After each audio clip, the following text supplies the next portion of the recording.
Yo.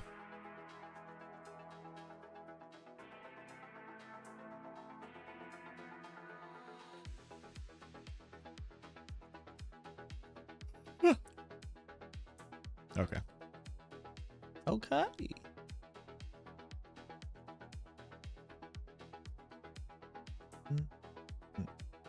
Ba-da-ba-ba-ba. I'm loving it. Early stream. Early stream.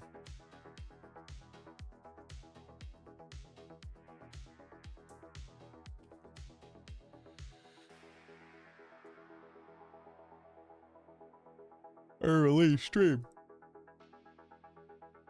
Early stream. Easy.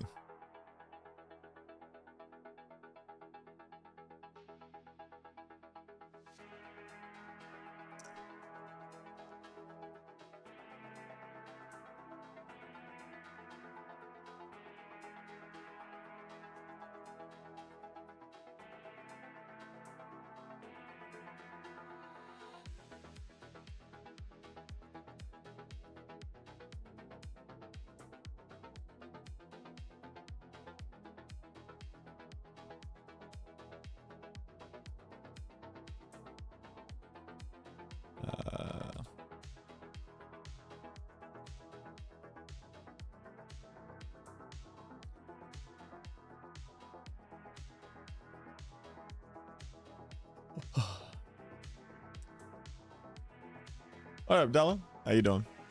How we doing, Pep? Okay, so how do I want to do this?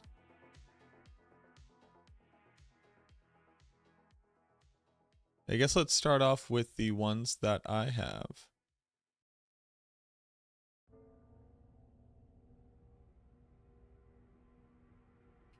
Light.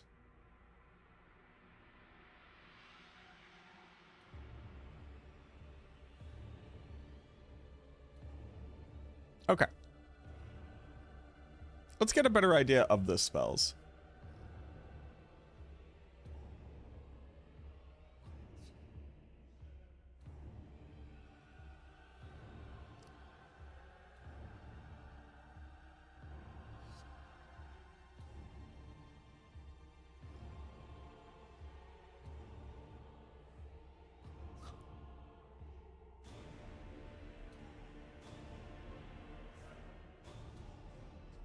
Oh, there's so much stuff here.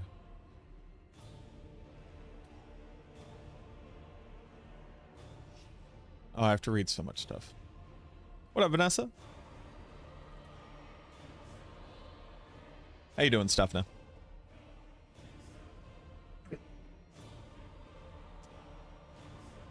Taunts enemies, piercing wave deals an amount of damage until you create another one.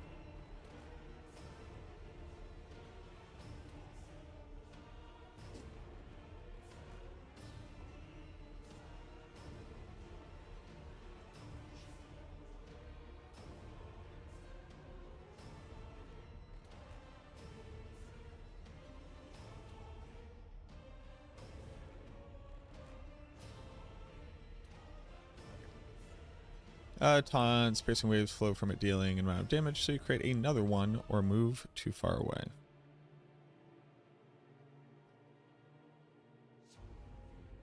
Regular room that pulls in the enemies. Follow that randomly strike the area. Stars periodically fall around you are guaranteed to crash around a nearby enemy with the same damage. Or okay.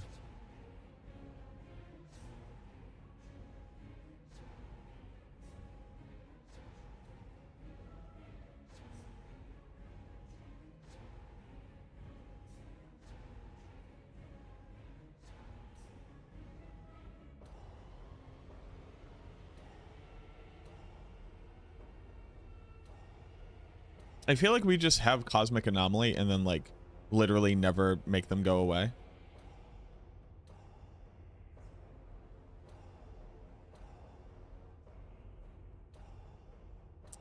Forward, thank you so much for the new sub. Welcome on in.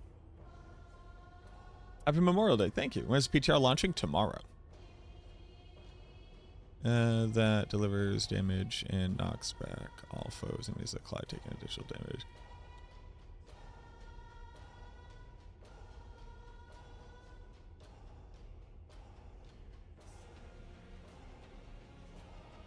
$18,000 over 8 seconds versus 800 over 4 seconds. So this is 200 per 5 is 1,000. This is 2,000 and an amount. The issue is like actually getting this to hit people. I think we do Cosmic Anomaly.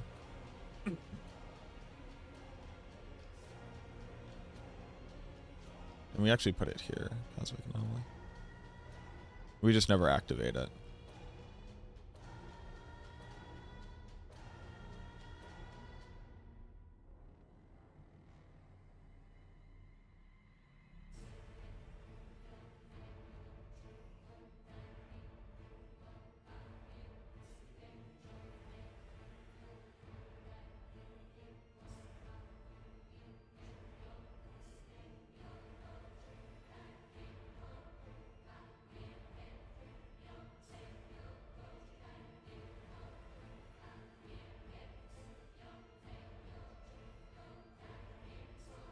We have to do this.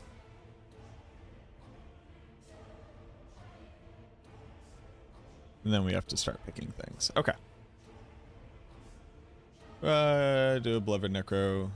So many nerfs. I can't play PTR, so I'll just have to watch you play. Well, luckily, I'll be able to stream a decent amount of it. I do have a LARP this weekend.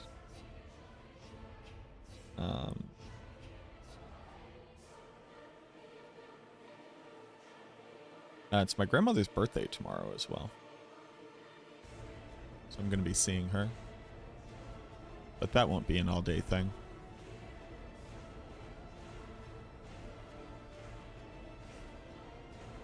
What does its essence is bottled back up? Like, functionally, what does that mean?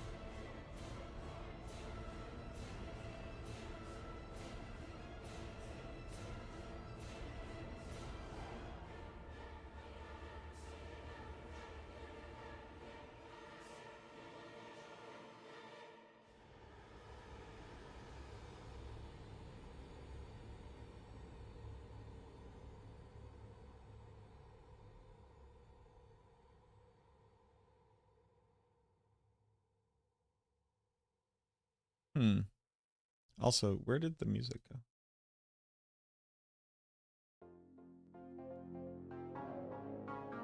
There we go.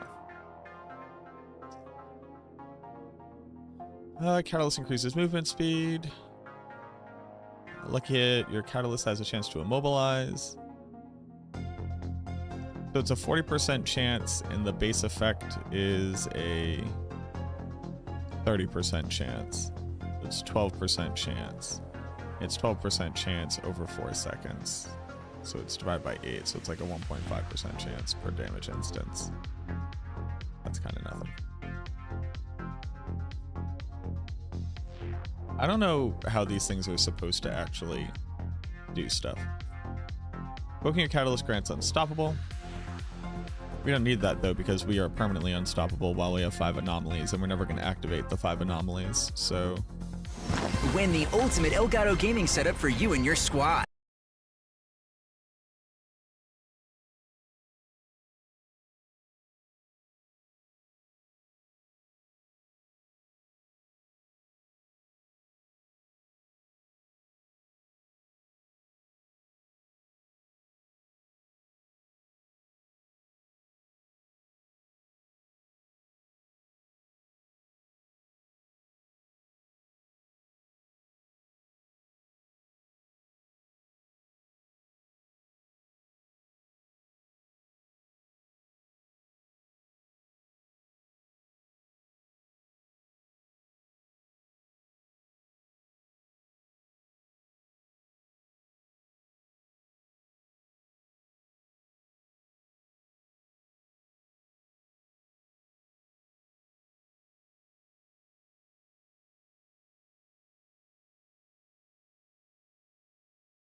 Where is that coming from?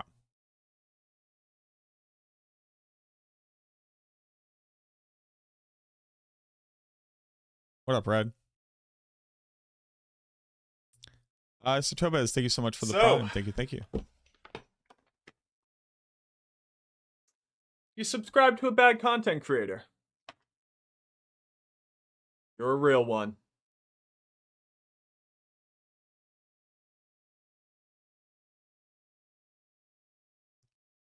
Where?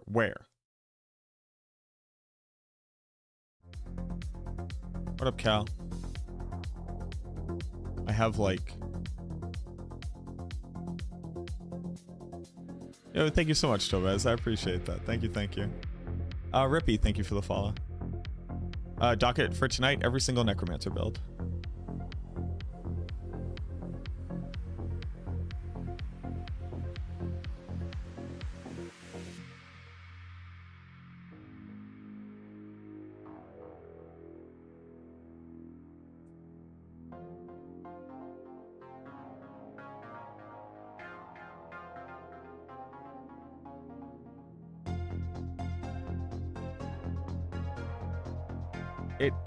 It has to be max roll somehow. I just don't know how that's possible.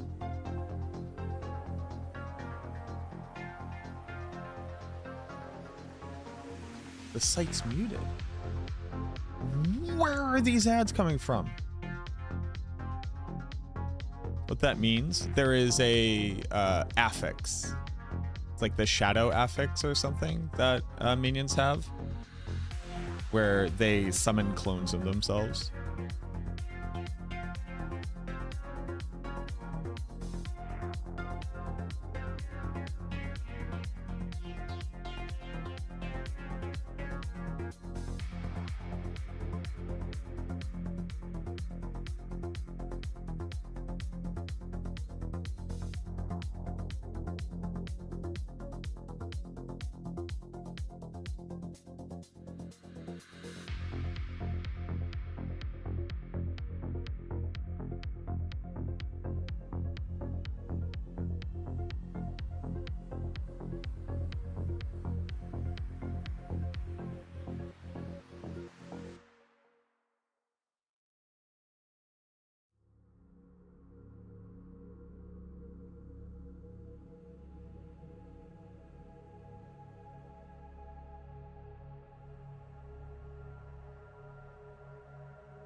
I don't get it. I have no idea where that comes from. What up, Himbo?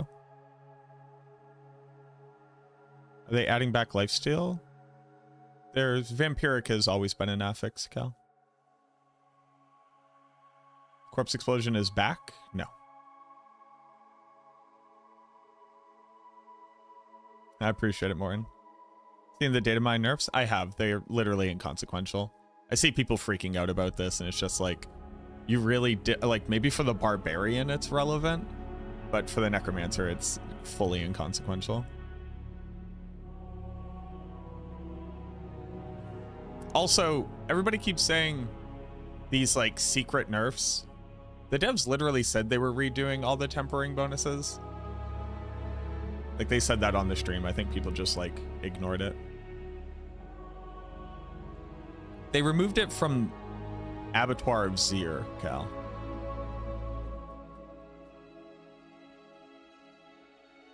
Which might be what you're thinking of. But right now, Vampiric is in pits.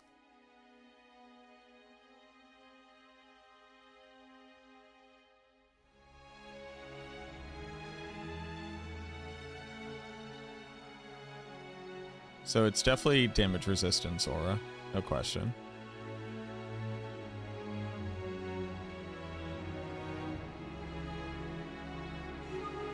Definitely barrier.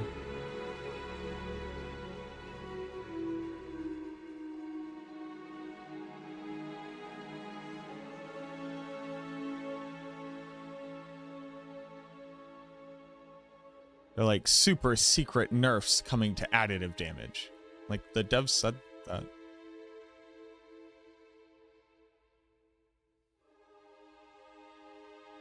In fact, do I have it here in my note?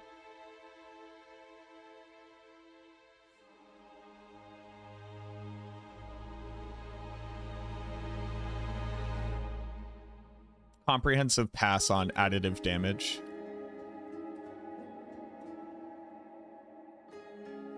Was part of the game balance. It's my note from the stream. We're like, wait a minute, they changed the additive everywhere. It's like, yes. Yes. Accurate.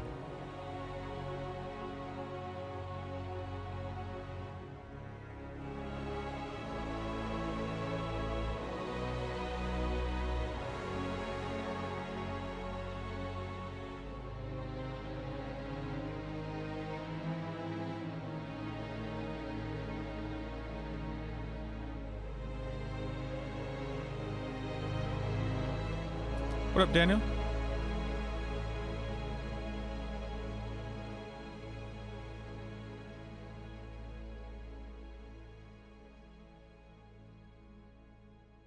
Maybe the first lazy minion. You will never have an S tier build that is a lazy build. That just will not occur.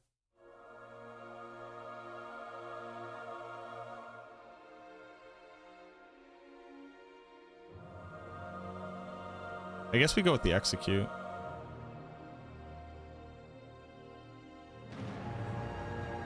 You can go with floaty bubble for speed farm.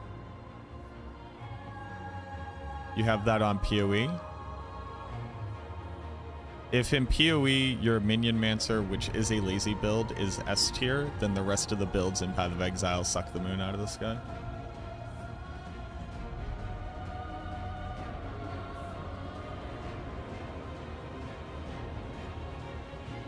I saw the data mine on Rob's video. Is this all a joke? Can you describe what you mean by joke? Because what it is mostly completely inconsequential minor reductions in additive damage. This is Blight.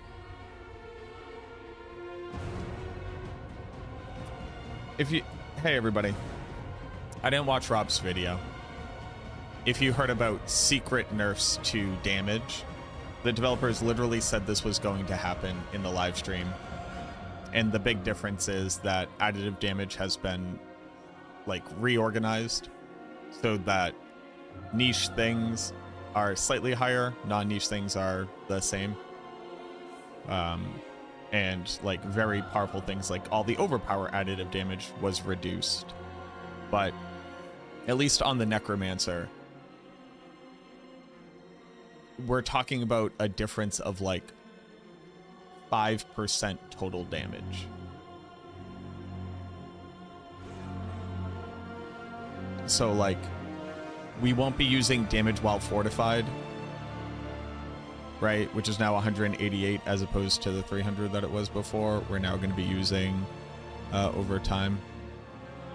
We're going to be using Shadow over time, which is 217. So we're going to lose out on like 100 additive here.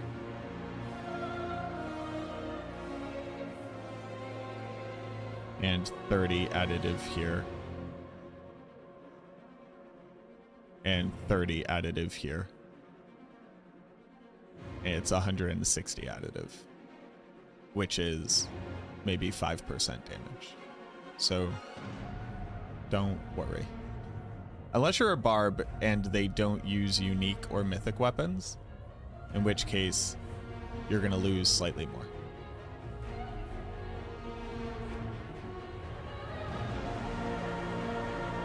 Won't know if the new Blight multi works with Evan Piercer till PTR. We won't know anything works with anything until the PTR. It's safe to assume that it probably will.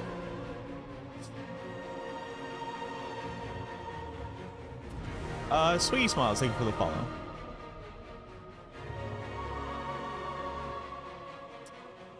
The math breakdown for running Blood Moons, Perditions, and Fists of Fate instead of GA legendaries for minions. Air of Perdition solves all of your critical strike chance and increases your damage by 60%.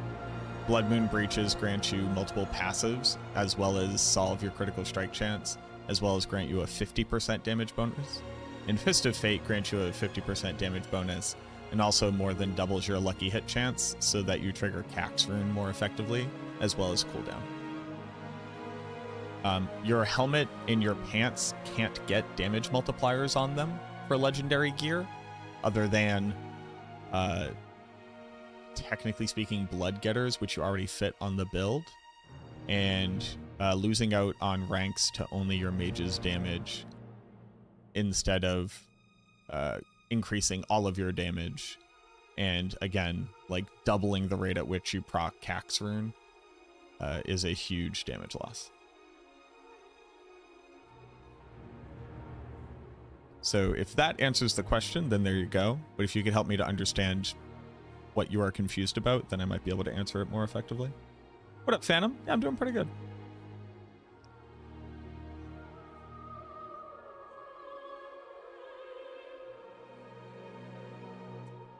Using this for barrier is just kind of bad, and here's why. You don't actually want to really invoke these, actually at all. You just want permanent unstoppable, and then you'll generate barrier through necrotic fortitude. And then you'll just have to actually dodge damage. We're also probably going to be using Rahir for his like bubble. But yeah, we have to think a lot about a lot of things.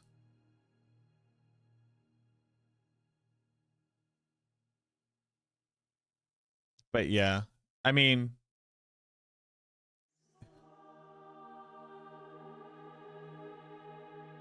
let me just go see so I can educate myself. Secret nerf, Diablo 4.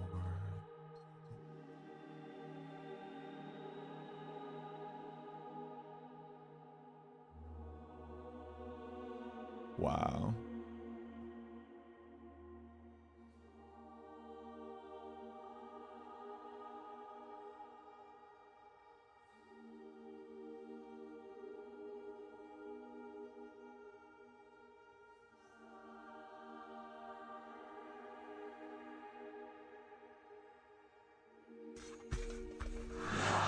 Hey everybody.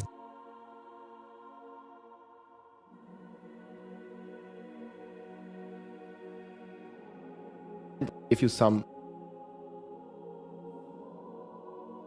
Okay.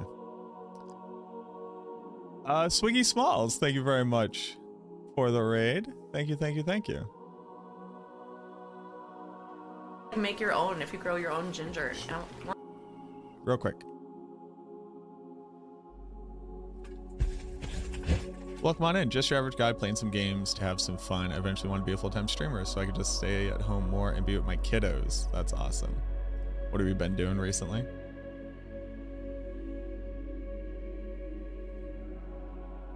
What were we streaming today? Diablo? Very nice.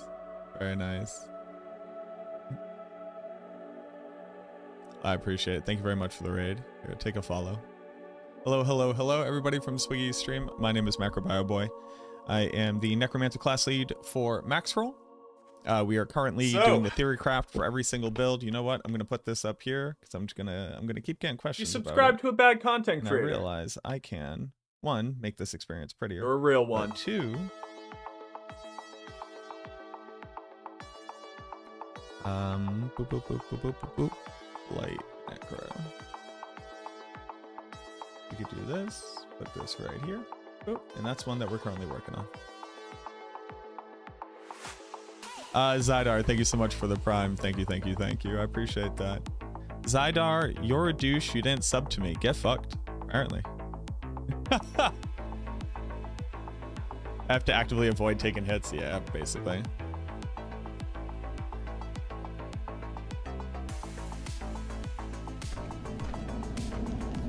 You saw corpse tendrils damage? That's always been there.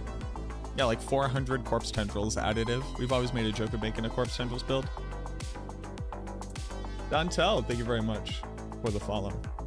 Season 9 is a season of ethical builds. I generally detest the concept of ethics or morality when it comes to what a build can and cannot tap into.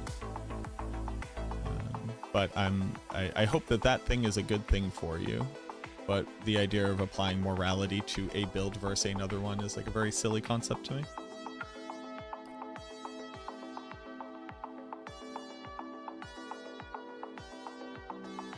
Not arguing an async, I just can't stay alive with the mythic version with legendary master crits. I have more fun and my damage numbers are in the billions. I don't know what that has to do with...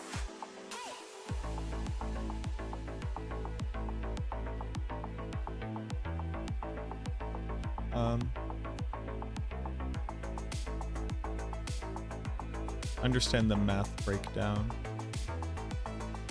I'll be honest, Daniel, I'm not quite sure what you are hoping for from me. So the math breakdown is fairly simple. They are things that say increase your damage. Personally, not being able to stay alive on the build can speak to a lot of different things. Can speak to a lack of gear, a lack of maximum life on your gear as well. A suboptimal playstyle. But the math of it is fairly simple. It is these things grant you the most damage. If you're personally dying and you can survive using different gear, then absolutely use different gear. That doesn't make the gear that's recommended suboptimal. Yeah, I'm not sure what like more insight I can kind of shed on it though. Thanks, Spatial. Paragon board would be complicated with different glyphs. I don't know what that means, Shelly. Can you be more specific? Zydar is your homie? Then get double fucked. Zydar is my homie now. Welcome in, Zydar. You officially a ride or die. You day one. You for real, for real. We out here. Me and Zydar until the end. It's the maximum life. Yeah, so if your gear was better, you wouldn't die as much. That's just kind of... Minions is the squishiest Necromancer build in the game. Bar none. It's not even close. Mostly because you can't use standalone. Standalone, which is access to 24% free damage reduction. You can't use this on minions. So you have to be 24% tankier than another build would be to experience a similar level of survivability. And the more maximum life you have, the more effective barrier is, because you can barrier up to your maximum life. So if you only have like 8k life, then you only have 16,000 total life. Whereas if I have 16,000 life, I have 32,000 total life. So doubling your maximum life is effective, is literally doubling the totality of your survivability, but it's beyond your maximum life as well.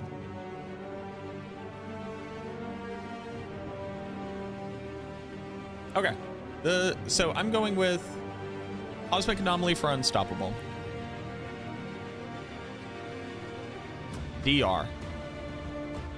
Damage resistance are gone. Barrier is gone. And Execute.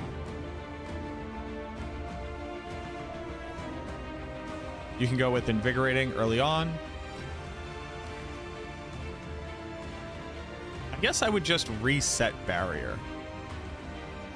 Yeah, I just wouldn't fight barrier monsters, actually.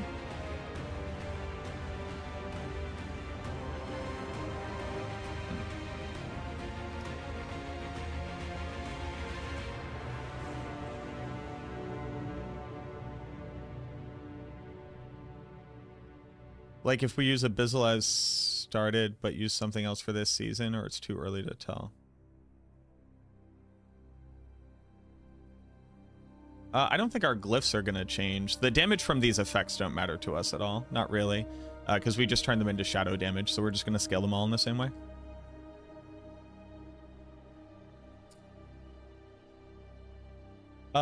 X of Nata, thank you very much for the gift sub. I appreciate that. Thank you so much, friend. Thank you, thank you. Hepnaj, thank you so much for the prime as well. Subscribe to a bad content creator. Wow, hey everybody, thank you very much. Hepnaj, thank you very much for You're the a real gift sub. one. And Forest Yogi, thank you very much for the gift sub. Enjoy your free head.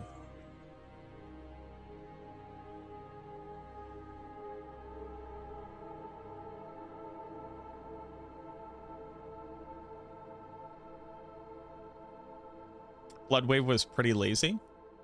It super duper isn't. So when we're talking about a tier list, we're talking about the highest level of play that a build is possible of, not what a casual person would do with the build while playing the build suboptimally. So there is no lazy build in the S tier on the Necromancer. That does not exist. Being able to play a build lazily in less than the hardest content possible does not define what the build does in the tier list.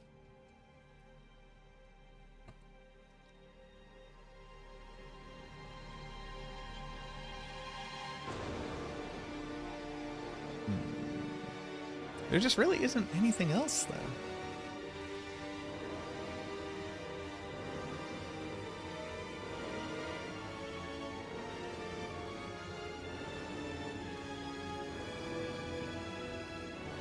We don't want to invoke.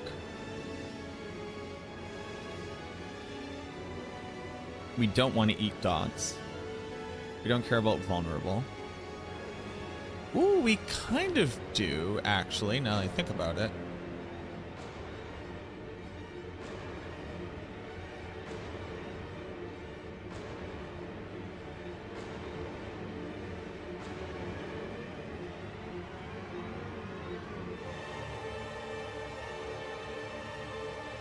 We actually do care about the vulnerable.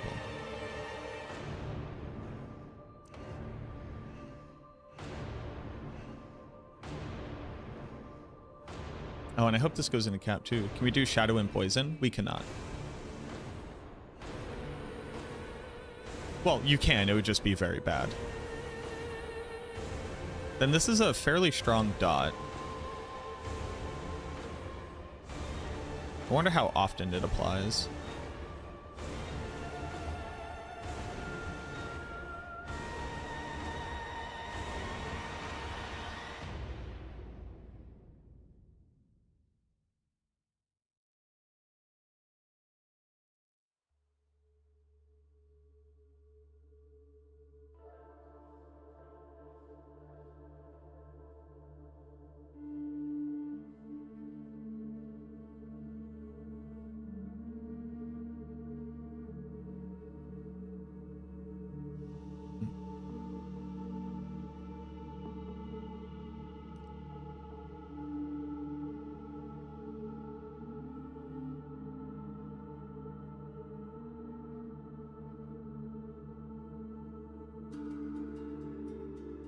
Okay, so there's that. Can we get to another attack speed breakpoint with this? We do, actually. We get 2 attack speed breakpoints. Huh. Okay, so that's actually really nice.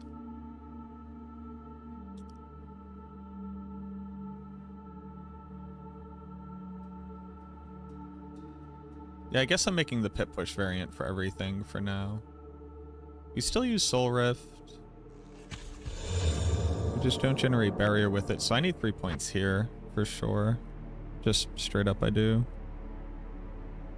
Does Paragon change at all? I think Super Duper doesn't.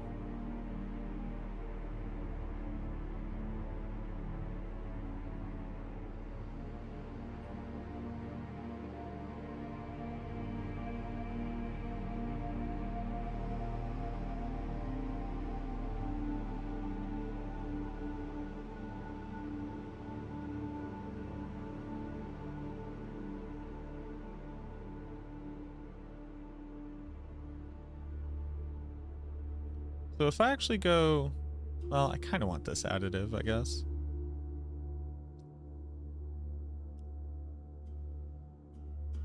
Update this profile. Edit sets.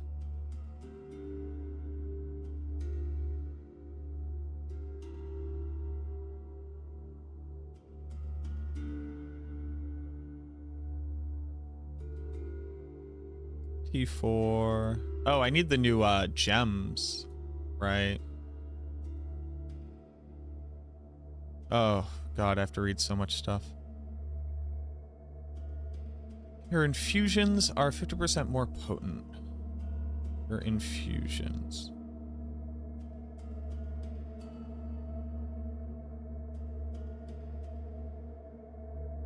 These are the infusions.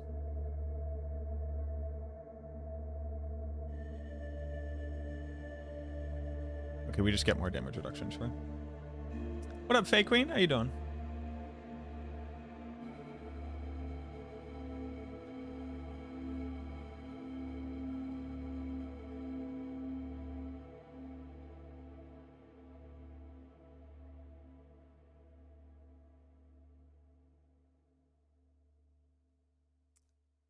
Wait, Swelling Curse? It's not actually called that. Wait, Swelling Curse? The Humorous?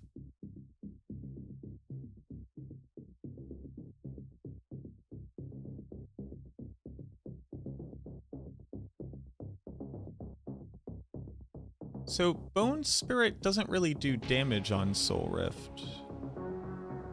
Not in like a meaningful way. I'm not sure that you would use that on Soul Rift at all.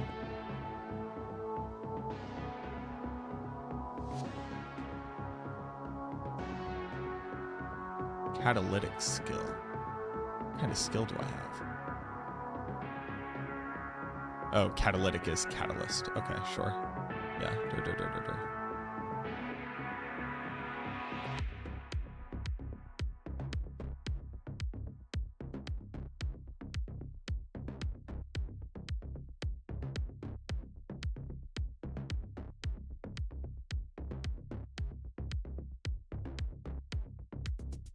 Dealing damage of your infusion's element has up to a 33% chance to trigger its secondary effect.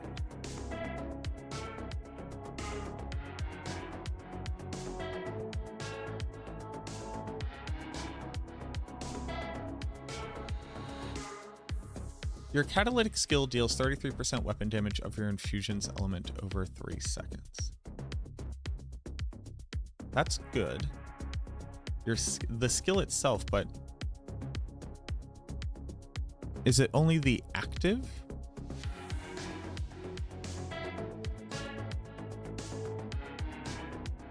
It doesn't say the activation.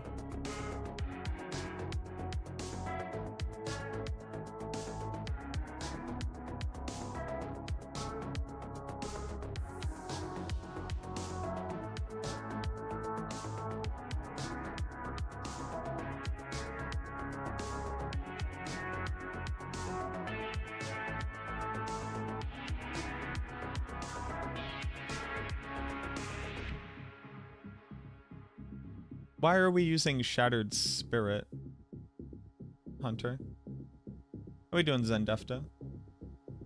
But it just, so Humorous just says if you've hit a target with a bone skill, you do 25% more shadow damage. Soul Rift just has stronger aspects than that. So it doesn't gain you more damage. And it would take up an aspect slot that you had previously used for something else.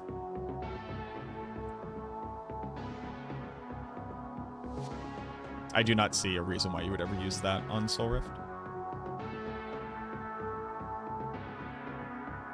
We're gonna go Elemental Brand. I hope this also works on the particles. I don't see why it wouldn't, but from each Arcana from a unique skill you have equipped, gain damage reduction and all res for each Arcana. Denial, control, denial. So I would gain 10 DR.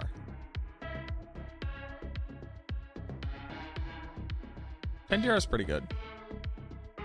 Plus 2 additional damage reduction. So it's 2 out of 25. So it's 8% damage reduction. Gain core stat, maximum life and unhindered. You'll be hunted by Sanctuary's darkest places by Jewel. So my understanding is that this will probably only happen in Nightmare Dungeons because it was like you must delve to find stuff.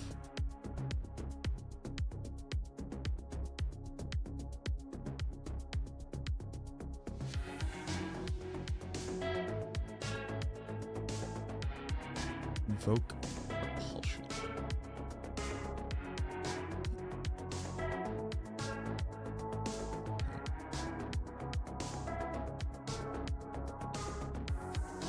That's not bad. Catalytic skills gain 25% cooldown reduction. Cast your catalytic skill. After you cast your catalytic skill, if it isn't. Oh, your catalytic skill is the one that will trigger the catalyst.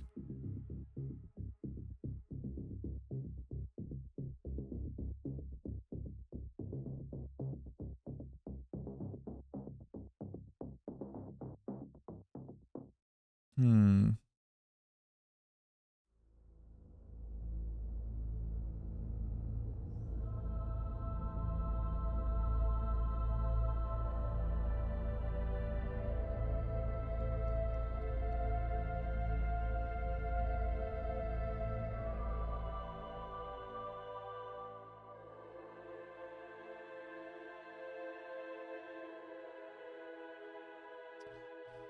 So here's the big thing.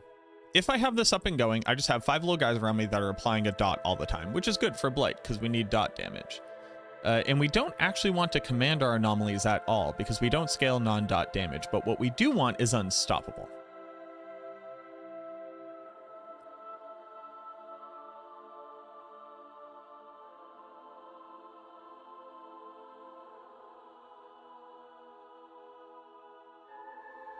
Oh, but this executes with its implosion. This is also trash for us. What do you think about Tyrant's Bane? It's the dot gem. Use it on everything. No, it does not do that, Hunter. If something would stack, it states it. Oh. Jolly good.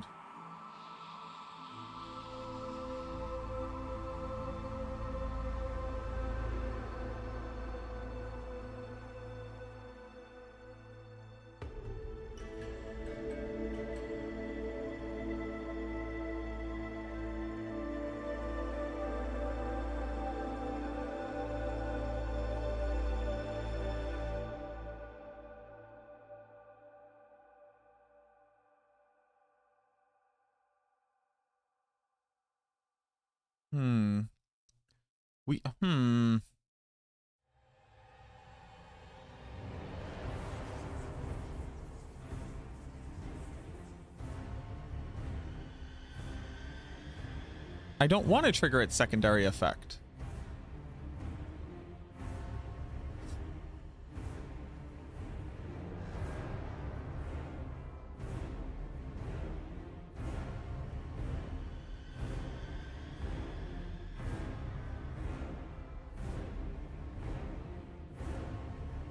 Okay. Back to the drawing board. Is there any universe where I want it? No, there isn't. It's all bad. We're doing Idle from Below. That's just a simple one. Everybody will love it.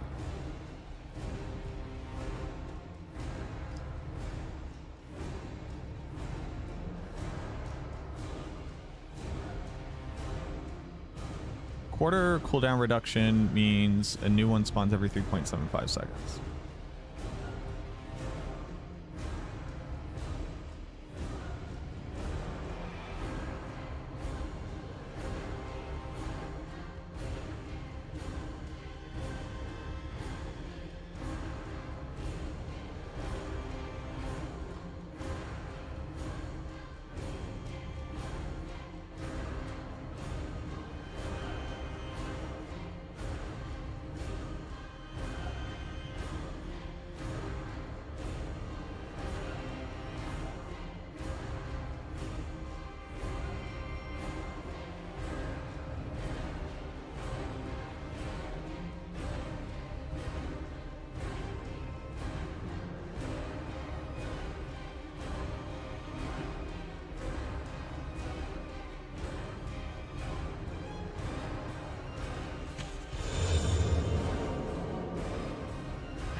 What up, Deuce? Do you still group with Phil? Who's Sweet Phil? Who's Phil? Which Phil?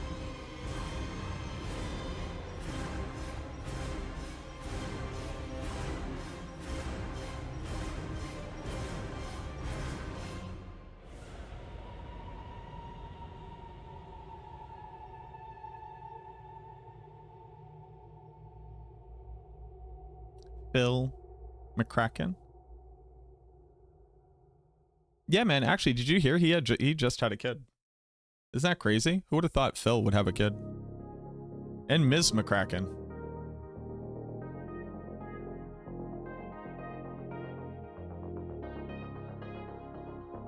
To survive with new unique gloves, you think it's a return to Bone Storm? On minions? No, I actually think you go even more glass cannon and run Army of the Dead.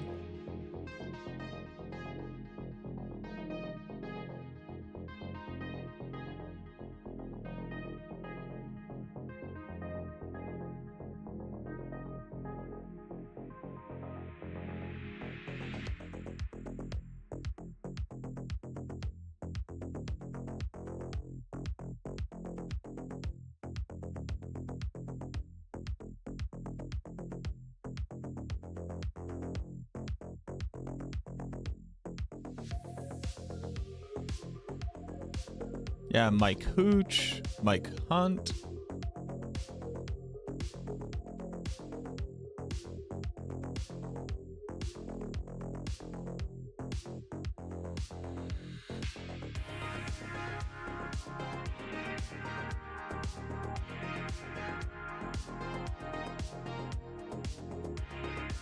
Oh, that mic like it's your lover, Mac?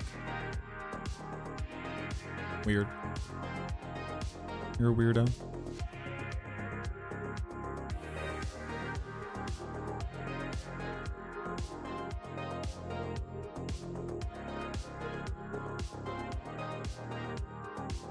Can one blight size fill out the path of Trighoul? It cannot, no.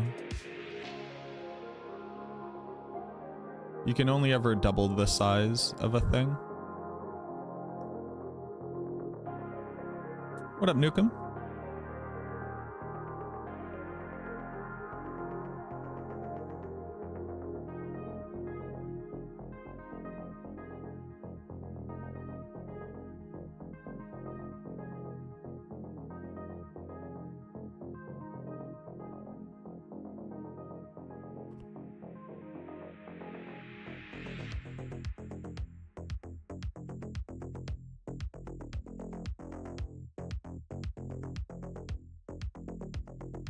Oh, we have to do, what's it called too, actually, now that I think about it. I need 6 skill points. Oh no.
The anomalies having lucky hit chance. The idea is that they'll be able to trigger this more effectively. Okay.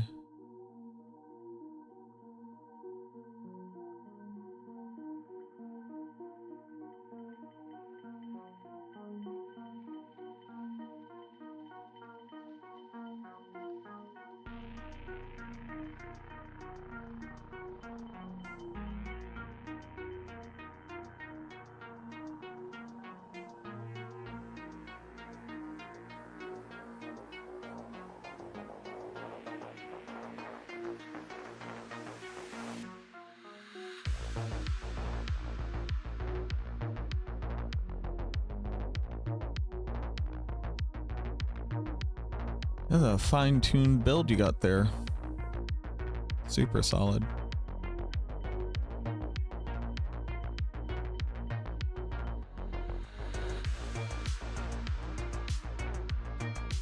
Damn, dude. This is rough. I guess you do Molotov, or you end up doing Rahir.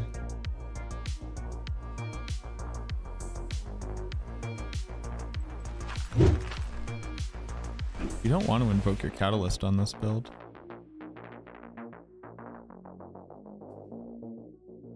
Alicia, thank you so much for the follow. Hey, if you're watching over on YouTube and you wouldn't mind clicking the like button, that would help me out a ton. It's actually kind of insane how much like engaging on the video helps with getting it out there. Like in comparison to just like, you just assume that like people know about that person, so, you know, they'll just like naturally get recognition. Super not.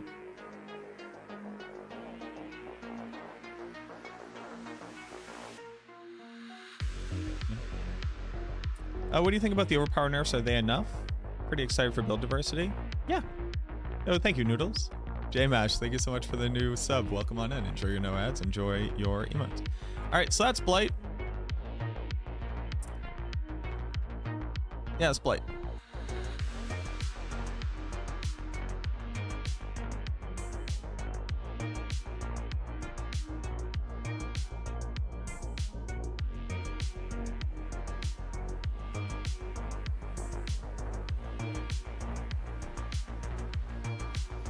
Alright, so let's get these over into the PTR.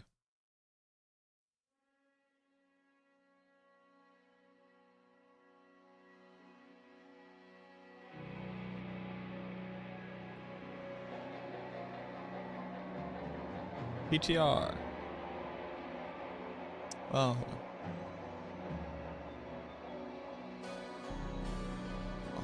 that.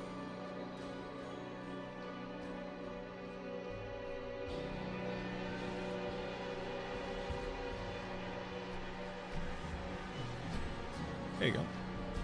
That is in the Discord, !point Discord, if you want to go check it out, or it's in the description on YouTube. Yeah, Bone Splinters might be viable with the increase to the base damage. Unyielding works with Mendel. It does. Oh, jeez. How are we doing, DJ?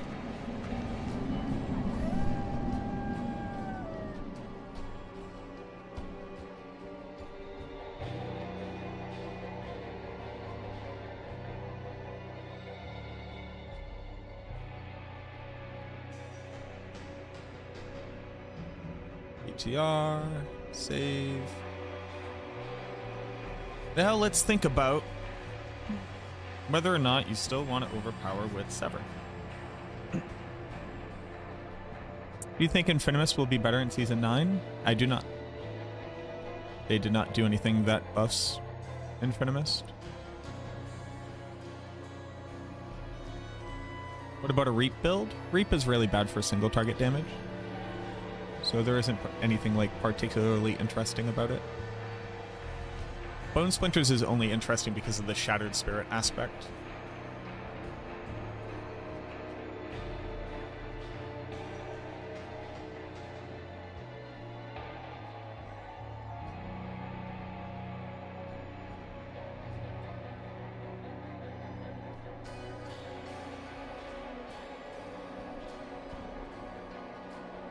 Does Sever want to overpower still? That's the question. Let's think about the answer to that question.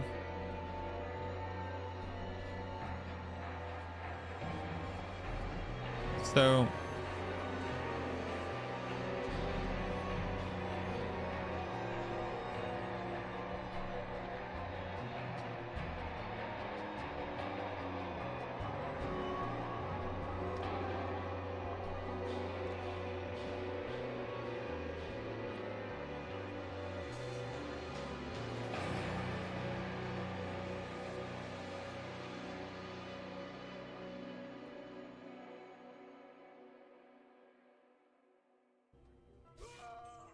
Renegades, thank you very much for the Prime. Welcome on in. Enjoy your no ads. Enjoy your emotes. Welcome, welcome. Appreciate you. And Crushel Vein, thank you very much for the follow. And Croculol, thank you for the follow. With Bone Splinters? No. That doesn't actually cast Bone Spirit, it creates a Bone Spirit projectile. You don't use Blood Arson's Cuirass on any build. Do we want to overpower on Sever? The answer is still yes. Do we still all in on overpower?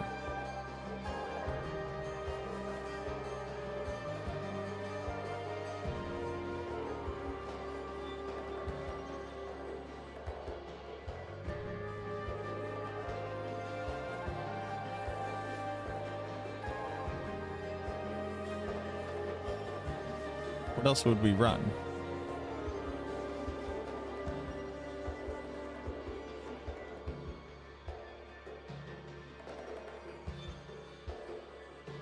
It's also where we get a ton of DR.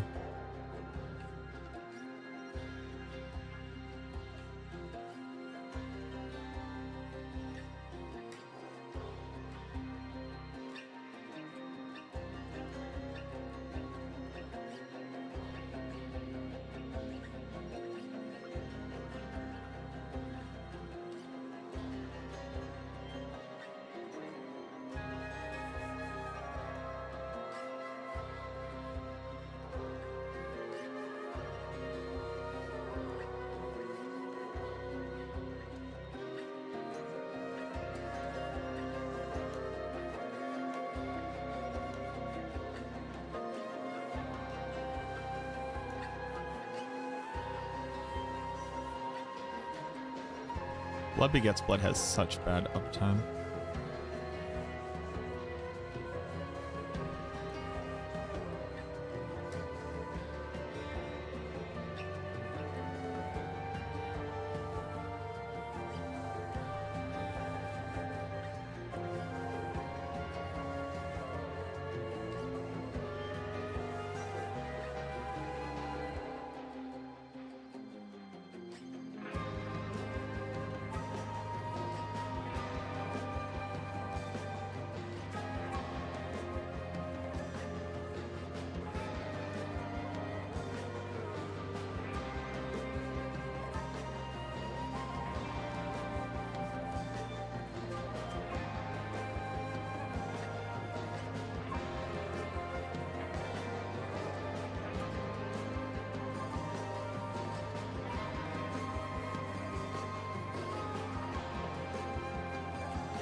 Anything interesting for Necro builds that use Azurath and Frostburns? Irish Hawk puts out a blue Necromancer build. I think they posted an updated guide on the subreddit either yesterday or the day before. It's not good, but you can do it.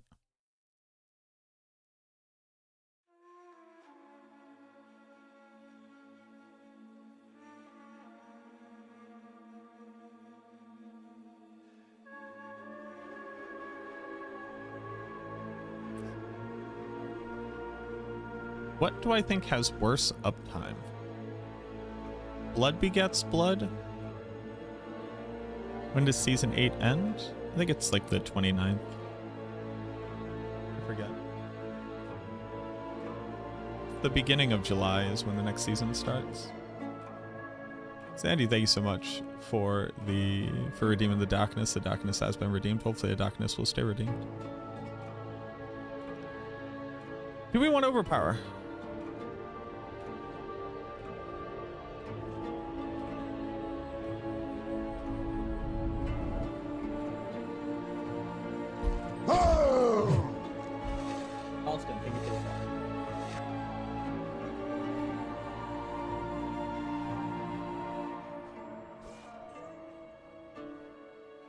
Hey, how's it going, kid? You doing all right? Hey, Lyris, thank you very much for the 32 months. I'm doing all right, yeah. Just doing some deep thoughts here. Doing some deep thoughts about builds. Also, this happens to me like every day. I try to log in for the first time and it crashes the first time. What's up with that? Either way, it's July 1st. Barbarians are why overpower can't be a nice thing. Barbarians are why a lot of the balance in the game is the way that it is, and it kind of sucks. Luckily, they haven't been so oppressive. Like for a little while, it was also the Sorceress and the Druid.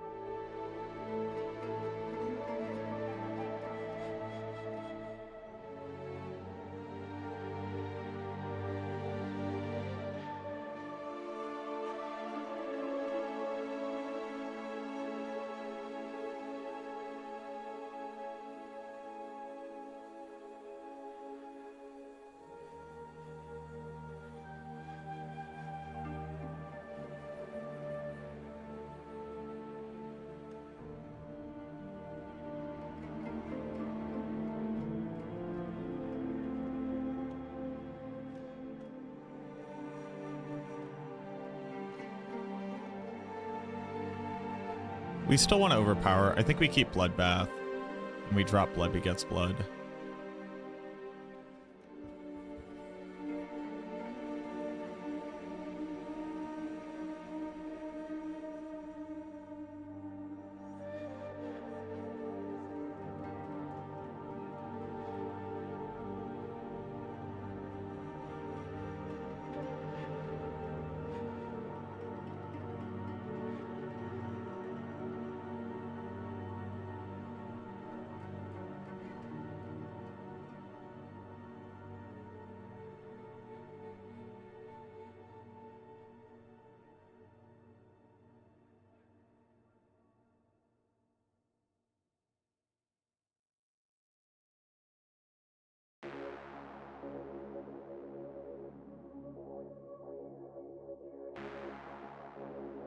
Focus and concentration.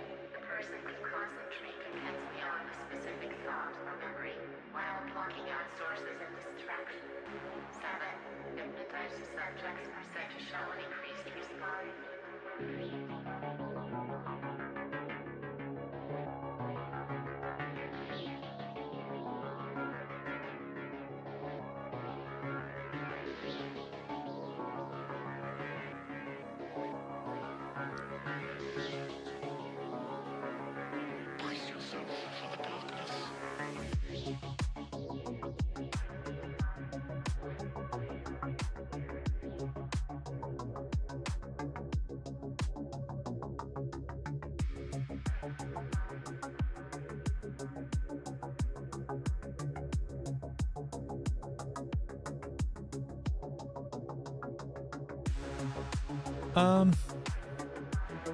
Okay.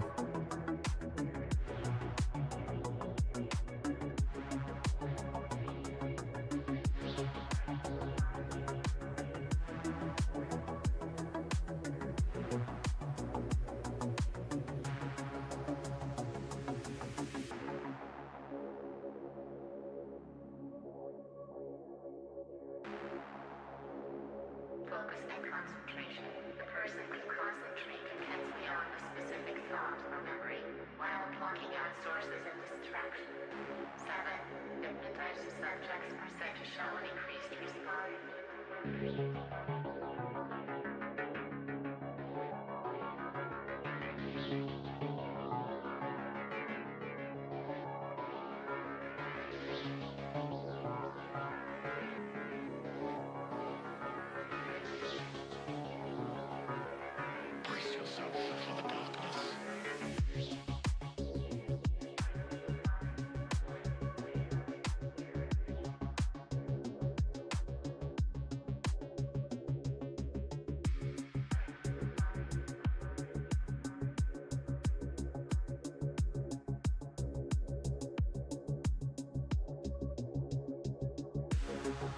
Okay.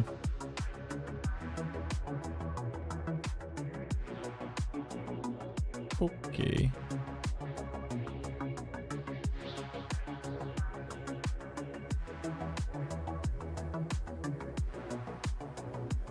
Drops life down to 12. Hey.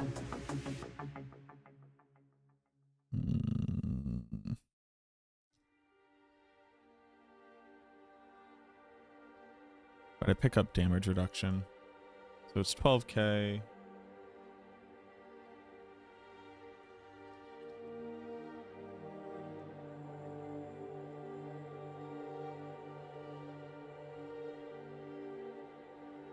Oh. What can you do? Other news, I met a bunch of US students who are in Denmark to study LARP as a tool to fight fascism. That's fucking awesome. Hell yeah.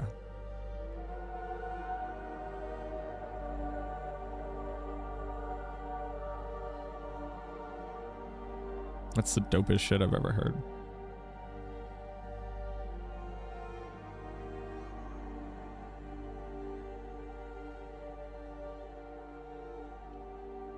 Okay.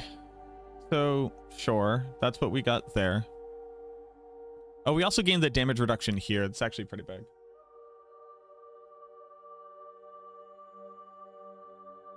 Man, if only our darkness builds had 2 boards they could use on each one.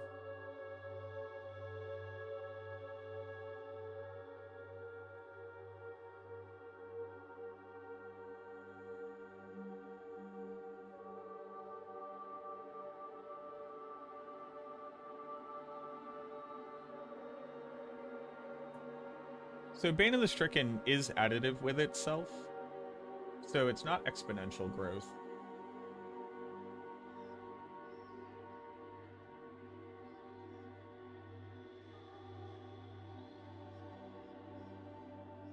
But the funny part about it is, like, okay, you get up to doing 100% bonus damage.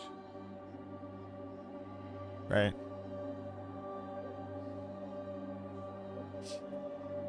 At 100% bonus damage on a dot, so doubling your total damage output just from a single gem, which would take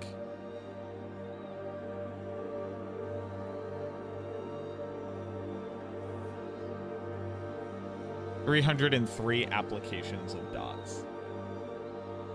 You're still doing less than the base damage multiplier of critting and the base damage multiplier of overpowering without taking into account the additive damage from overpower.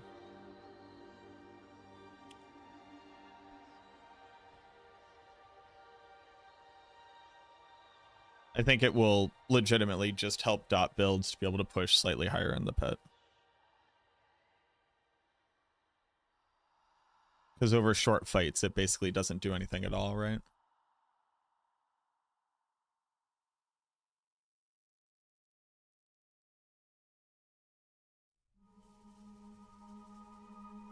Who thinks it will be capped?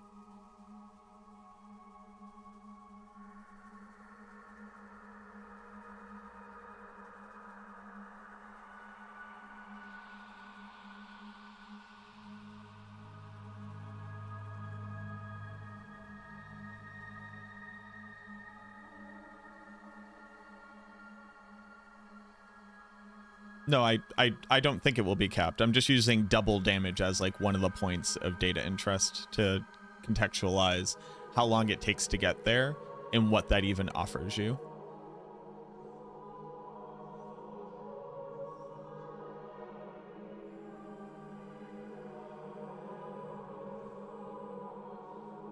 Then we have to know whether or not it has an internal cooldown, or how quickly it can stack.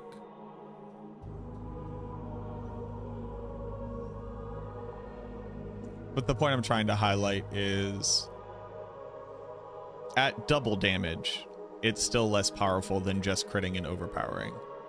At triple damage, it's as powerful as overpowering and critting, but also getting the additive damage from overpowering. At quadruple damage, we start to outperform the benefits that other skills which do instantaneous damage can do.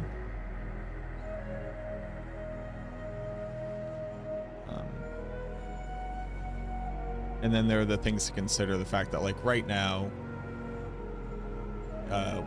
Bone Spear does like a couple trillion per cast, and Blight was down at 100 billion ticks when it maxes out, so like 200 billion, 300 billion DPS, as opposed to like dozens of trillions of DPS from Bone Spear.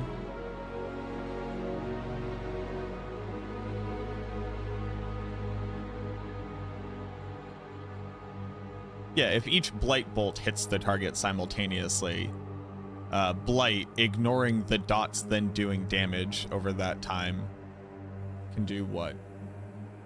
10, 20, 30 single instance of dot tick over 45, and that's ignoring Soul Rift and Corpse Explosion. You'll be able to stack it very quickly if it doesn't have an internal cooldown. But the question becomes, how strong does it need to be for it to outperform what other things can do? So to get from 200 billion to a dozen trillion, right, is 50 times the damage. So 4,900% increased damage. To do the same damage for a single, or for the DPS of Bone Spear.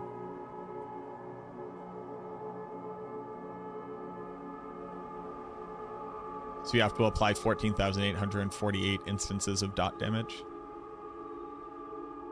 Divide that by 45. It'll take 6.5 minutes to get there.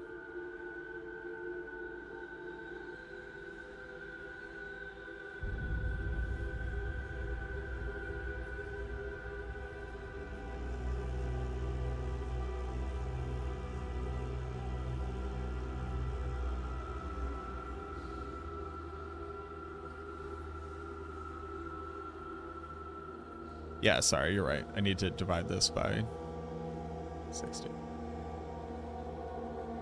No, so what is it? 4,900 by 0.33. This is how many damage instances are required. This divided by, well, for Blight it should be 45.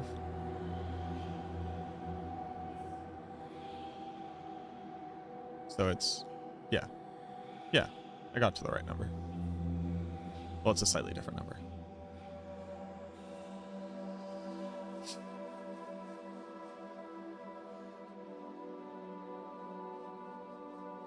So 5.5 minutes to get there.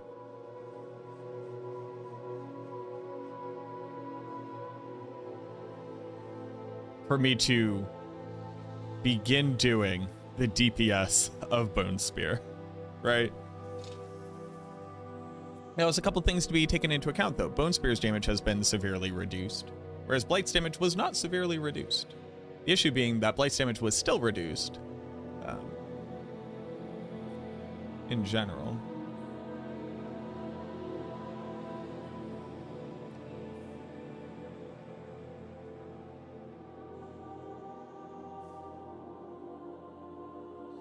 Yeah, Blight's damage was reduced down to 86%. Over its previous damage. So doing 86% of 200 billion dot is 160, 172 billion.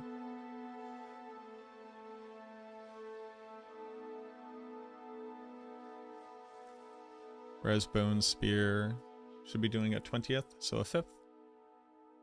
So they're still doing trillions DPS.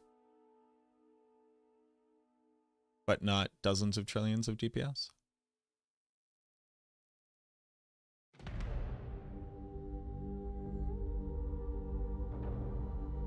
I just don't think it's going to be a problem, honestly.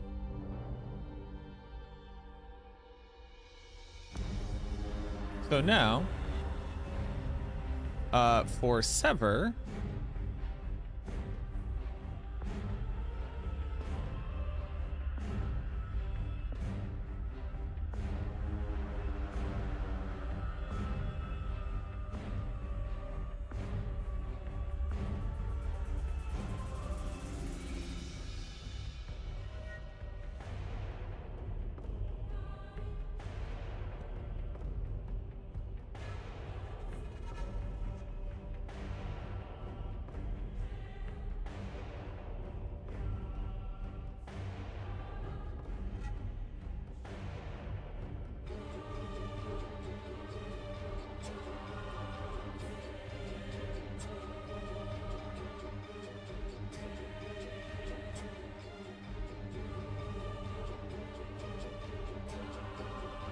hold on a second. Let me really think about this a bit more. Where's Blight? Bring back Blight.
There's...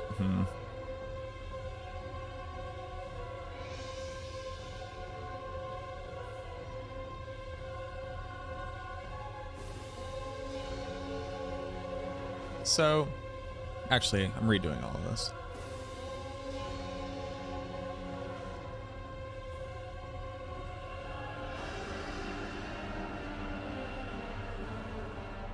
.33% weapon damage is nothing.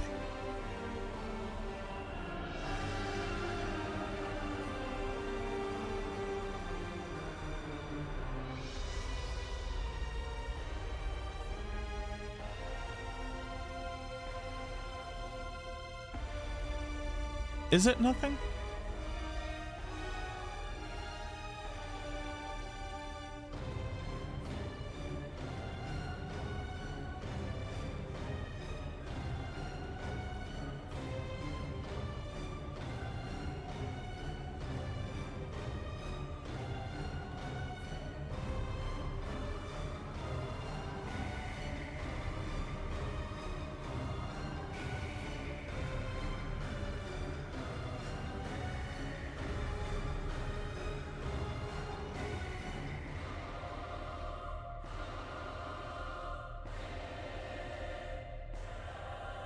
What up, Puzzle? Hey, thank you very much. That's kind of you to say.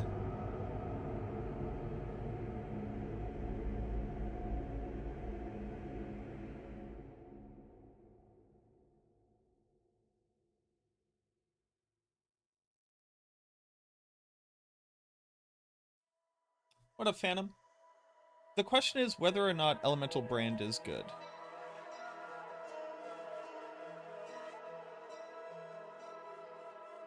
Applying this skill makes the weapon damage of your infusion. I might actually play Mage Minions next season, and I am weirded out about it.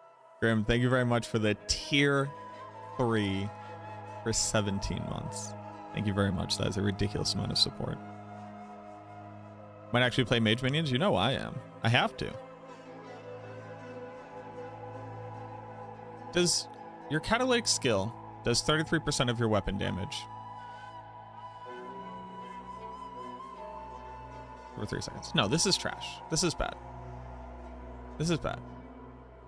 That's bad. It's bad. It's bad. It's just bad. It's bad.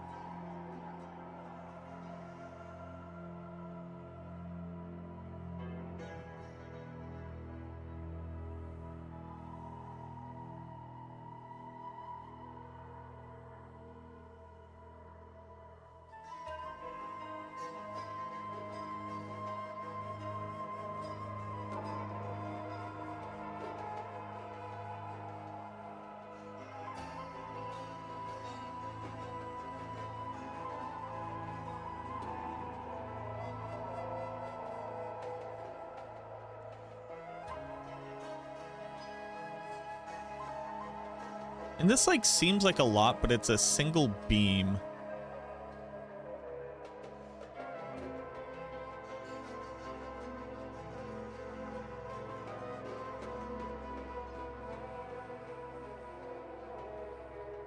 Do these stack?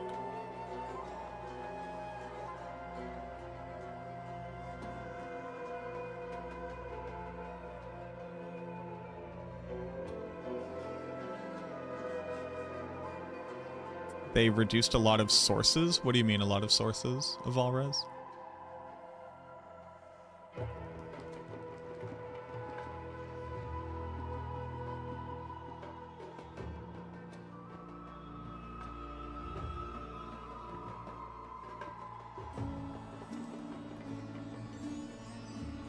This is pod racing. Haven't they got a magic gem that increases that with an extra 150? Maybe.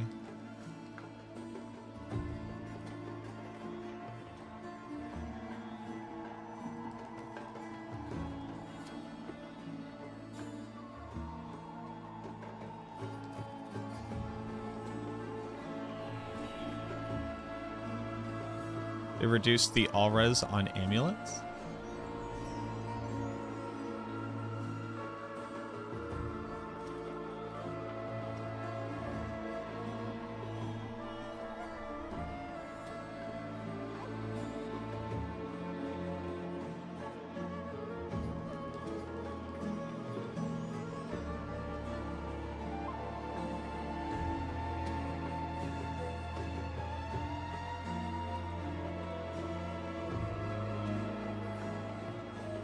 where.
The affix all resistance, what I think that we're talking about here, was reduced? Sure. Yeah.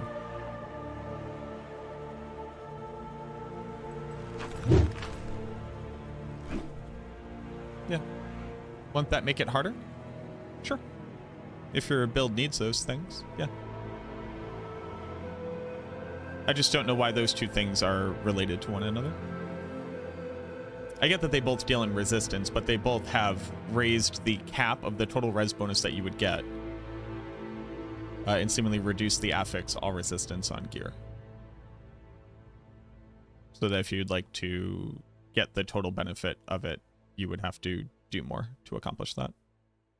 JR, thank you very much for the follow.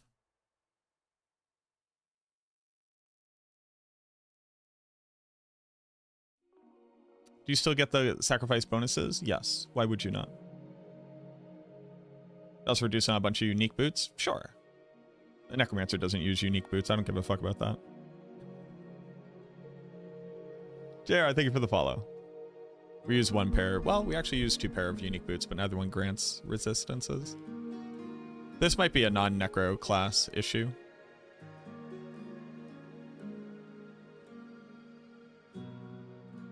Which, rest in peace to the non-necros out there. Finally, our day to shine. What up, Deal?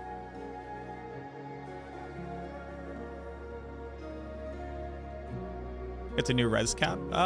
Incense. Or sacrifice a core stat roll on one of your pieces of gear for all res instead.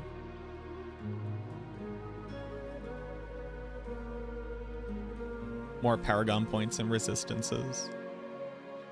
That kind of thing. You will have to give up some damage to cap it if you would like to.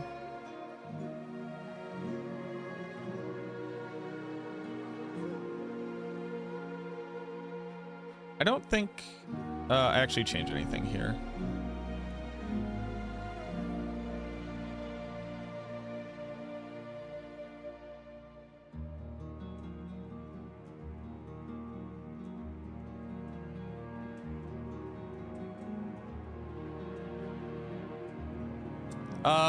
So somebody was asking about the infusion. That does not impact the thing that we were reading about here. Okay, back to Blight. Or Sever, rather. So for Sever, yeah, think about this. DR is pretty good. Chill is nothing.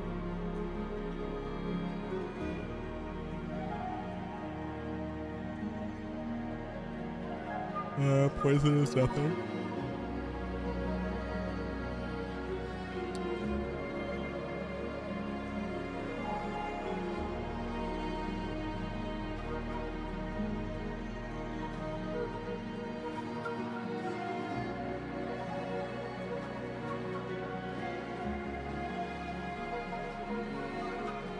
So it's just Nebulous for damage reduction again. Sure.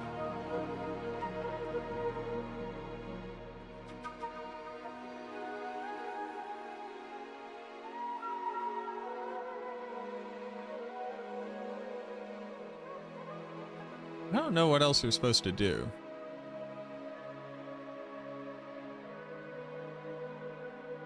Like, why would I care about any of these other things on the Necromancer? I just wouldn't.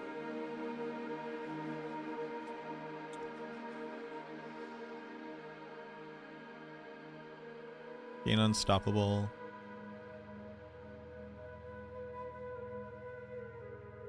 What catalyst do I want?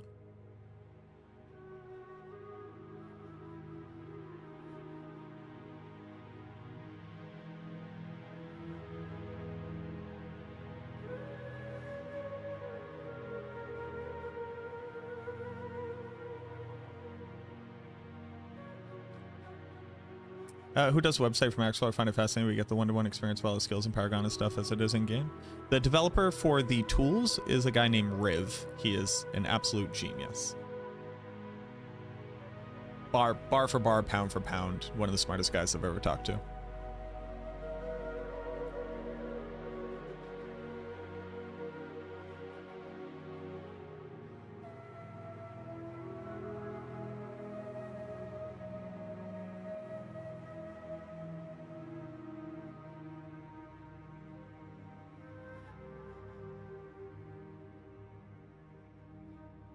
What does this mean? How often does it pulse?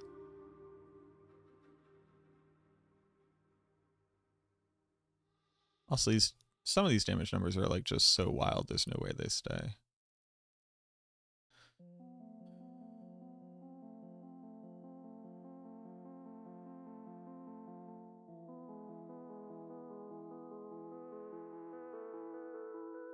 But I don't want to knock back foes.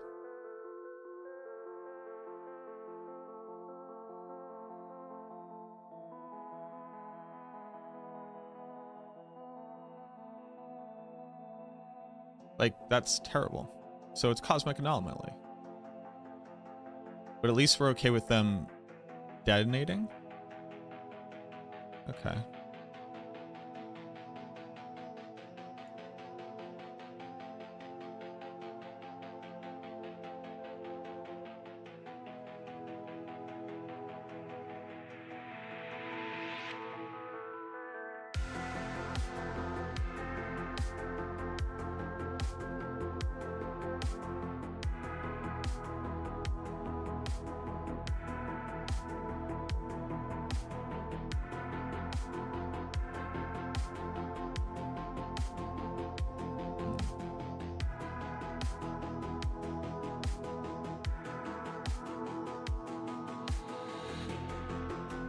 This is kind of cool. 20% chance to get the damage effect again, basically. Cosmic Anomaly blinks you to its implosion. Cleanses all negative effects. So it's a non-hard CC break.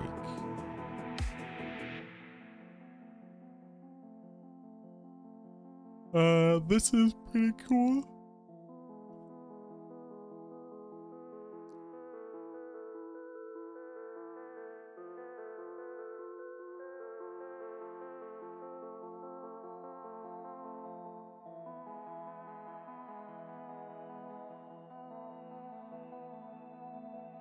Yep.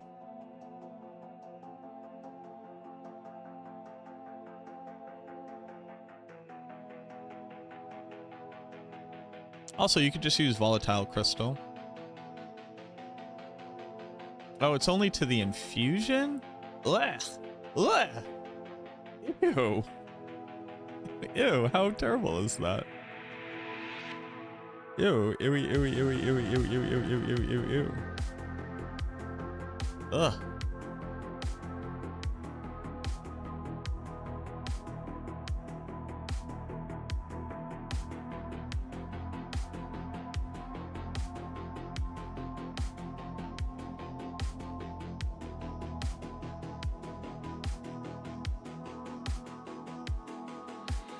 That helps.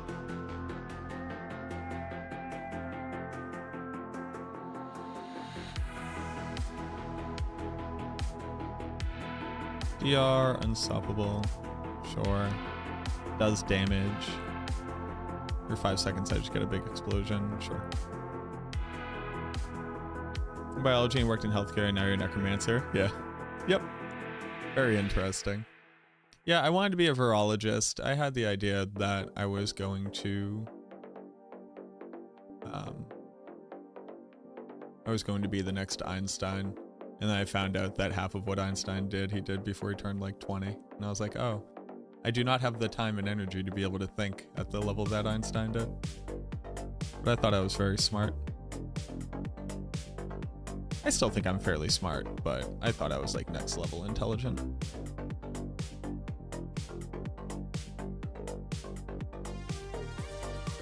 Oh wait, no, I don't want... I just want crit. Ew. Guess I just want darkness then. There isn't a stronger outcome?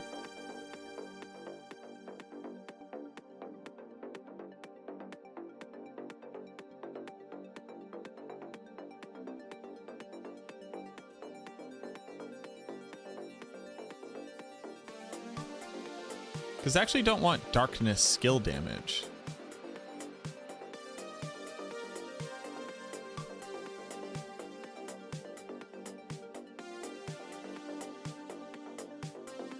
Darkness damage is not shadow damage.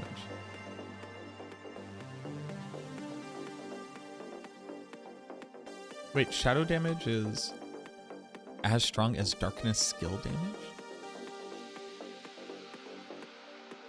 What's the point?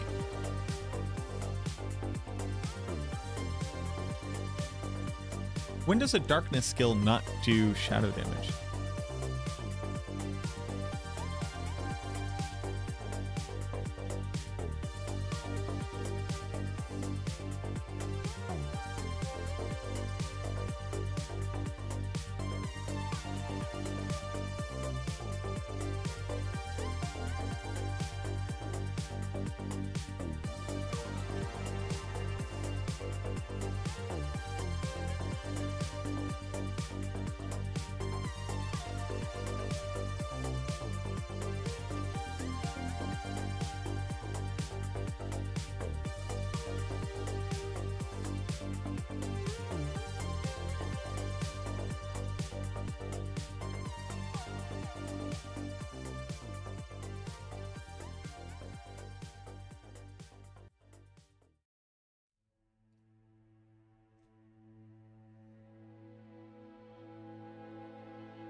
That doesn't make any sense. So I guess you just take crit damage. Everywhere. I don't get it. Also, why is this not...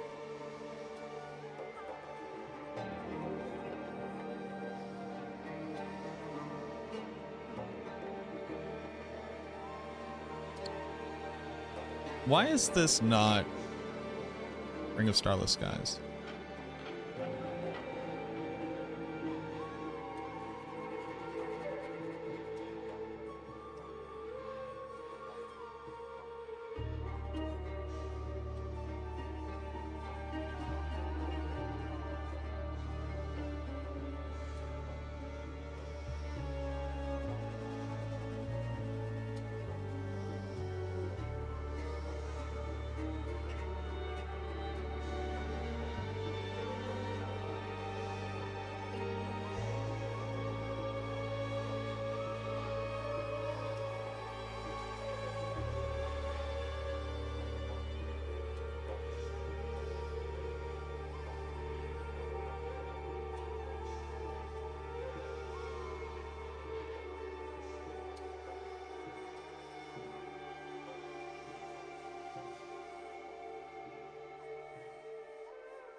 What up, Miles? How we doing?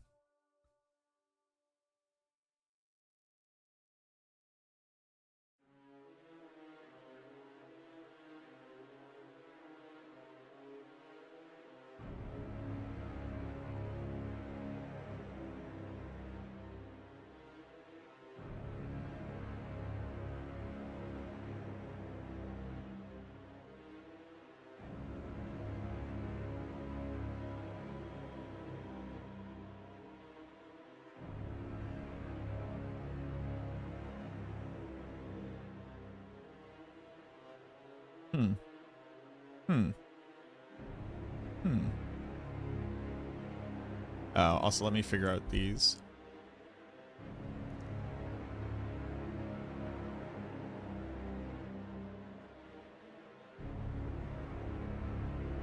Which one's the infusion? This one's the infusion. Right, and that doesn't matter. Okay. We're doing all right. They'll be good. They are good. You don't even have to worry about it. It's just how bad it's going to suck to play with them.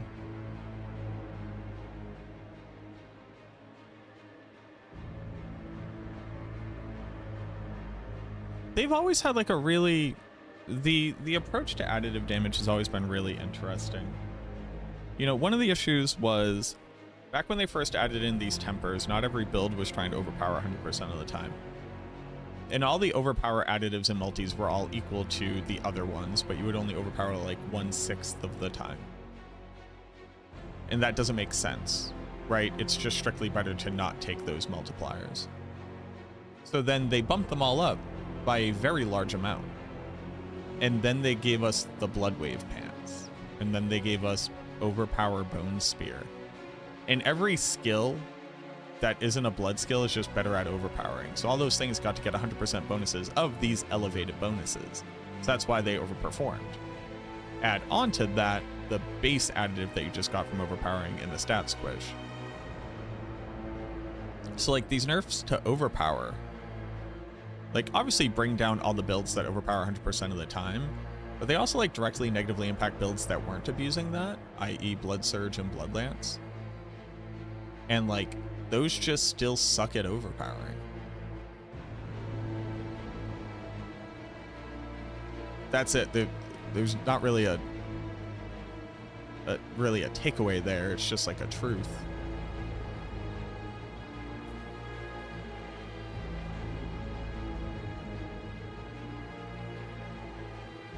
It's just very weird.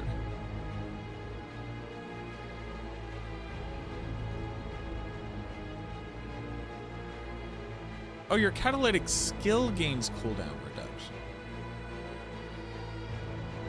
That's interesting.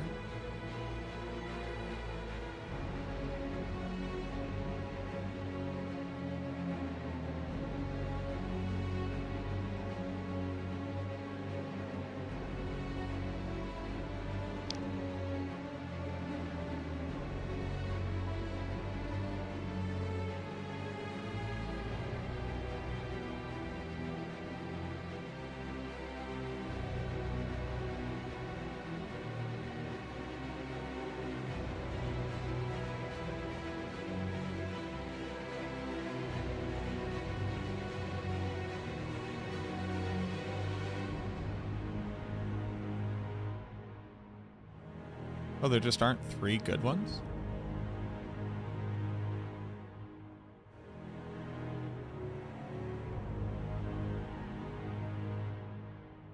Huh.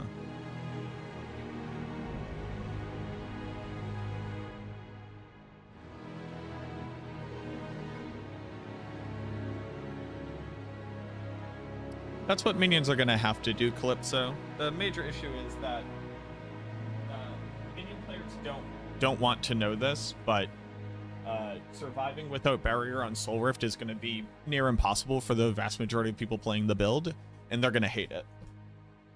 So when I recommend Army of the Dead as the ultimate, it's with the understanding that you're going to be dodging all damage.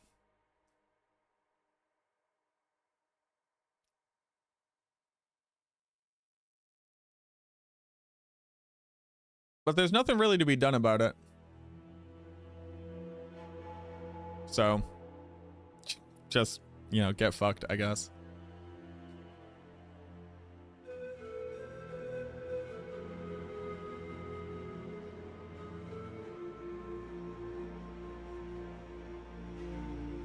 I was looking at Elemental Brand. What's the second effect? You trigger your infusion secondary effect. Your infusion either like gets rid of vampiric or gets rid of clone or gets rid of one of the affixes.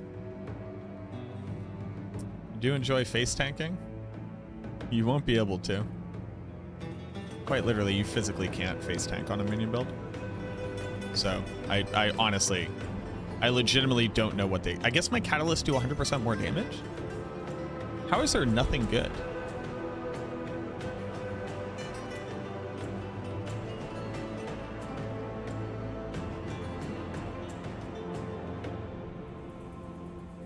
Alright, I'm running dual denial. I can do this.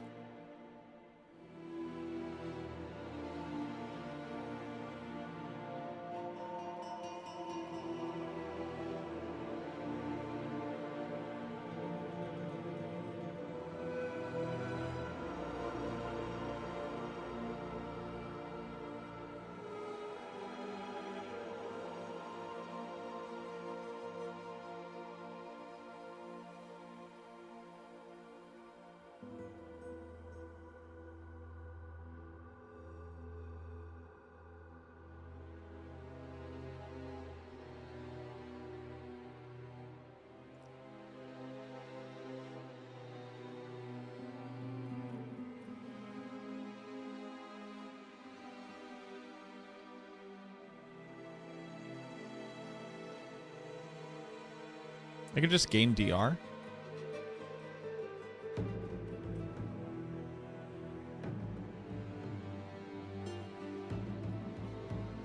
I guess we'll just gain DR. What else would we do? Sure. Okay.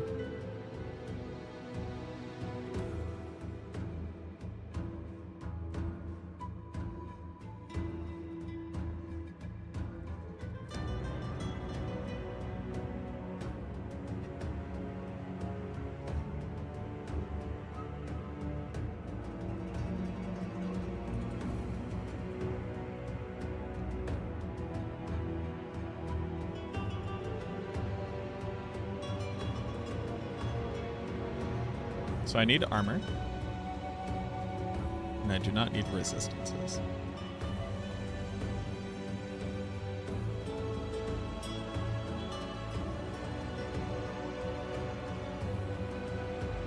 Save. Here is Sever.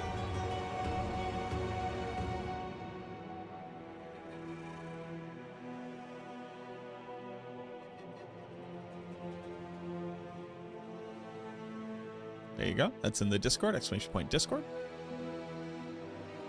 What's next?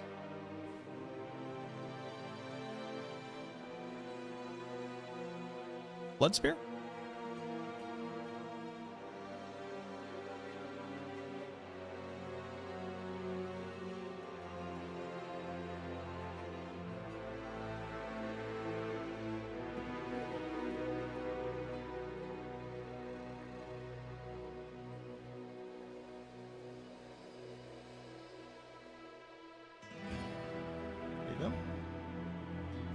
Look at Blood Spear. Big old Blood Spear, boys.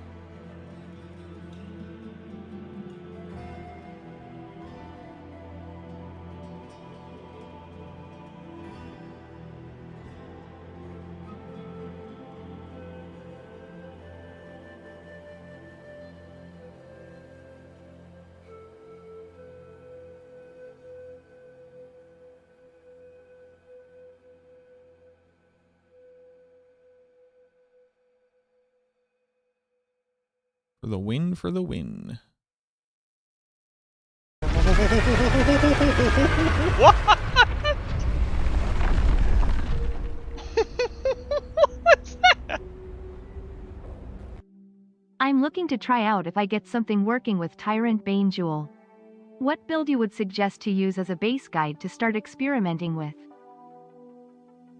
Blight Necromancer. Thank you very much for the $10 donation, Anonymous. Ever tested new gloves for minions? Are they going to be nicer? New transmog, Zero Sword? Nobody can test them yet. The PTR hasn't started, so no. You won't use Zero Sword with anything, ever, except for Army of the Dead. It will never be good for any minion build. It's not a minion sword. Thank you very much. I appreciate that.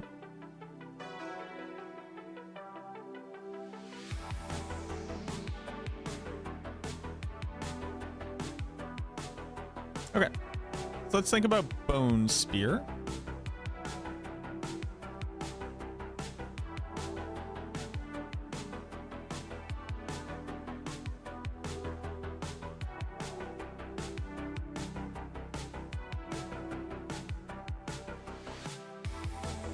So you just take damage reduction. Like, I don't...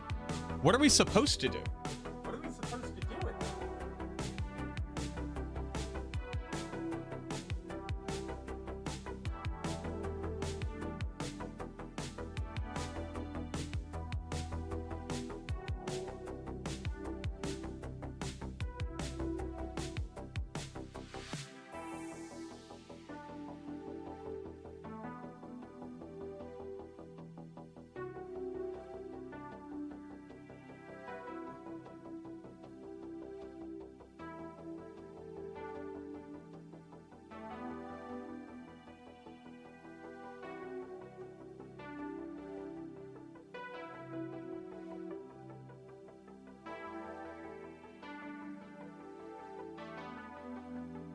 Glankia, I don't know the answer to this directly. There's like an off...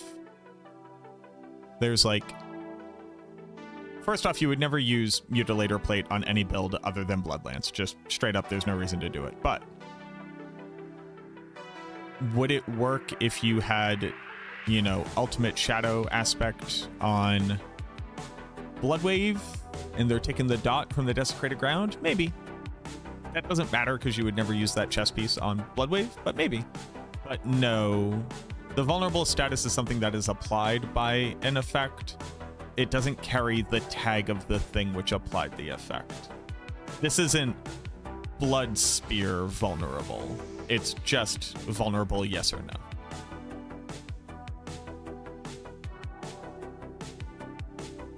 That was mighty loud. That one's meant to be loud. Supposed to be scary.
Yeah, Glinka. It would, like,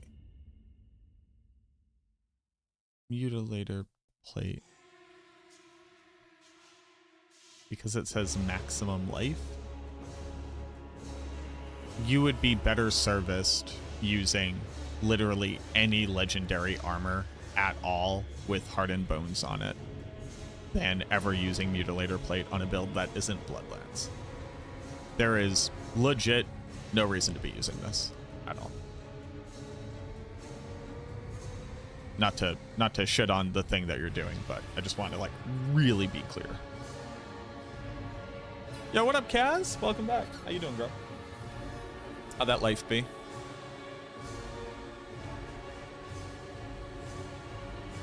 Blood Spear. Does anything change about Blood Spear?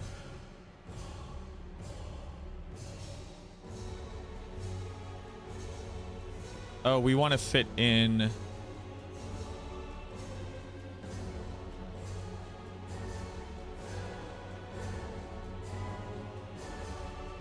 You do shadow damage now, right?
Cats are doing well, not that you asked. Accurate representation of the record as it stands.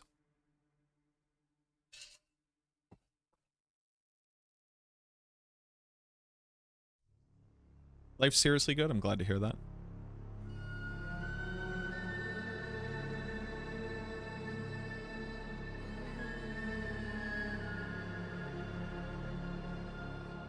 Would you ever drop down to a one-hander and a focus?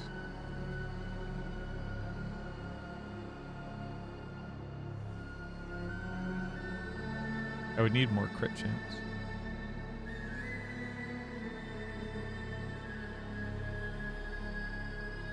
Where am I going to get the skill points?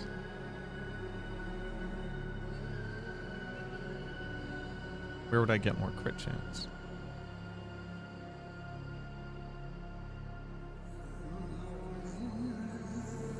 $47, $50, $60, $87, $91.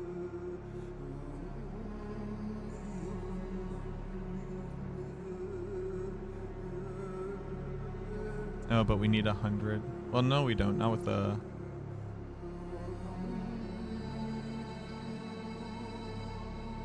one-hander, we don't.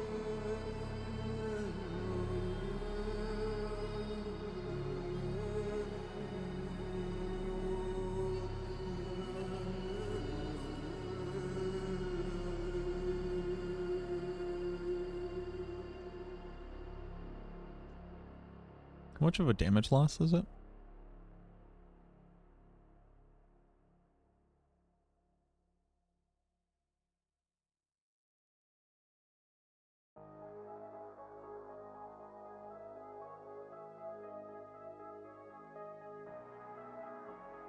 How's that possible?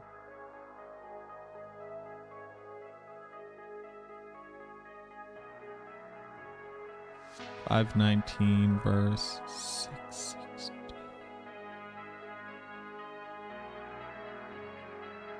22% of the previous damage. But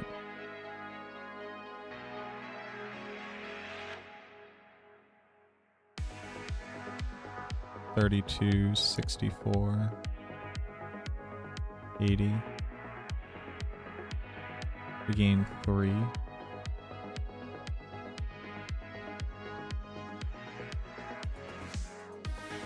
18% increase just from the attack speed.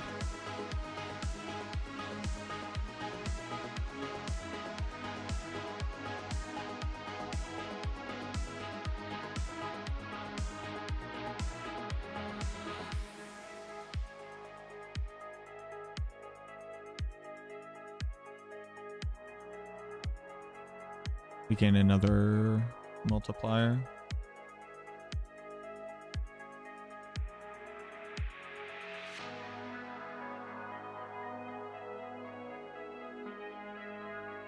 $16.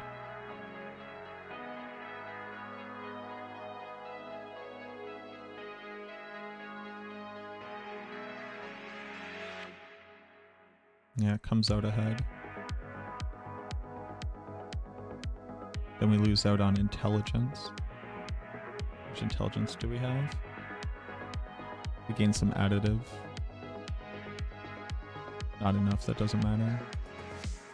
So we go from this to 120.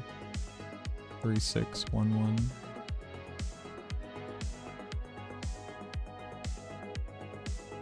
Versus 3415.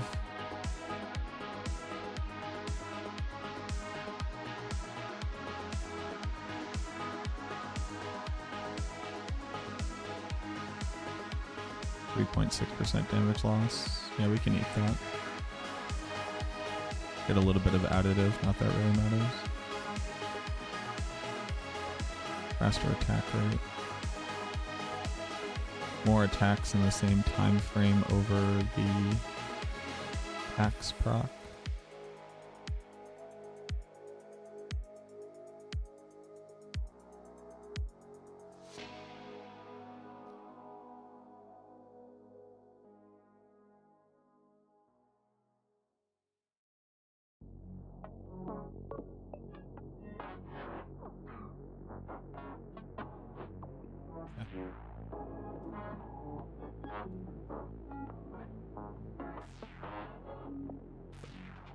What up, Sarah? What are we cooking up? We're cooking up the PTR version of all the builds. Blight build still F tier. Blight build has never been F tier. Right now it's a B tier build.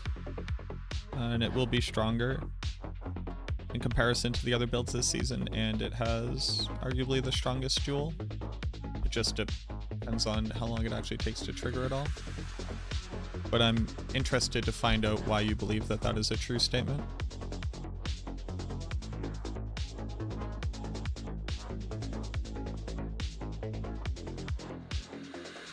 Mace. And max life. This is grasping veins. Hello? Grasping veins. Where do I get my crit chance from, though? 80, 93? I need 100%. I don't have the points.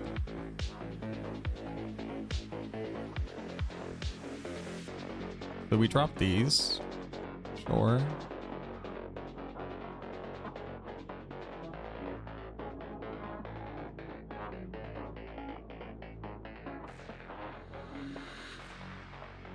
We just have to. Okay. Anyone else boss's power is doing less damage? Nope. How do you survive in high pits without barrier? You generate barrier via necrotic fortitude.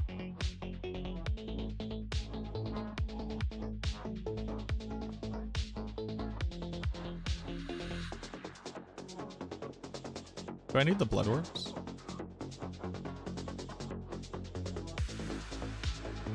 I do not. That's some crit chance. Use 97. Okay. There we go. Okay. But it also depends on what build you're talking about. Oh, I can also get crit chance from my cube.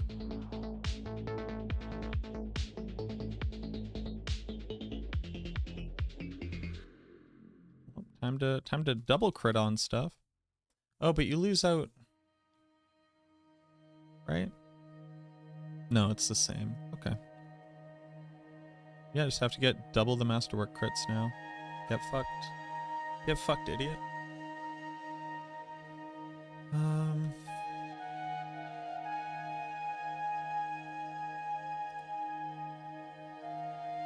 Oh, but well, no, because you'll have two of them. Yeah.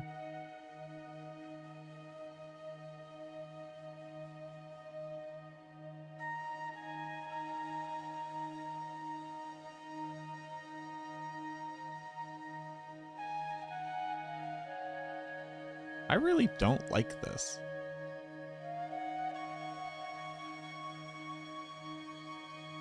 Do you just not fit it on?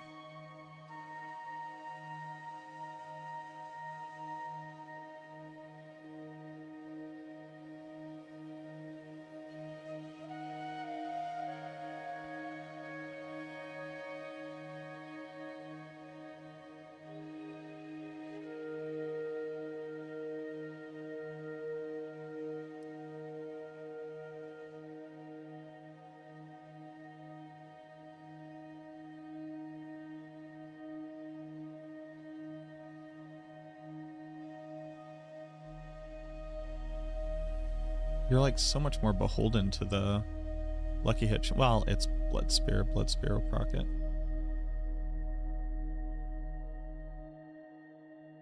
To work with men down? Yeah, that'd be pretty cool. There's a lot they could do. And I still need 3 points here. Don't I? Embrace?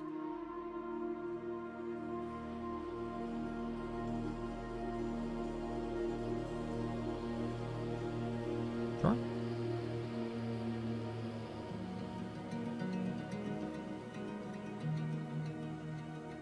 I don't have finality on this build.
Is it enough to compensate Soul Rift nerf?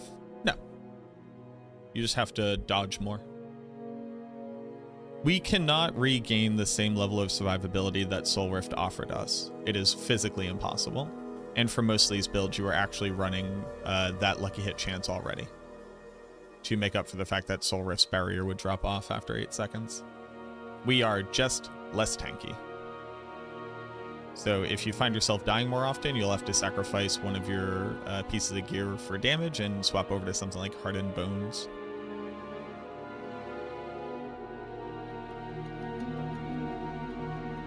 The Necromancer class is just less tanky than it was previously. For all the builds that have to continue to use Soul Rift.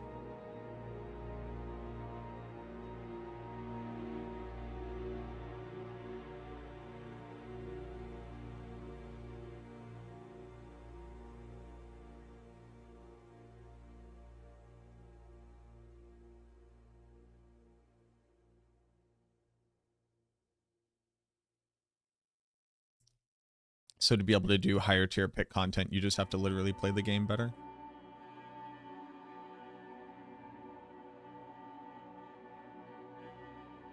Some builds will be able to swap over to Bloodwave to regain damage and also gain damage reduction from casting it.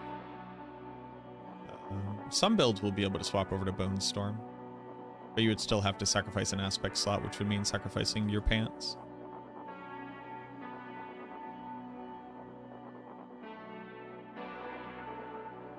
which I think they should actually just take damage scaling off of armor entirely.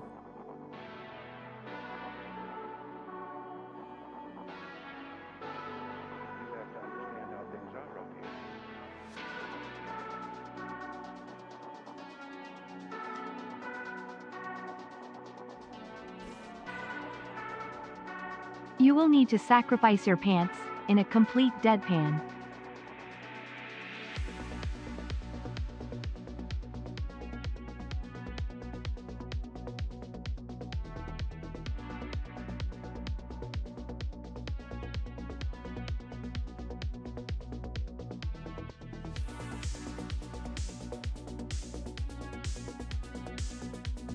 Hey, Osty Pops. I don't really know what that was. Please don't do that. You'll need to sacrifice your pants in a complete deadpan. Yes, thank you so much for the 19 months. What are we working on? We're working on the Blood Spear Necromancer for the PTR.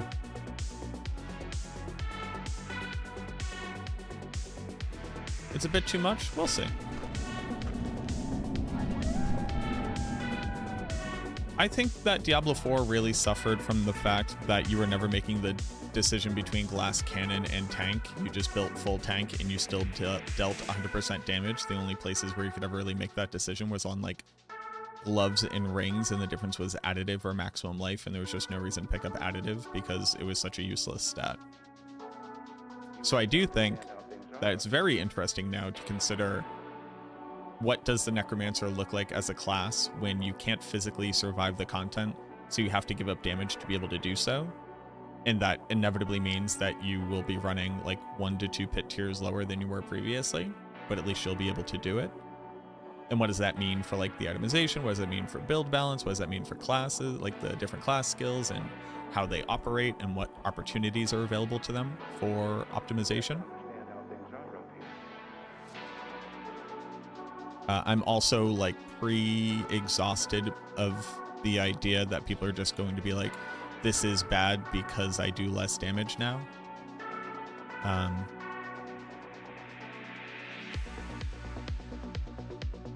And just like how hilariously like short-sighted and childish that is as a concept. So I'm like pretty tired of it already as I think about it right now, which sucks because it's going to be a lot of that. And the worst part about all of it is that it's a PTR, and people are going to take it as gospel and say that they ruined the game, and I'm going to have to read the exact same fucking Reddit posts for another month until the season comes out, and then everybody just calms the fuck down.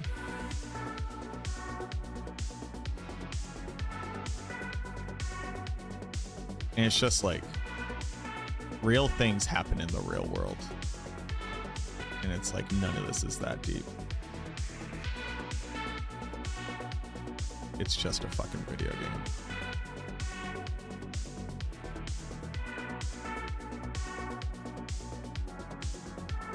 Yeah, so basically every season.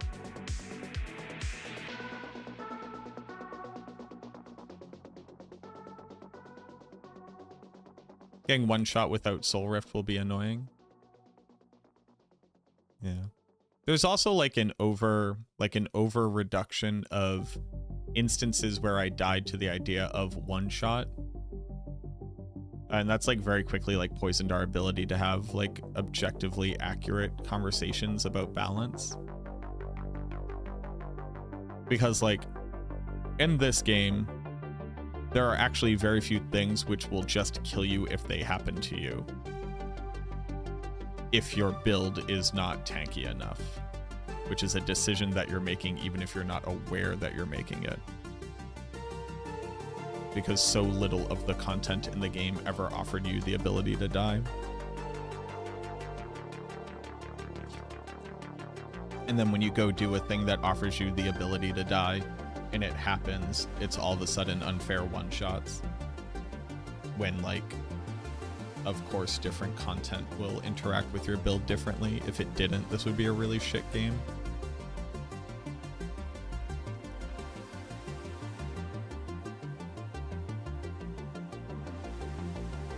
But, you know, there's always Blood Mist. Like, that's the other That's like the other funny part. Why isn't X-Files good for Blight? What kind of damage does X-Files do? Before campaign skip for seasons creates a leveling issue that PoE 2 and Last D don't have by comparison. No, I don't think that there's a leveling issue. What leveling issue is there?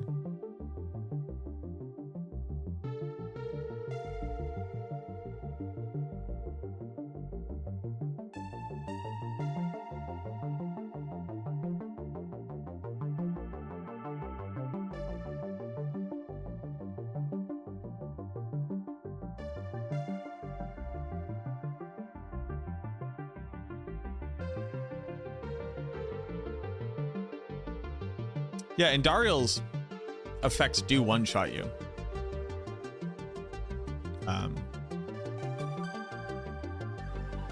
And Dariel's fight is like significantly harder to survive than other things.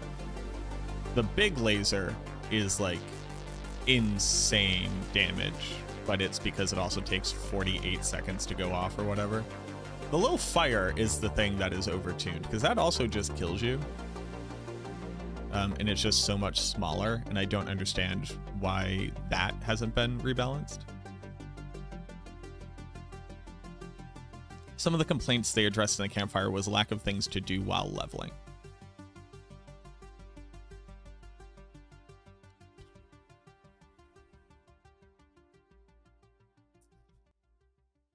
So, that, I get what you're referring to.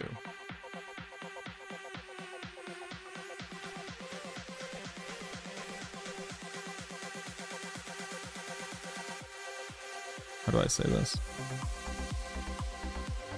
July 1st, Swiftstorm. I don't know what people are complaining about as far as things that you can do to level in the early game, because you can kind of do anything that you want in level. So I actually don't get it. I do know that people have complained about it, but I actually don't get it. Now, that's not particularly helpful because the conversation just kind of ends there, right? But Diablo 4 players said, I don't want to do the campaign, and you can't make me. I won't play your game. Where did that mentality come from? I have no fucking clue. I just don't get it. The current, like, player base of the Diablo franchise are, like, players I've never interacted with before, ever. And I don't get it. Because every iteration of the game is just doing the campaign. But they decided they didn't want to do that. So then people show up and they choose to not do the campaign as new players. So I'm going to discount a couple experiences here. I'm going to discount the experience of the people who said, I don't want to do the campaign, but then complain that there aren't multiple viable ways of leveling when there totally are. And I'm also going to discount the people who show up to the game as brand new players and skip the campaign and then are lost. Because that's just bad gaming acumen. If you don't know how to play game campaign. Learn how to play game. So let's throw away them. That represents some percentage of the population. So then I think what the problem is,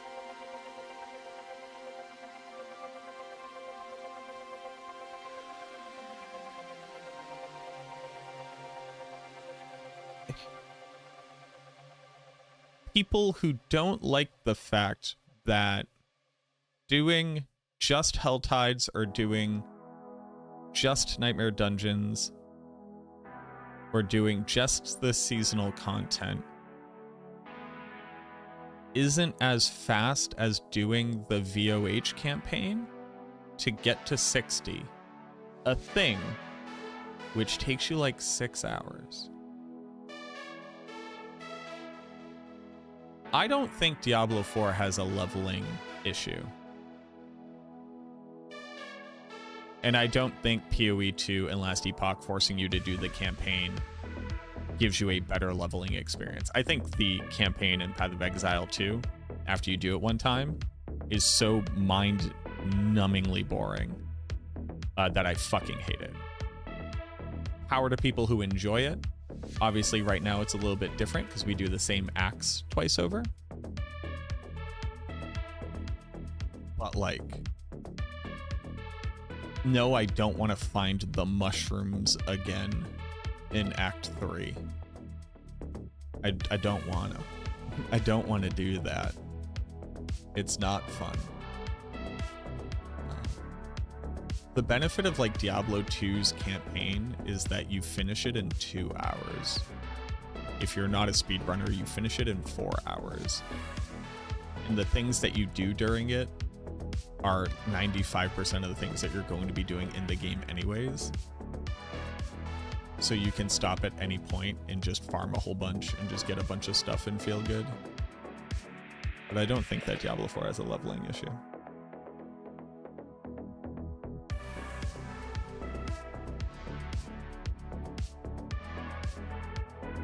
Like Helltides were great for leveling. I just like did a bunch of Helltides and then I ran some dungeons and I did some of the seasonal content. And then I turned in my Whispers and I did a world boss or two and I did some of the season's journey. And then 6 hours had gone by and I was level 60. If that's not fucking fast enough while doing all content in the game, I don't know what can be. I need the mushrooms. And before you could ignore them because all you got was flasks, but now they're flasks with quality and you can actually get the quality. So you need the flasks. I need the mushrooms and they're random drops from random monsters across the insanely large map of Act 3. Dude. Yeah. I guess I would have to agree that there is something to solve, and I just do not, so I don't think that I'll be particularly valuable in a conversation about it as an issue. So we're on Blood Spear. Which of these do I care about for Blood Spear? Pulling people is generally cool. Very long cooldown, though. Is it not just Cosmic Anomaly on everything? I don't want to knock back people.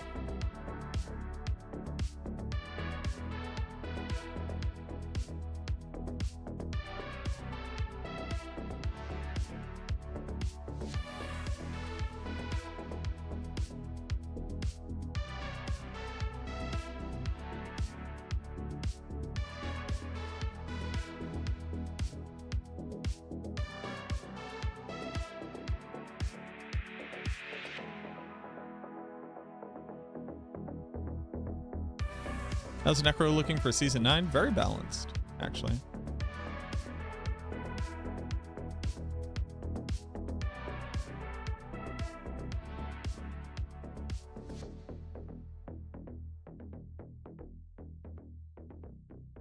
Execute bosses or non-bosses.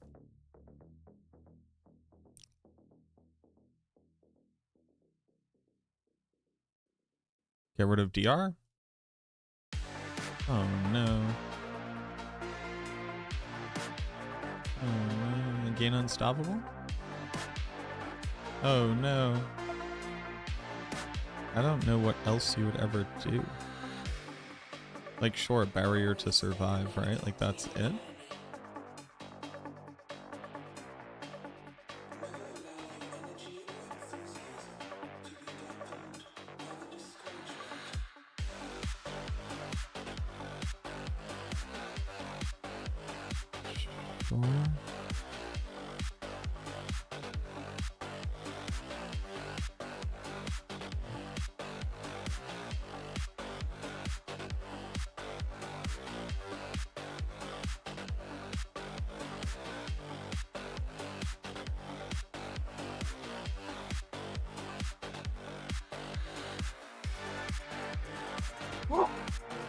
Excuse me. 33% weapon damage is just nothing.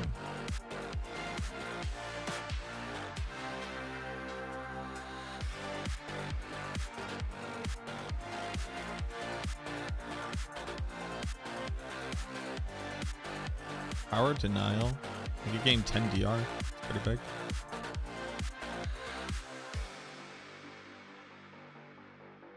Tyrant's Bane. Catalyst, deal 100% more damage. Generate resource. Movement speed, crit chance.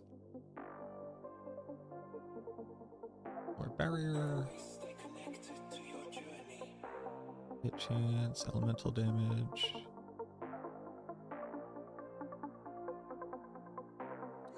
I can gain attack speed from casting Blood Wave, which is actually kind of cool.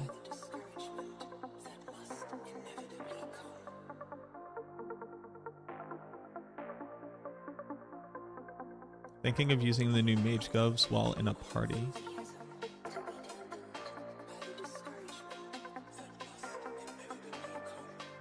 Why? Why would it be different?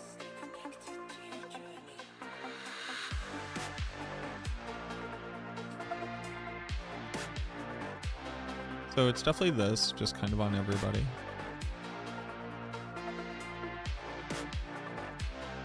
Guys, trying out the new Archmage stuff? Yeah, of course I will. How strong do I think it will be?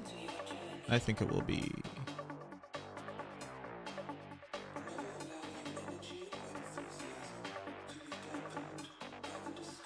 that strong.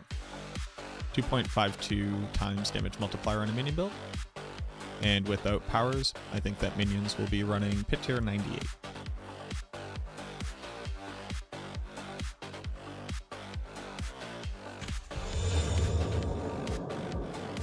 That's the understanding, Stithia, but we don't know. Blanker, thank you so much for the follow.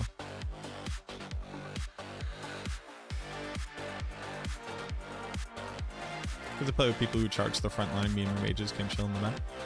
I guess I'm wondering why would it be different in single player?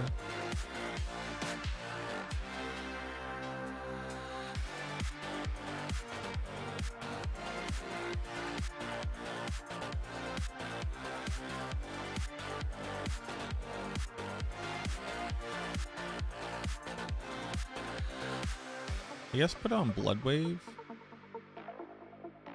Cast Blood Wave every 10 seconds. Sure. Want to try to scale Blood Wave's damage? No, we don't. It doesn't matter. Because we can't. Myriad Stone?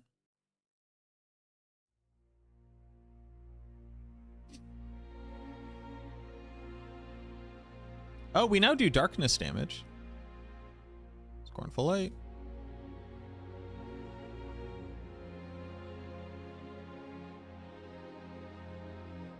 Okay. This is interesting. This is a build. Oh. But we could also sacrifice Reapers.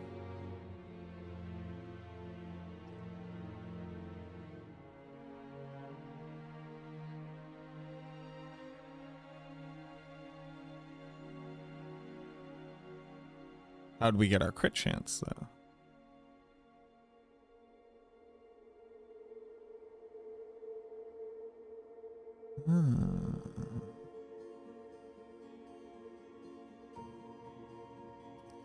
How would we get crit chance?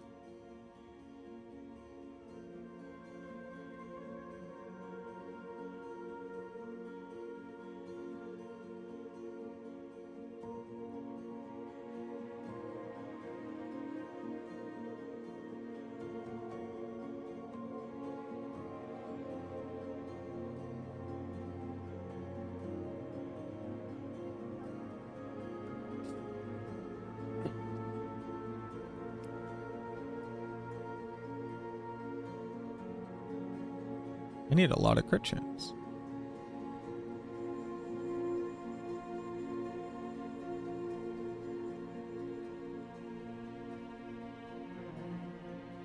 Where would I get it from?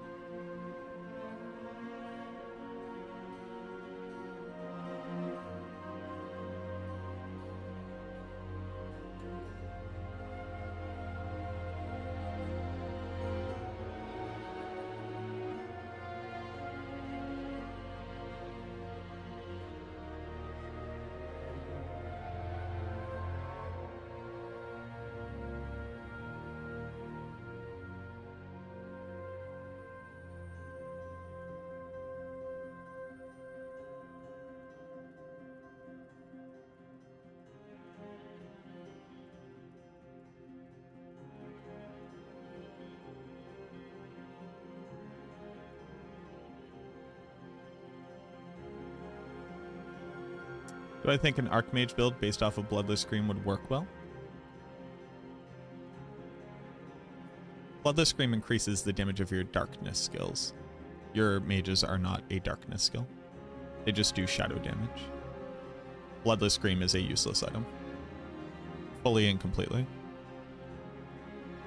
In every instance where you could use it, you would rather use something else.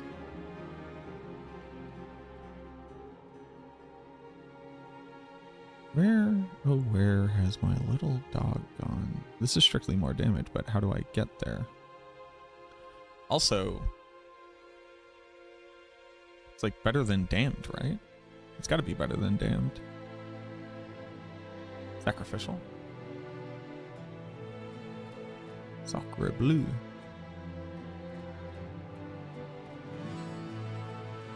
You think I would just have a permanent thing for this? I just don't.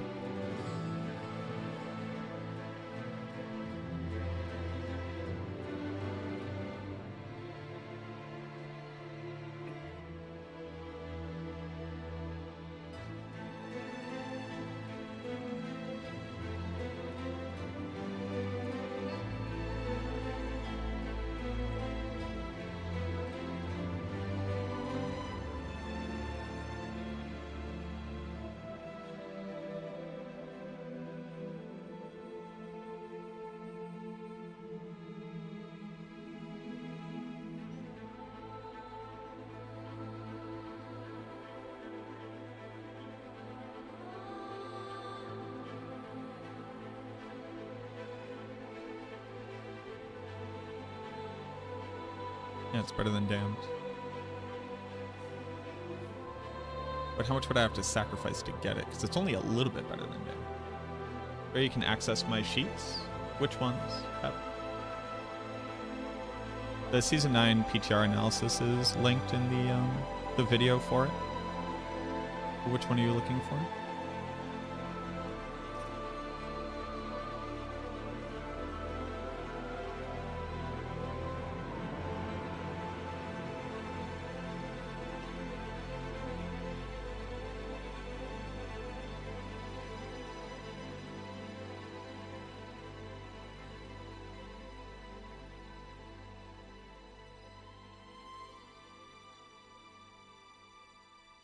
I need 17.2 crit chance.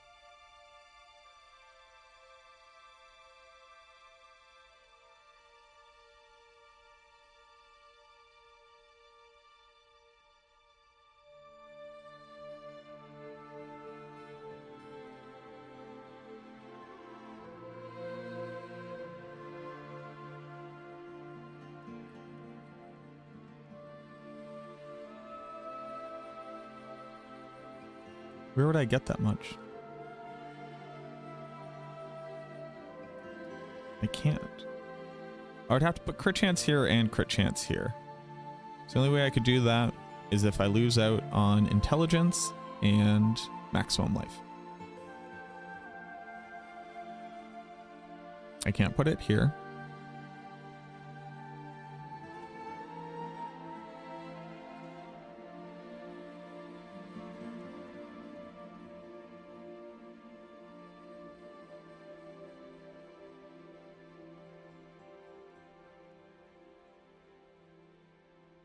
Oh, but with Blood Wave. Ooh, with Blood Wave, we can do Blood begets blood.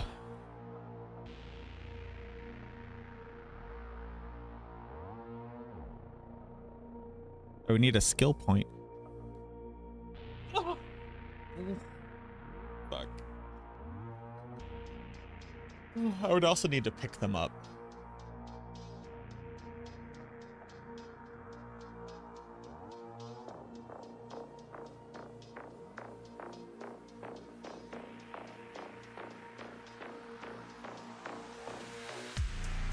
Excuse me.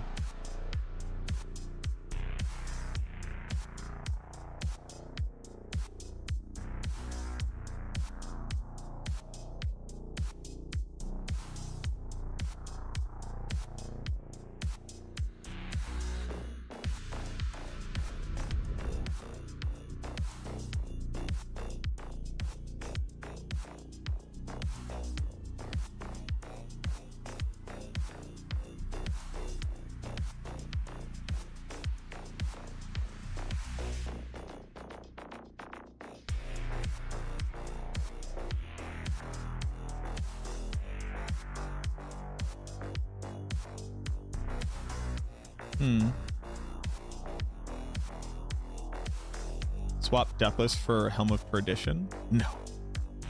Sorry. The Deathless Visage is like more than double your total damage output.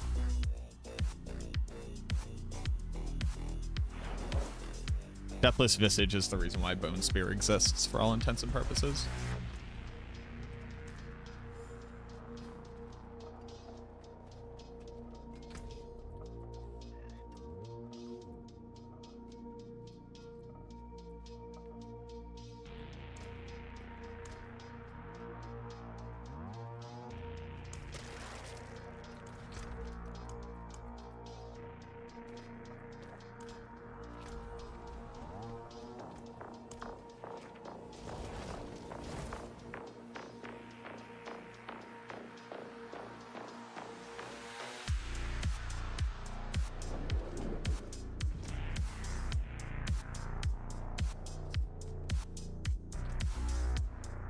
Yeah, like I said in my video, it's going to define the strictly strongest version of minions. It's just also going to define a version of minions where you just can't survive.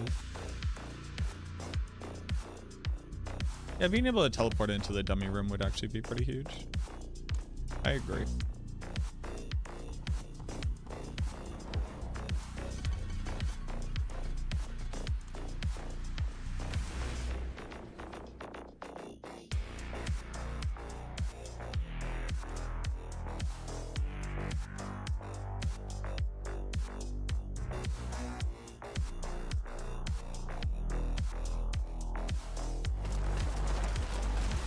I need Tam. What?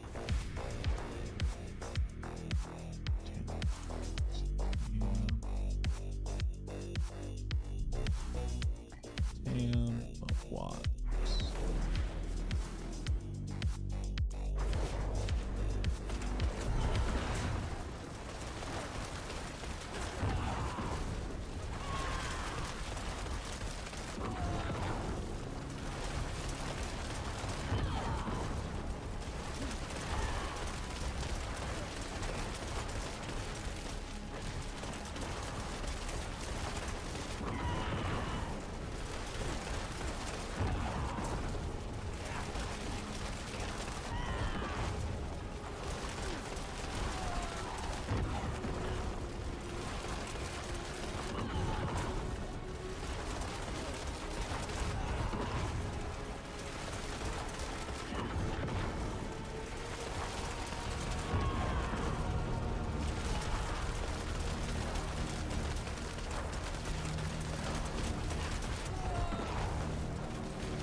Huh. Something very weird is happening.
something very weird is happening. So I'll cast my Bone Prison. I'll begin casting. I'll cast my Blood Wave. My Blood Wave will spawn a Bone Prison at the end of it. The monster is no longer considered to be inside of a Bone Prison, even though my Bone Prison hasn't gone away yet. And it is because the Bone Prison isn't dying because it resets the duration of Bone Prison, because it's reading the spawned Bone Prison's new duration as the duration. But this Bone Prison actually isn't here anymore. And that's why, while I'm attacking, I'm losing life. Because this Bone Prison is no longer being read as being active, even though it's there. The fun part being that I would still have to cancel the Bone Prison to cast Bone Prison again. Like it is reading it as canceling it here.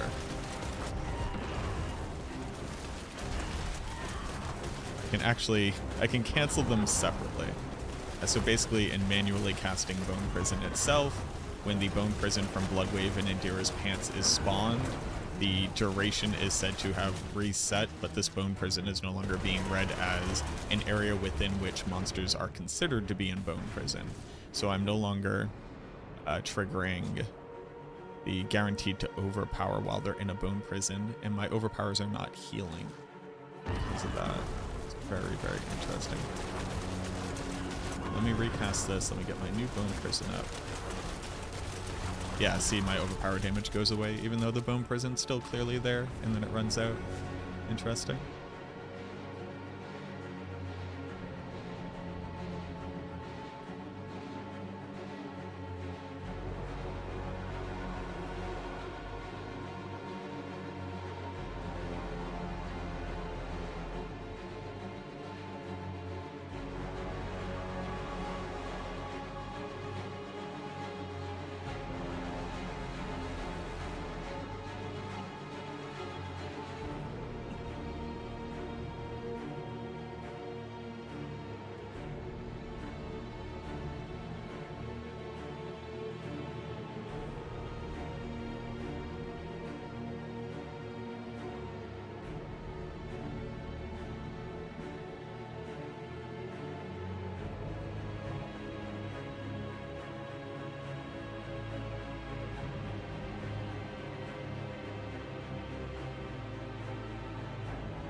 OP builds fall damn short and will be low damage. Well, they fall damn short. I'm not sure what those two questions mean.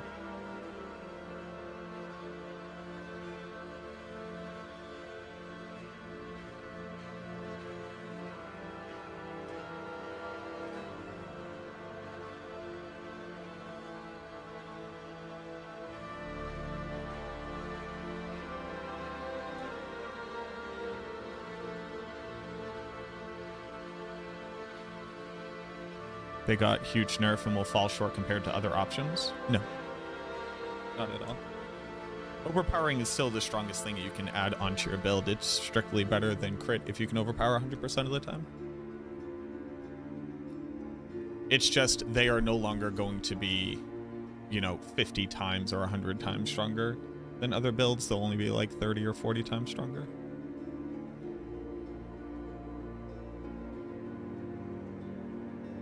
No one who can overpower will choose not to overpower.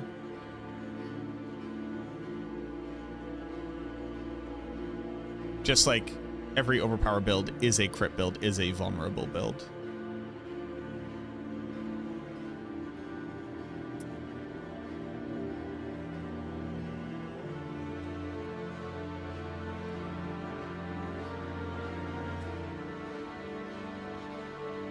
Sorry, I just gotta send this over to the devs.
Jay Skits, thank you very much for the follow. Video processing complete. Okay.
Did you know when the PTR starts? Tomorrow. Typically around like 1 p.m. What have you come up with so far? I've worked on 3 different builds. I'm on to Blood Spear now.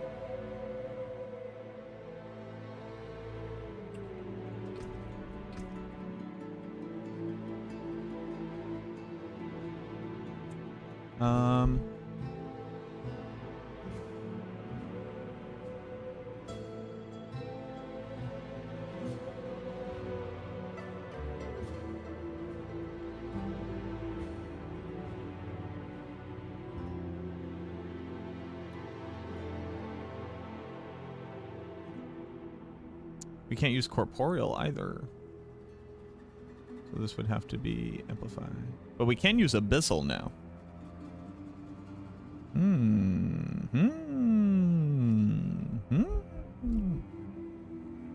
Wow.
What build are you leaning towards so far? Am I leaning towards? I play every single Necromancer build.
I want to end on Frailty?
What do we know about next season? What do we know? Everything. Should have nerfed Overpower harder. Yeah, they just need to get rid of the additive damage component of it entirely. Why not use Plunging Darkness instead of Casting Blight? Casting Blight gets you a 20% damage multiplier. Plunging Darkness requires that you lose an aspect slot on your build to be able to get a 20% damage multiplier. Why would I ever use an aspect when the skill itself, which would take up the same amount of space on a skill bar, would net me the same effect but better? What classes will be good for a casual player? Every class. You play your favorite. They all have beginner builds available for them.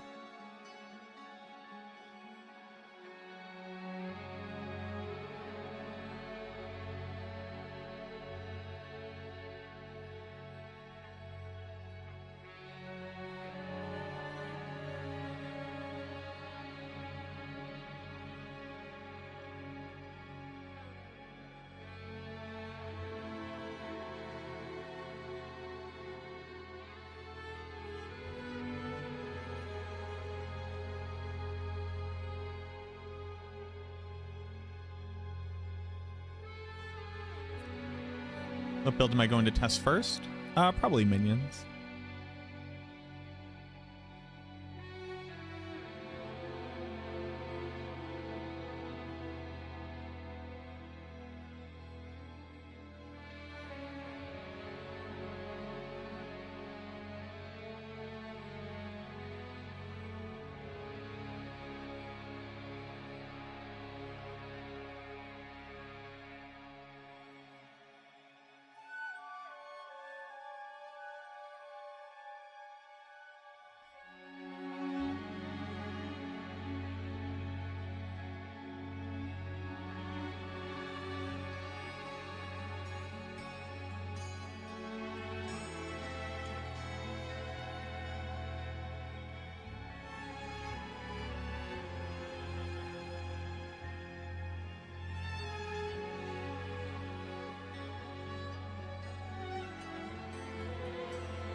Does Diablo 4 season start? July 1st.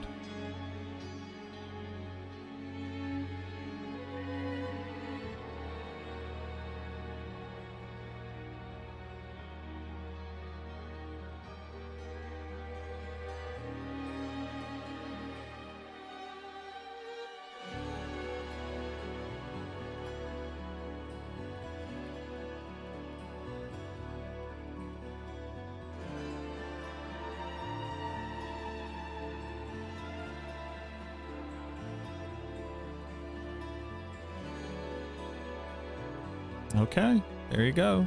Now bone builds are officially the best blood and the best shadow builds.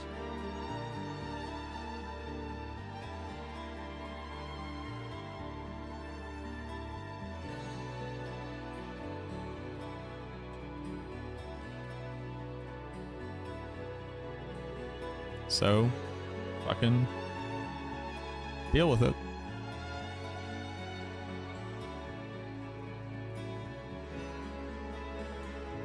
Age build on Diablo Immortal at the beginning. I hope this will bring it back. It was super fun.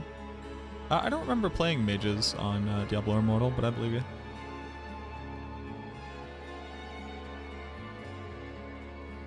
Wish you could name the minions. You can. You just have to hold them up here in your head.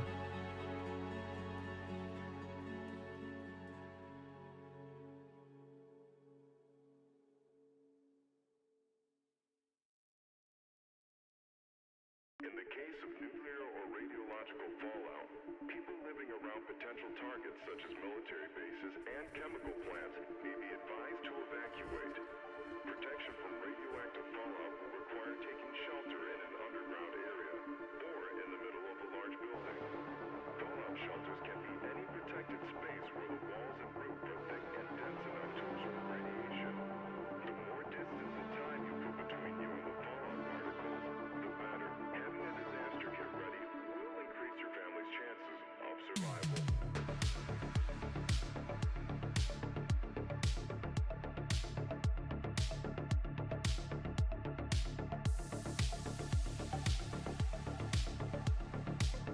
Okay.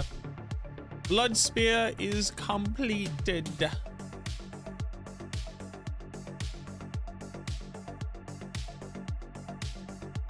Blood Spear is completed.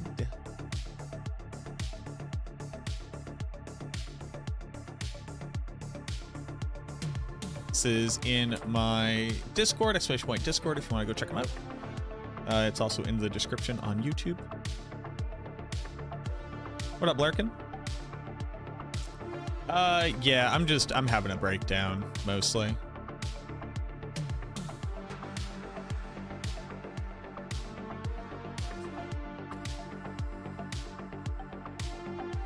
Mostly just having a mentee bee. Trying to consider things. Blood Spear, which is our Bone Spear build, which is our best Overpower build, and also our best Blood build, is now also our best Darkness build, because we can make it do shadow damage. And it still continues to be our best Blood build. And it still continues to not have any boards that actually support doing shadow damage, but critically striking. So the Necromancer's identity just doesn't fucking exist.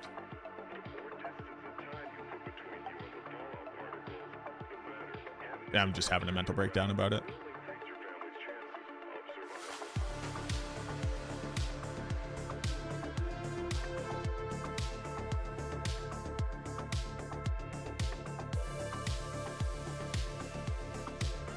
Change only builds and no idea if they get fixed going into Season 9.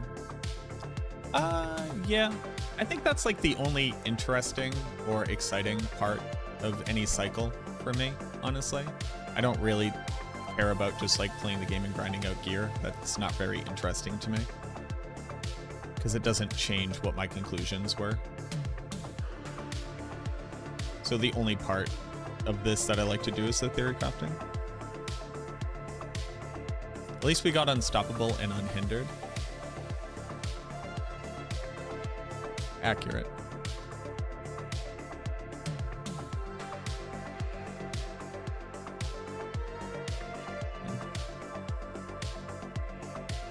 No, it's a terrible way of going about doing it. It's fine as a bandage, but it's now been like 4 seasons of a bandage, so it does just need to be addressed. And hopefully it will be.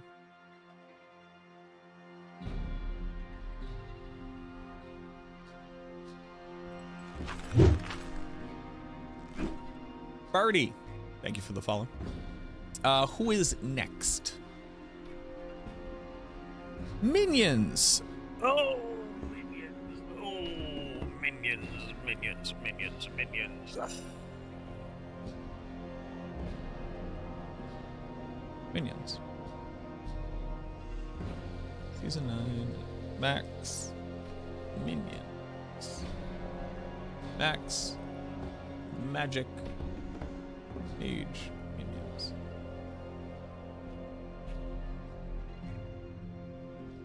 I need to start putting Mac at the beginning of things because I finally have like enough, you know, reasonable clout in the system where people like to be able to call things by a nickname, and if I call it Max Minions, then people know what they're talking about.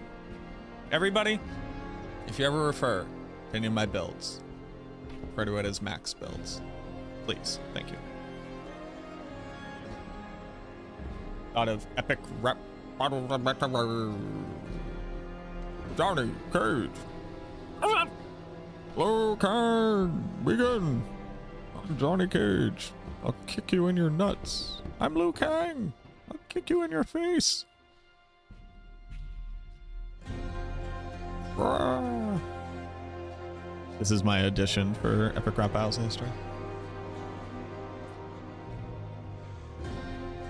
If the devs explain their design philosophy, well, they did explain their design philosophy, right? The idea is that like you can take a thing and transmute its damage type, although that kind of doesn't matter, sadly, because you would never see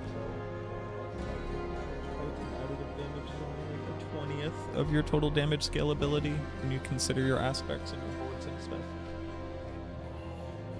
And a little bit of a mentee bee, and like, you know, like the rogue does shadow damage and cold damage and poison damage, but sorceress does multiple damage types.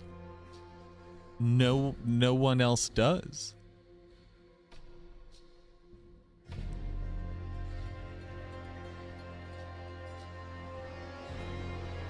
So like what am I supposed to use other than this and this, or this one? Like, what am I supposed to use? I don't know.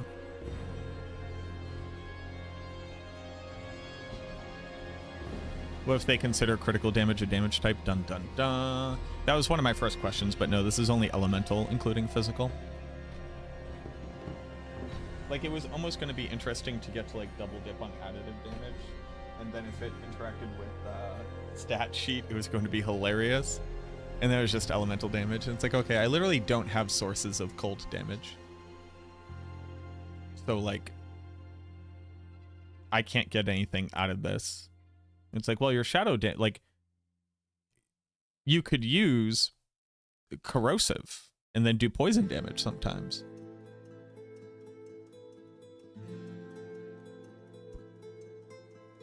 But why would I? Like, the only elemental damage type the Necromancer has is shadow. And we don't take shadow additive damage. So what's the point? It's challenging. I need to not be a doomsayer about that.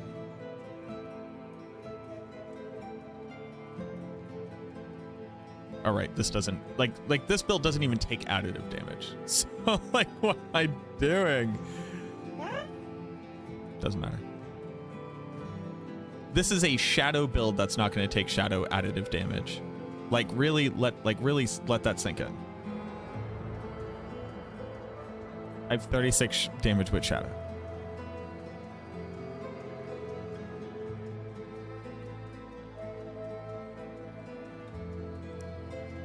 Because I don't take any additive here, and we don't have a shadow damage crit board. We only have a shadow damage dot board.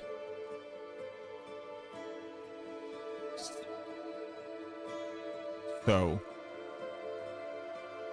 I can't get shadow additive damage.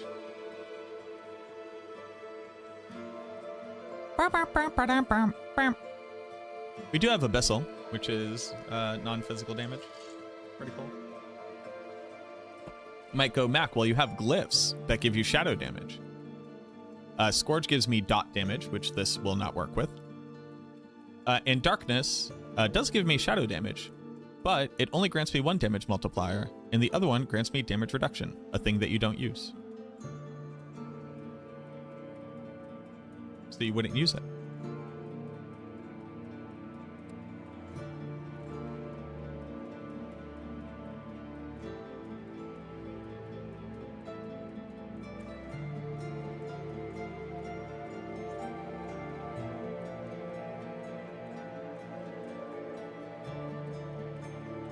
So yeah, getting limited options. It's less so about limited options and more so about there's literally no options on the Necromancer. This will never do anything. It's just you make this do shadow, and for builds that care about doing damage with it, it will gain multipliers. And for everybody else, it doesn't matter. This just says damage reduction.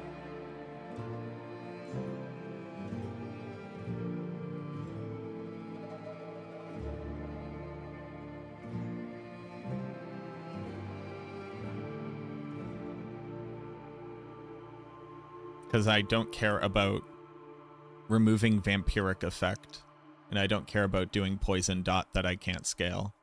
I don't care about chilling. End of statement. I don't care about leaving some burning damage on the ground, or getting rid of chilling wind. You almost care about suppressor, kind of. But I don't care about doing lightning damage, because I can't scale it. So I take my 10% damage reduction.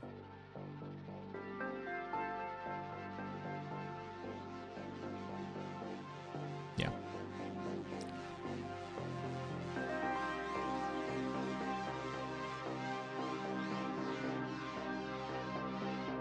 I get why Necro doesn't have poison damage.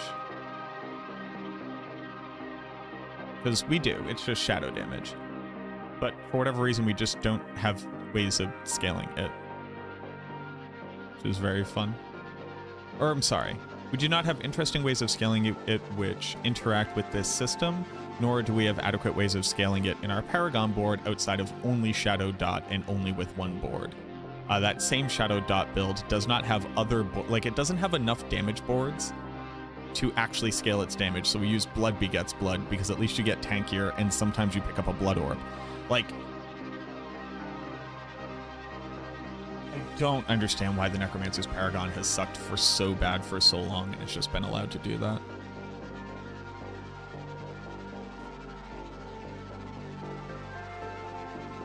Like, they had Scent of Death, and they changed it to be cool, so it gives a crit multiplier and damage reduction. So Dot builds got nothing, but at least Sever got something. Except its multiplier is worse than the Overpower multipliers, and the stats on the board suck. So it's like, cool, do you want a useless glyph with bad damage and a multiplier that's worse than overpowering, or do you want to just overpower? That comes along with damage reduction and maximum life and damage reduction. Which do you want? It's like, huh.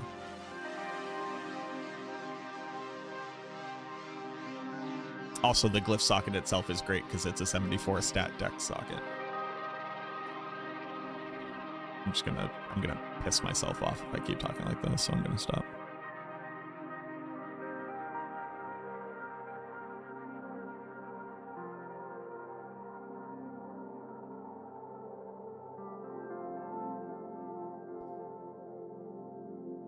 Okay, so Soul Rift no longer offers us damage reduction.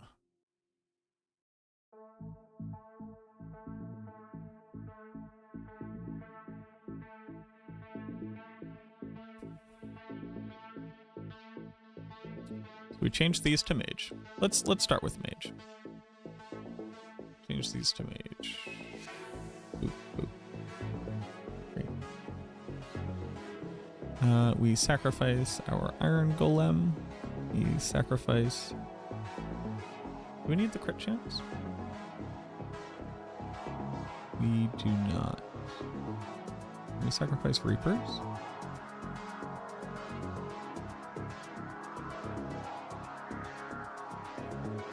This becomes service and sacrifice.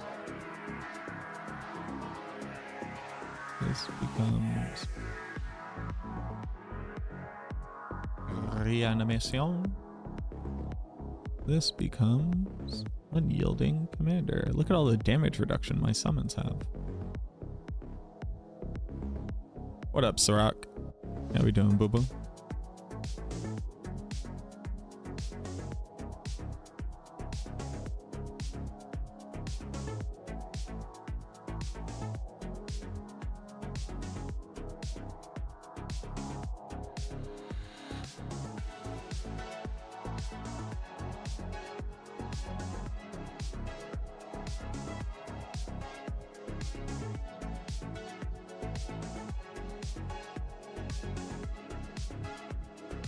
Why isn't there a temper for skeleton warrior damage? Ever wonder about that for a little bit too long? That's just me. Long weekend with feral toddlers.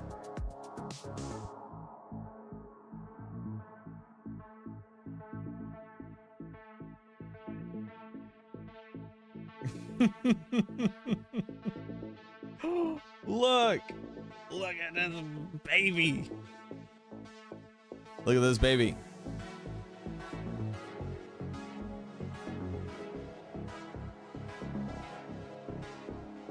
My friend's new Rottweiler puppy. Name's Ripley. This is all three of them together. The little baby, that's Ripley. The big man in the middle with the grizzled muzzle, that's Havoc. And then the girl on the other side of Havoc is Frenzy. They're good dogs. We slept over their house this weekend and I got to be woken up by 3 very active Rottweiler dogs. Look at this man. He is an absolute killing machine. This man has no thoughts, only death on his brain. This girl is a little gremlin and all she does is mischief. And this little motherfucker right there, not smiling because she knows what she did, is still very much a teething puppy, and she'll bite the shit out of you and it hurts so bad. Ginger Gaming was talking about me? I don't believe you.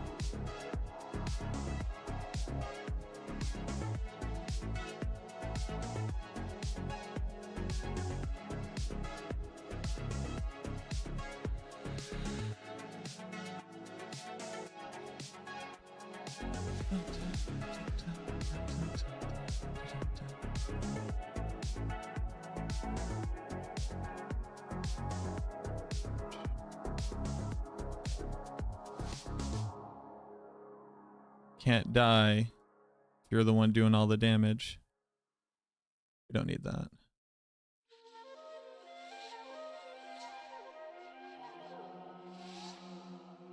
Huh.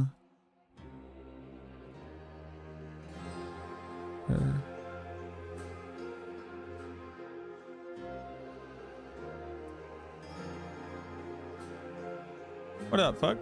Wondering if you have any thoughts on a build with the new Skelly Cold Mage aspect, Creeping Mist aspect for some Zoomies gameplay. Be viable or too early to say? Thank you for reading. The new Skelly Mage aspect? Coldbringers? Very bad aspect. On the Creeping Mist aspect, so the Necromancer at this point runs at 200% movement speed, even without movement speed on their boots, because of Reaper's Pursuit. So we don't need mobility in the form of movement speed, we need mobility in the form of being able to teleport. But I don't think that that particular combination would be relevant in any meaningful way.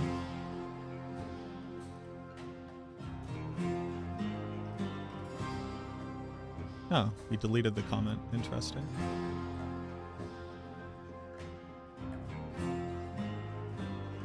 So here's the problem. I'm in like a pretty down mood. And when I'm in a down mood, I absolutely love fighting. So I would love to know, like, my curiosity is piqued, because Boy just keeps my name in his mouth for some reason. But the smarter, more intelligent version of me would choose to ignore this thing, because that's probably even more spiteful. But the whole thing is that you get to get a clip out of me responding, right? And you get to send it along and it gets to feed whatever fire.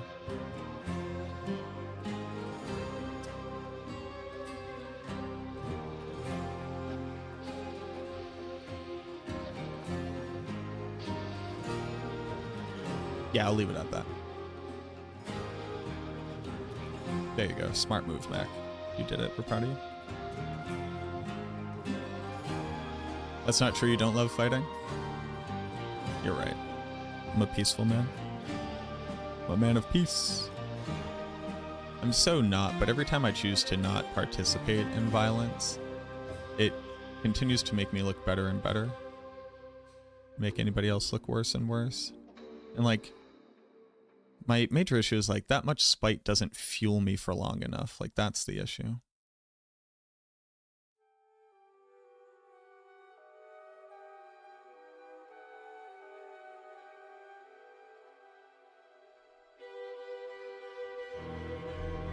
Truly, I am cursed.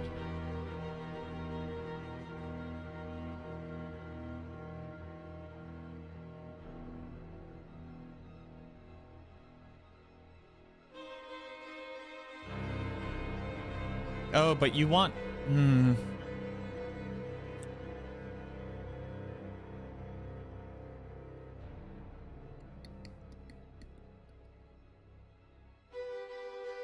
Unyielding Commander is just so much stronger than 2 more mages, right?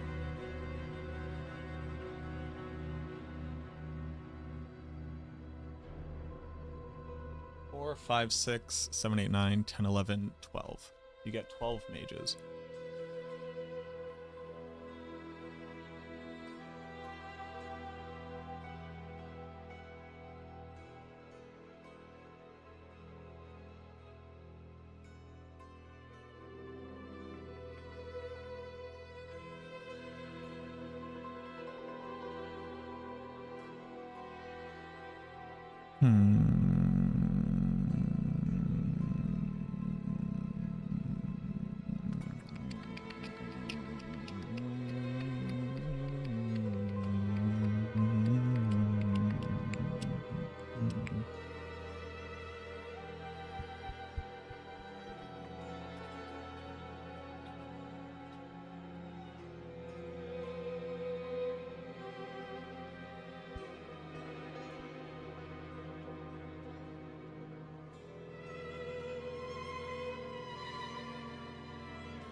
Right, what's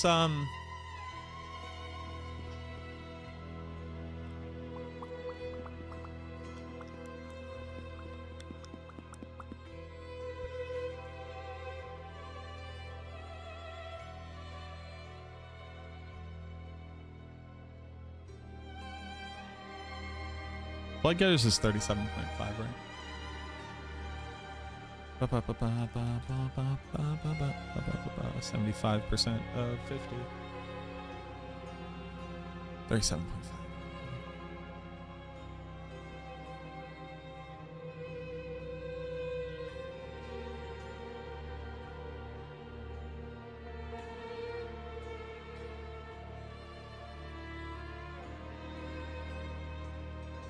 Yeah.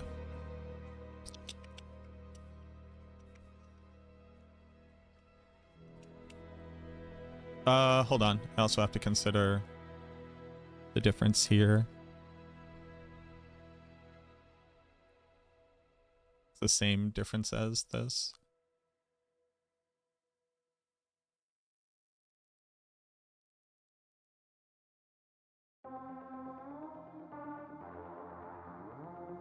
And then also the -6 attack speed. They're at cap.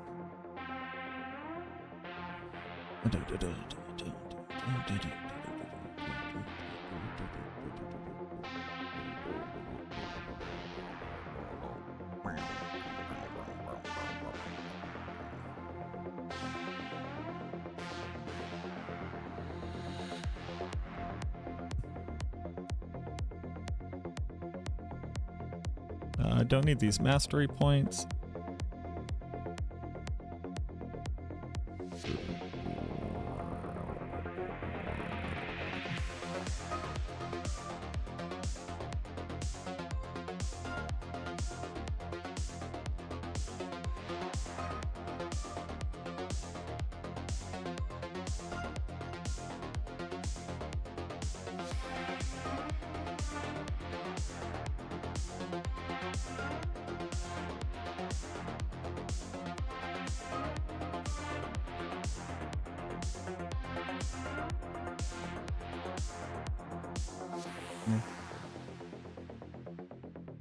I think the new Archmages should last a little longer than 3 seconds.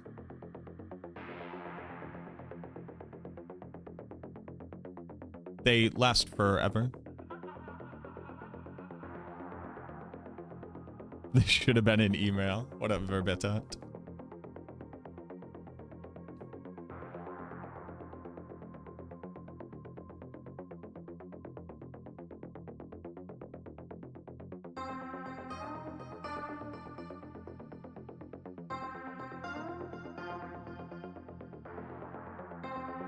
No way bone mages live forever?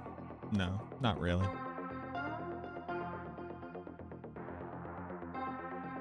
You also wouldn't want to, because them doing Bone Spear doesn't scale with minions.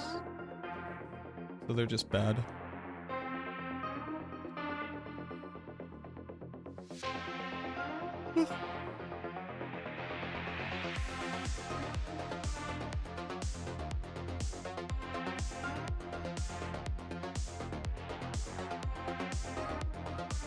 They are meat shields.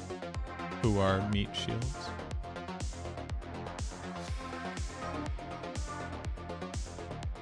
What is a meat shield?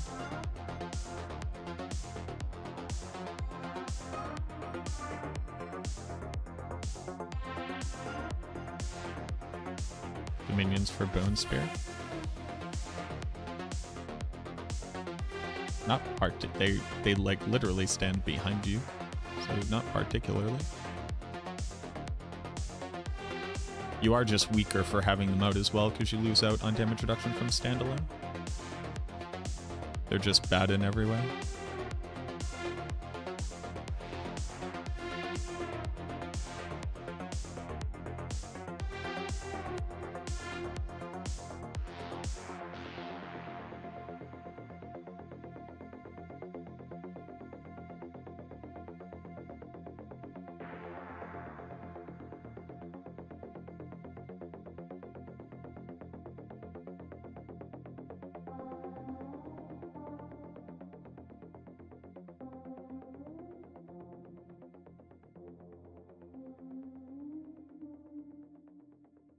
Yeah, I don't think I change anything here either. Didn't generate enough orbs. Okay. Oh, I have to pick things here.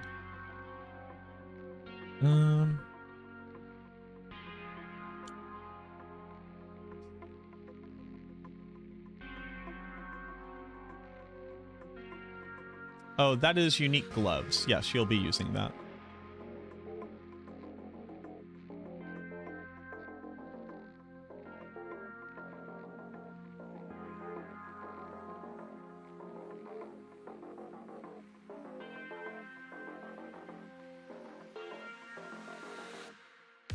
Xania, you don't use Death Speaker's amulet. It's not good. But you don't cast Blood Surge on a Bone Spear build?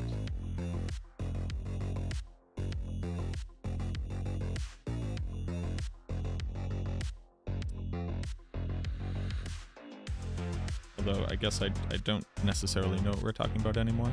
But the answer is you don't use minions on builds that aren't a minion build, because they're bad on those builds. Because you can't scale multiple types of damage in this game. Because there's an affix that says a skill deals double damage, and all your aspects say your skills do more damage. And your Paragon boards are too limited. So you just do strictly more damage by continuing to scale the bigger damage number than you would with any other damage numbers. It's not even close.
The mage build that's built around with these new gloves probably won't be high tier. No, it's going to be one of our strongest builds this season. It's going to be very strong. Xania is asking about builds with minions that do other stuff. These are two different conversations. Do not take anything I'm saying to Xania as part of the conversation that I've had with you. This will maybe be like our third strongest build, depending on how good dots get with the new gem.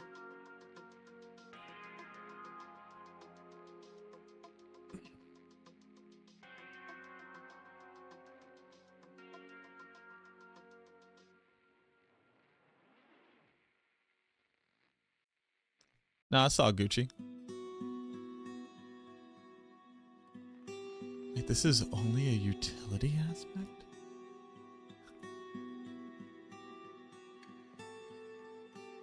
That's funny. Like, how wild is it that Coldbringer's aspect does more damage than the basic attack of a mage? Is that not funny? Is this not haha funny?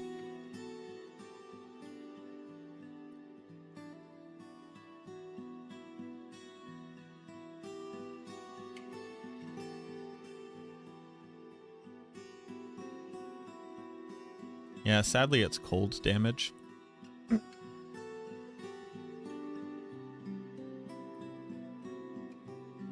we have no way of uniquely scaling. And the things that scale our base attack and the things that scale Mendeln won't scale it. Because Mendeln is physical and the base attack is shadow. Although we have to just use generic multipliers anyways because that's the case. But we don't actually have specific multipliers that would be differently strong. Sucks so bad. Like, how does the damage of our minions just not matter? God, I hate Ring of Mendeln. Ring of Mendeln's existence has allowed our minions to continue to just be, like, completely underserviced by balance. It really sucks.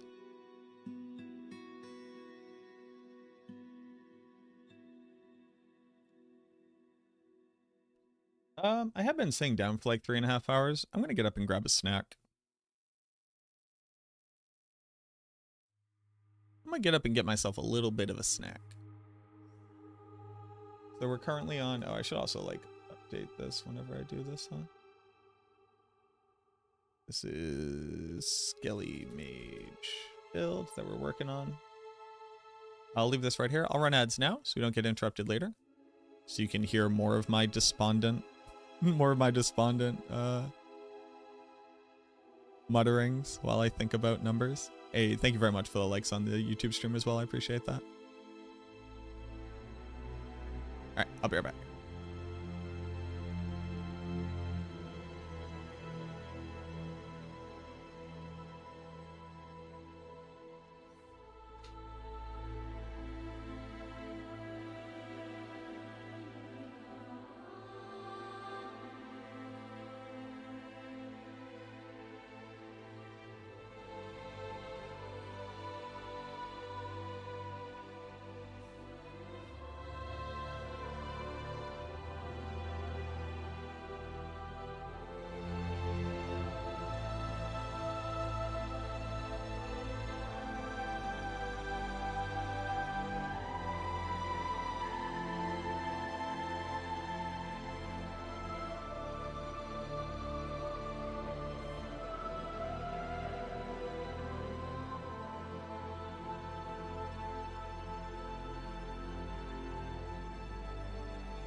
Nah, I wasn't pooping.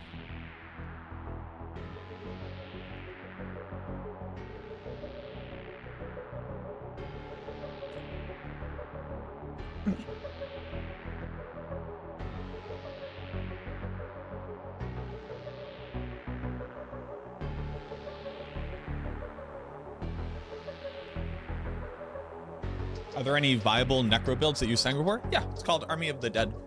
It just sucks to play.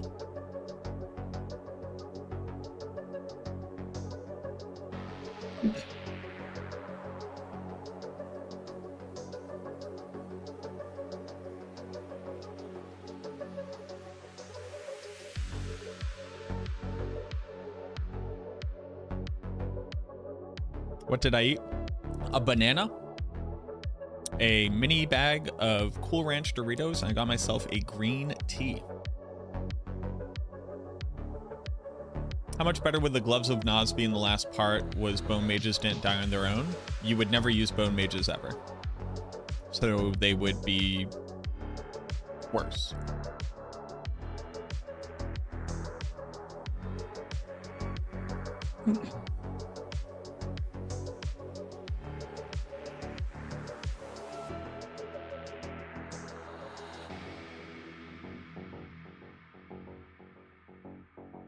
Got a banana tree, very nice.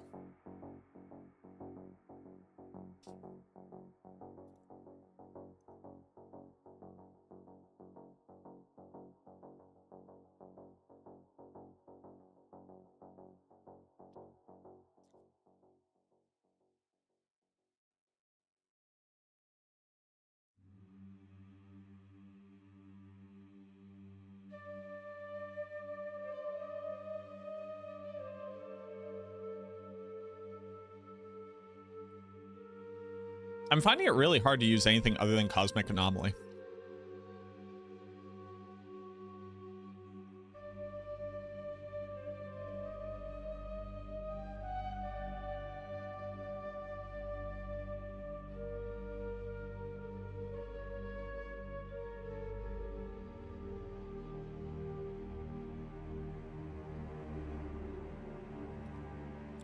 Well, a lot of builds you actually do need to trigger it, but you just take the ability that says when you trigger it, you gain Unstoppable here.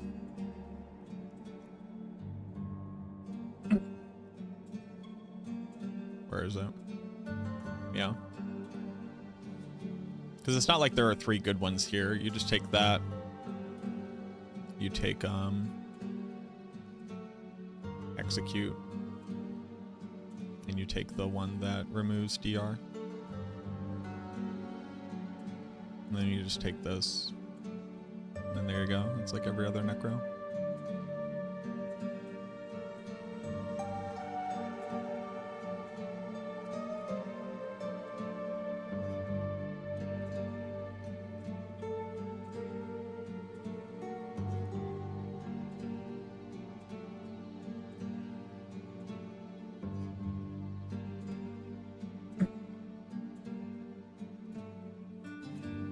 And then here.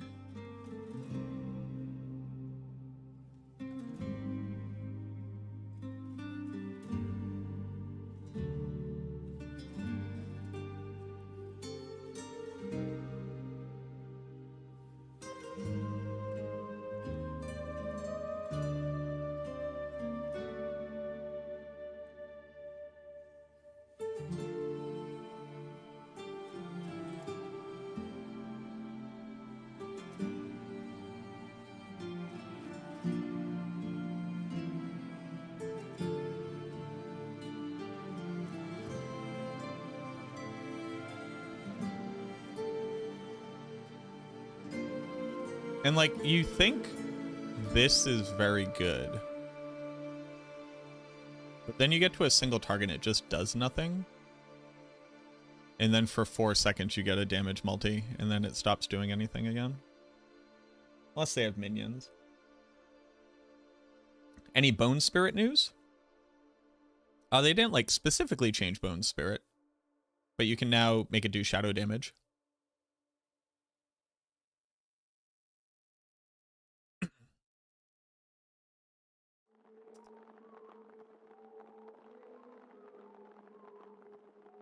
You just take DR.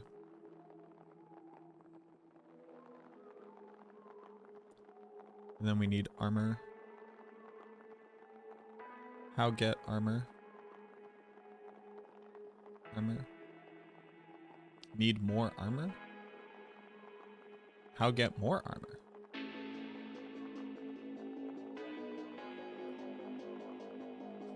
How get more armor?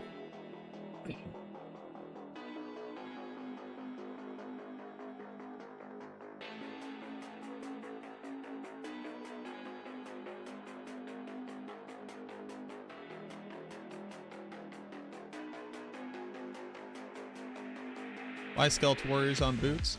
Because you used to use all your minions, which was kind of cool, and now you don't. You're right.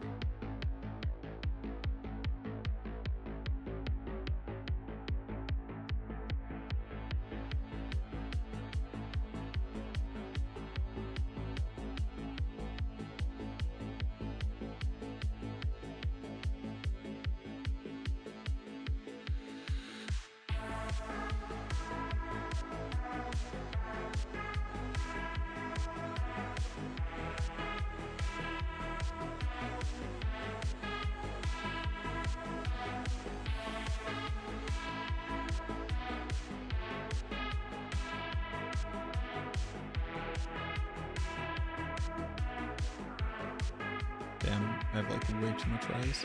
That's okay.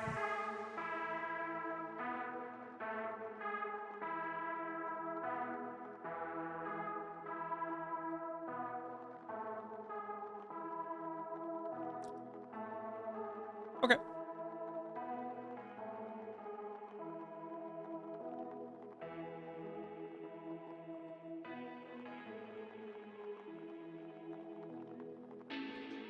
And we got mages.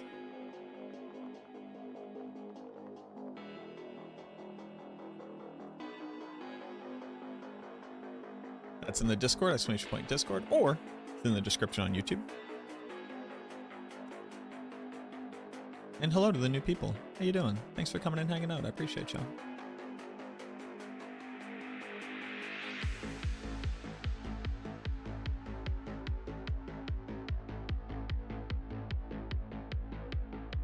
All right, what's next?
All right, new build.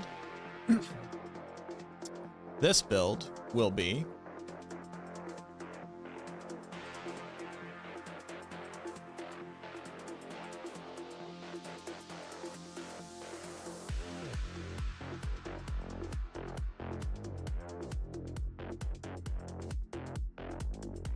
Shadow Bloodwave?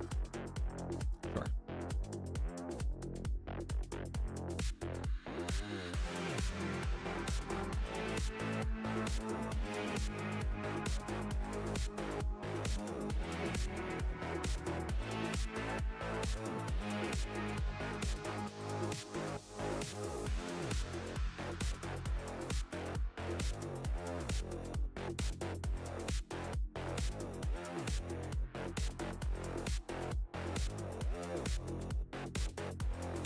They didn't nerf Mage Temper. Funny that they did not.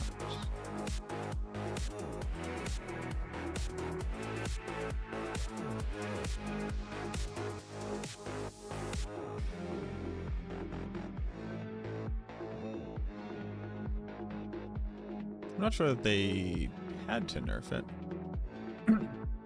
The singular minion damage value. Nerfing it would probably be a little bit weird.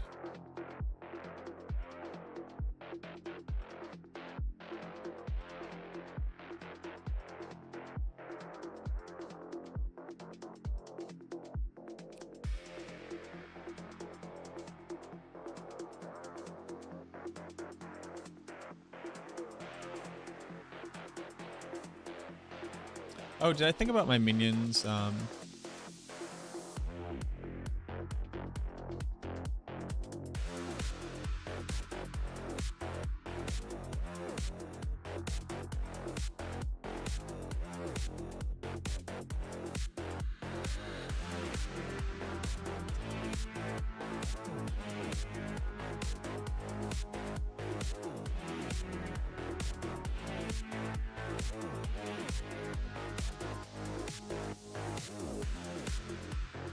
No, we don't use this anymore.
It's weird that corpse tendrils exists at all.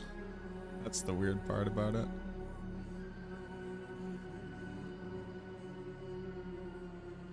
Bloodwave.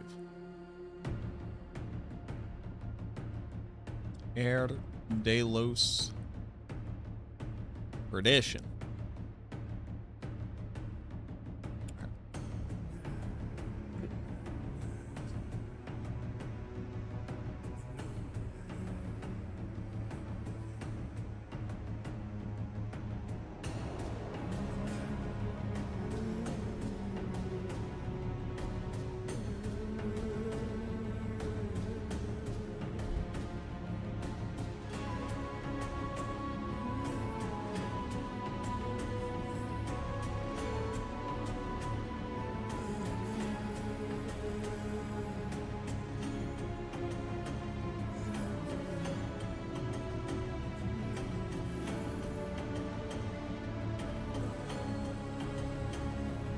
This with Fade on Bloodwave?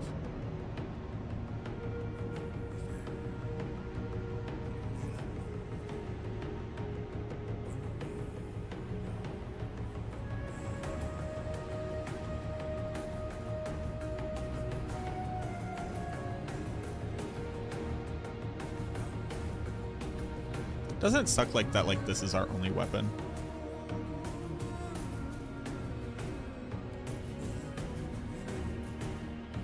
It's because of a rune word. I don't know. I don't know. I don't know. No, we do finality here.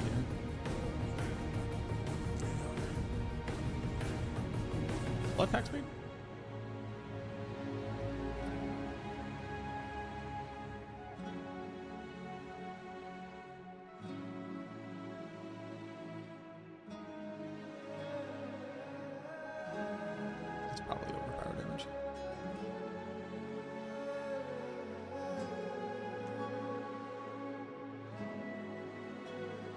Ahu Cax.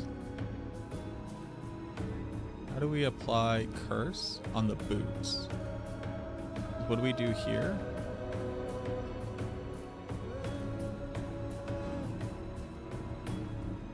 Zal?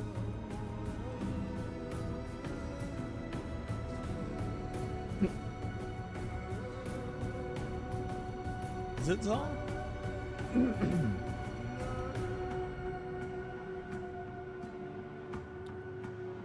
Heard they would bump up power to all the corpse skills. It'd be nice to do a corpse build at some point. Since I really like minions. Yeah, they've finally fixed the bug where Howl from Below is supposed to be giving the summoning tag to corpse skills. With the idea being that you would then be incorporating Corpse Explosion as part of a minion build. The issue being that Howl from Below doesn't increase minion damage. So you have to use the gloves to get it scaling from Hellbent Commander.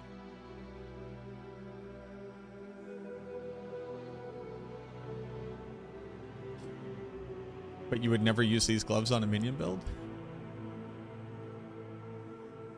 And you can't do hybrid damage? I believe that corpse skill should just always have the summoning tag. So that Corpse Explosion could at least have a home.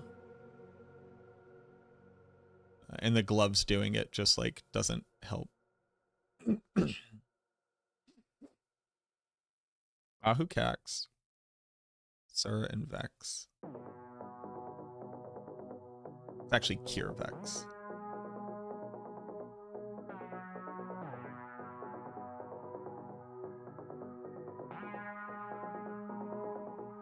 But sure spells cervix.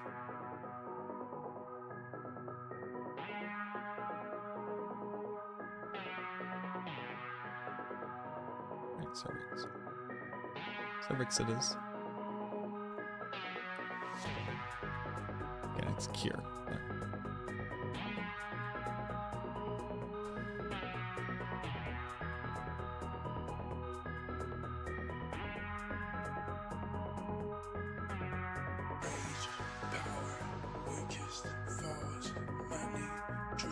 No, I think the real thing that we're seeing, especially now, is that like the game can't altogether change that much because in the expansion the game is going to change a lot, just like it did in this expansion.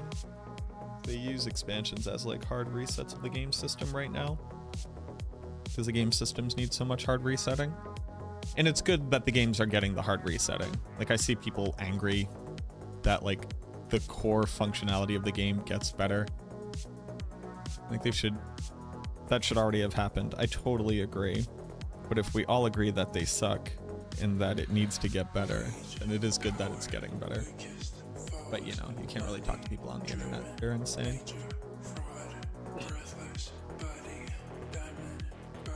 But what? Oh, what do you put here?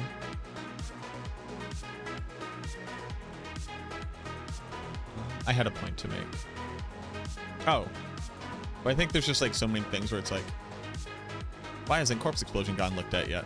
What if Corpse Explosion is just like completely different in the expansion? And this isn't like a just be patient and wait. I'm like upset that this might be a reality. But it makes no sense that Corpse Explosion, a skill that stopped doing damage in Season 3 and has literally never been relevant for damage or effects other than Flesh Eater since then, has never been rebuffed. Like, that's an insane thing to say out loud.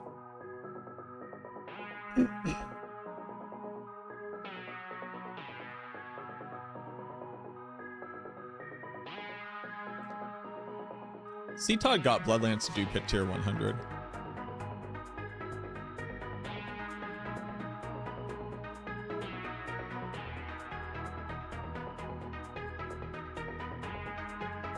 What if we run Reap Duration for damage reduction?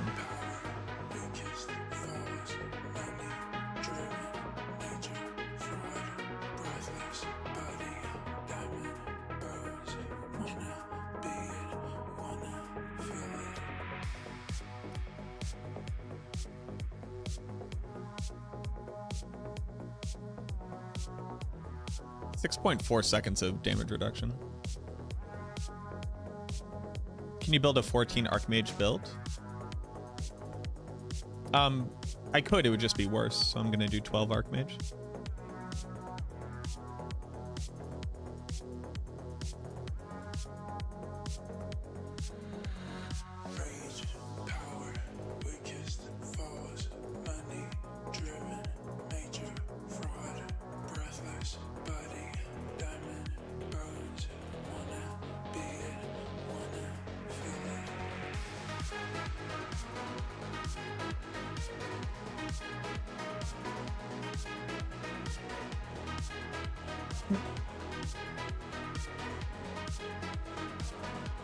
Jake is here? No, sacrificial. Oh, sure. Jake is on. Okay.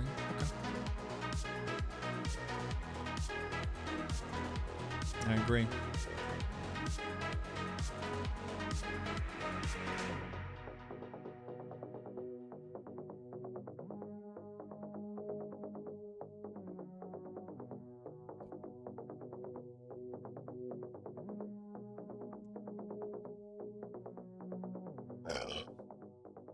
Excuse me. Bloodlance duration being a temper is fucking insane. Is absolutely bananas wild insane.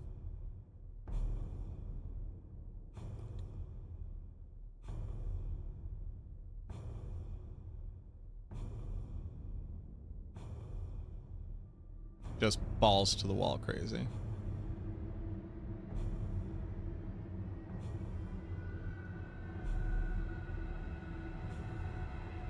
I'll probably need attack speed. I don't know. There you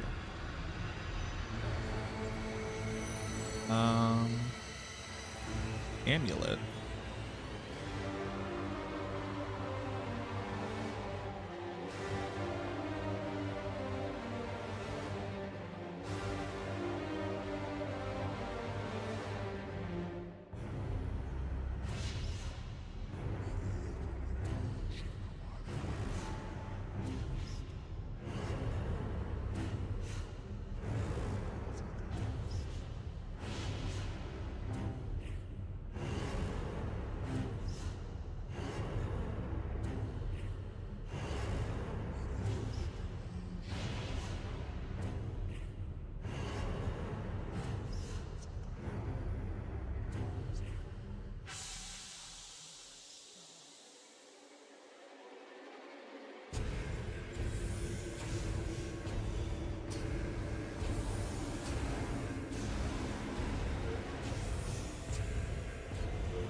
Playing Blood Spear with Prison is not fun at all. That's interesting. I liked Blood Spear. I think it was actually a very fun build to play. Blood Spear isn't differently unfun because the Necromancer has no mobility. The Necromancer has no mobility. The Necromancer is fundamentally unfun to play. Unless you just don't care about that. Compare it to Death Trap? You mean compare it to the Rogue?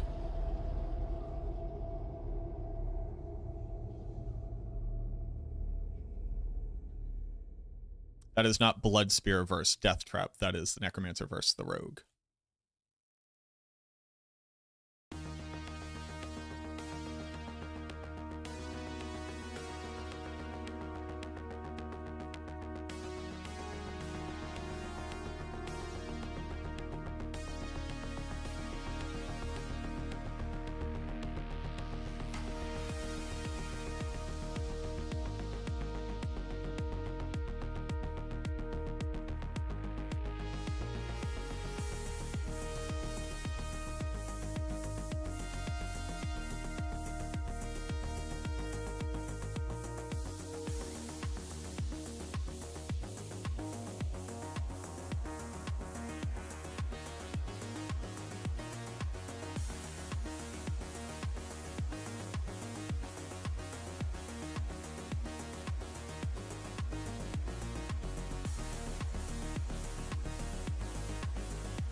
Now, the Necromancer only gets to be fast on speed farming setups where you don't need as much damage. Every other build gets to teleport with all of their abilities because they're all mobility options as well. And this like constant trying to fix it by making it so that an aspect will somehow give us mobility, which they just took one away. They didn't even fix it, they just took it away. They said, oh, Creeping Mist will be your mobility aspect. It might be too strong, and then it was broken, and then nobody used it, so they just took it away. And they replaced it with something that will never get used ever. It's just like really, really, really frustrating. just incredibly, incredibly frustrating.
Oh,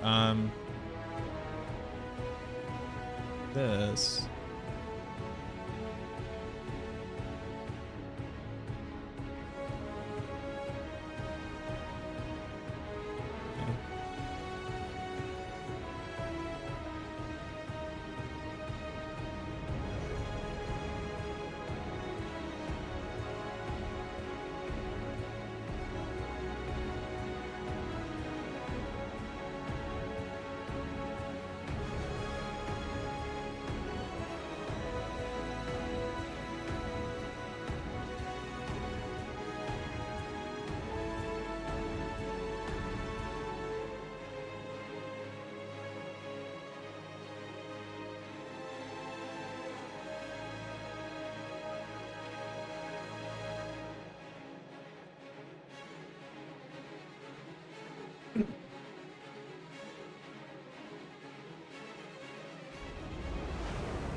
What's my opinion on it? You put it on the Blight Necromancer, and it'll be okay. What up, Algalord?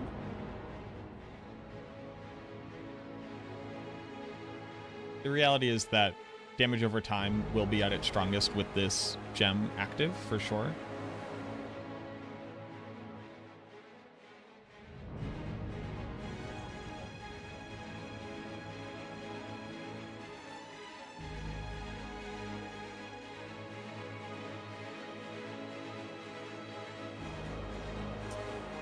And like, here's the math, right?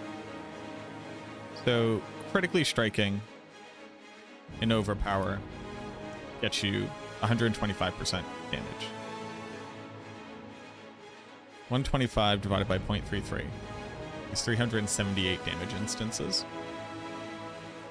If we assume you can trigger it at maximum speed of Blight, which is 45 damage instances per second, it'll take 8.4 seconds for you to get the base bonus of critting and overpowering as far as damage scaling goes. 8.4 seconds is not like a lot of time to be fighting monsters in high pit tier. But let's look at Blight right now and Bone Spear post nerfs. The Bone Spear should be doing like 2 to 3 trillion damage per second. Actually, probably a little bit more than that, but let's just call it 3 trillion damage per second. Blight currently tops out at around 200 billion damage per second. So 3 trillion, 3,000, million, billion, trillion, divided by 200 billion, 200,000, million, billion. So it does about 15 times damage, which is, 14,900. Sorry. 1,490 times the amount of damage. 1,490 divided by 0.33 is how many damage instances you would have to do. So this divided by 45 is 100 seconds of attacking.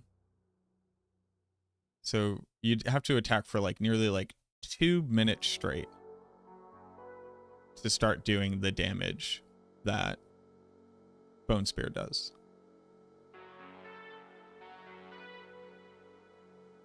And then exceed it.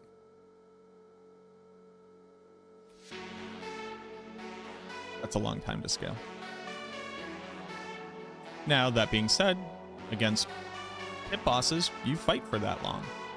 But against non-pit bosses, you don't, right? The thing I'm most interested in seeing is what is the maximum rate that it can be procced. It's technically you have Soul Rift going, and technically you sometimes have Corpse Explosion going, but not really a lot of them. And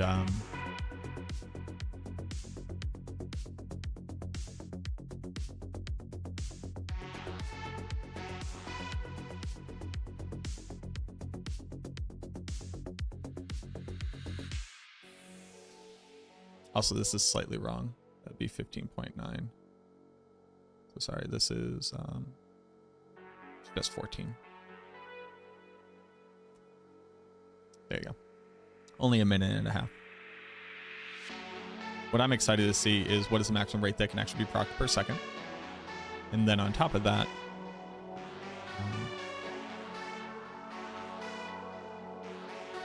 how high can you get your damage against a dummy? I think that'll be fun.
Oh, do I actually need Abyssal here? No, I can do...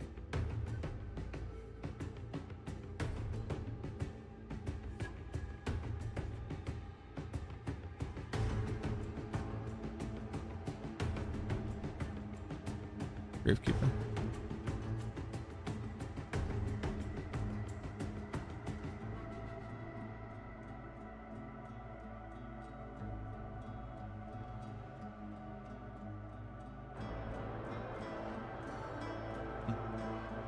Going on, which is clearing out Height, Sever, or Blight in Season 8. Stuck at Pit 80 with Blight. Sever is much higher than Blight currently.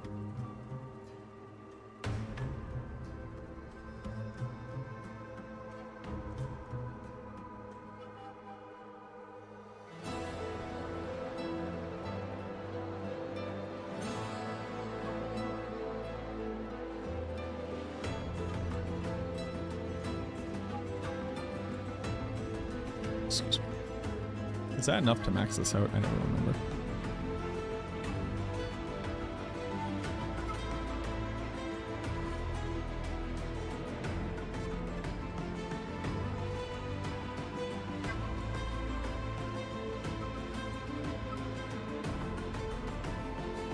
Yeah, the fact that there's a thing that says you do double damage with one skill just means you can't hybridize. You just can't.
Pre-download? Yeah. PTR is tomorrow. Yeah, pre-download's been ready.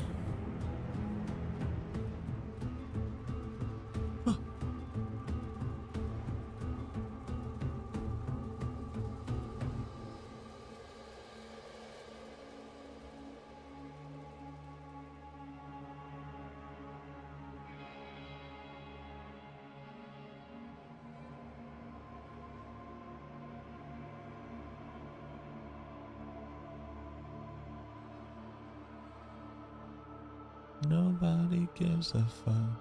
We're liberated.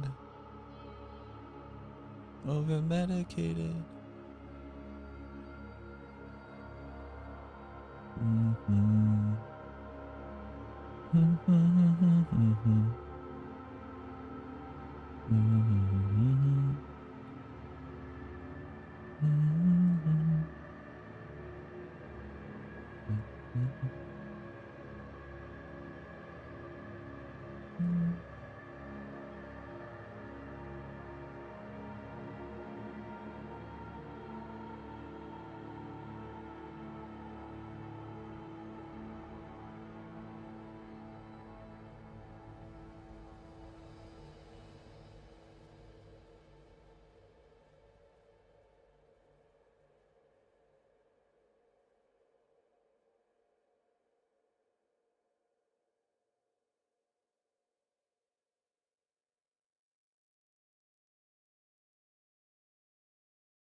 Okay. So there's all that. Big up on res, big up on armor.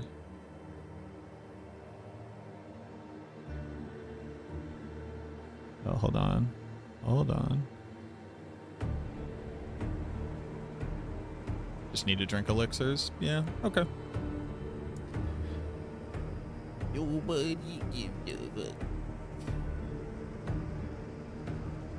I really don't like Subo here. I really like we're here.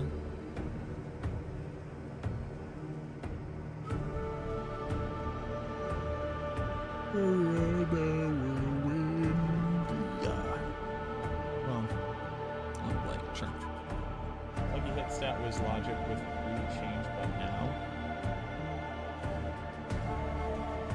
lucky hit chance continues to be a valuable stat.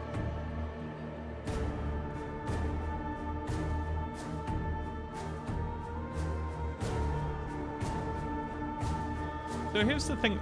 Here's the thing about the mage gloves. And let's talk about these mage gloves.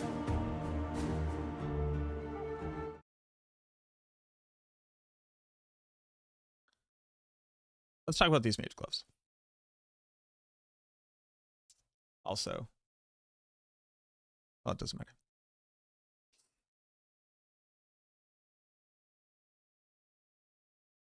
These are, without question, the most unique item in Diablo 4.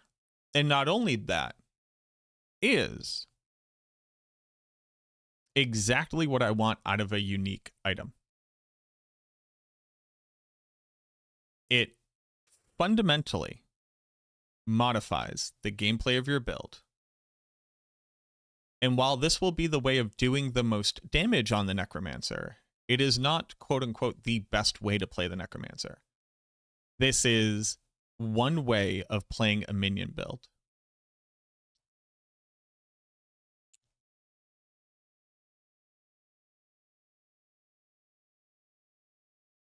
It seeks to solve at least one problem that minions have, which is that they have bad AoE clear and their base attacks are kind of irrelevant.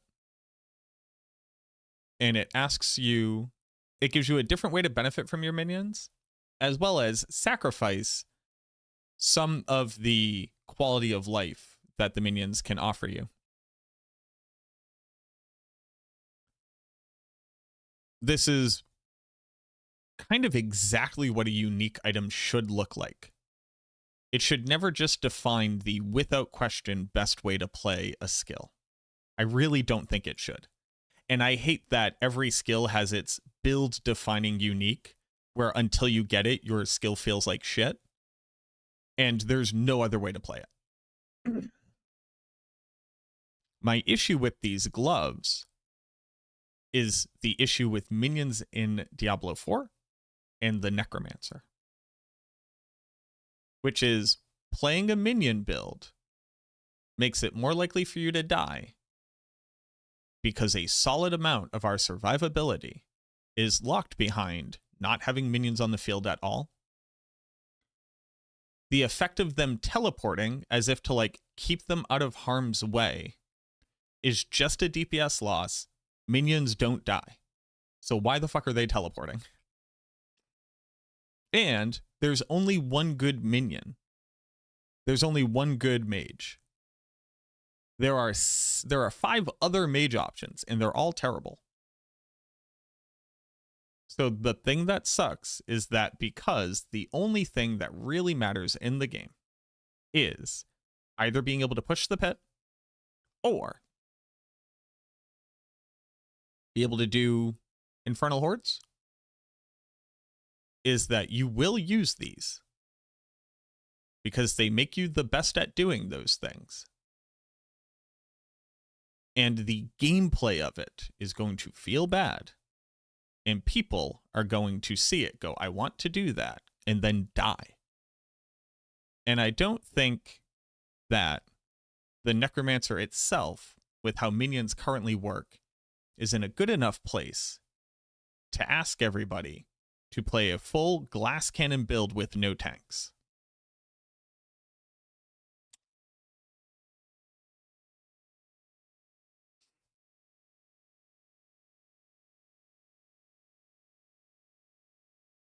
Now, there's a couple things to it.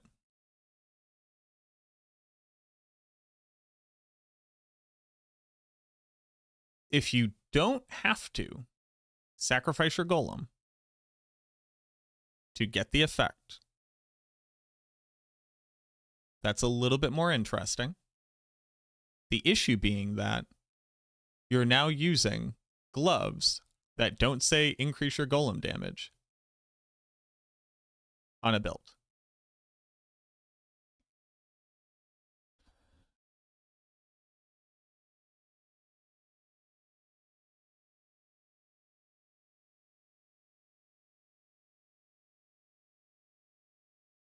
But these gloves are very cool.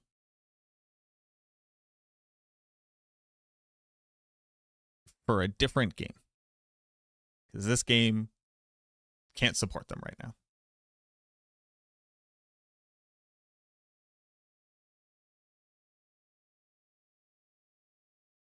So yeah.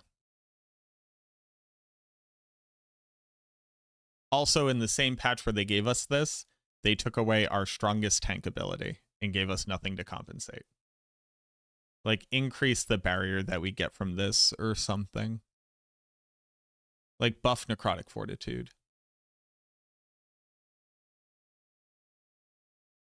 I don't know. So that's my little mini rant about these gloves. These gloves are insanely cool. More uniques should be exactly like this. It's the Necromancer that sucks.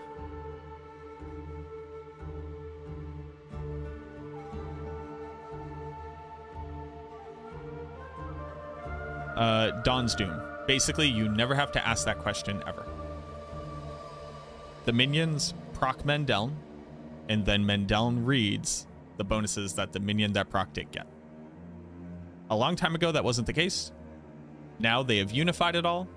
If you think it makes sense, then it works. The only thing you have to remember is that Mendeln is physical damage.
This aspect.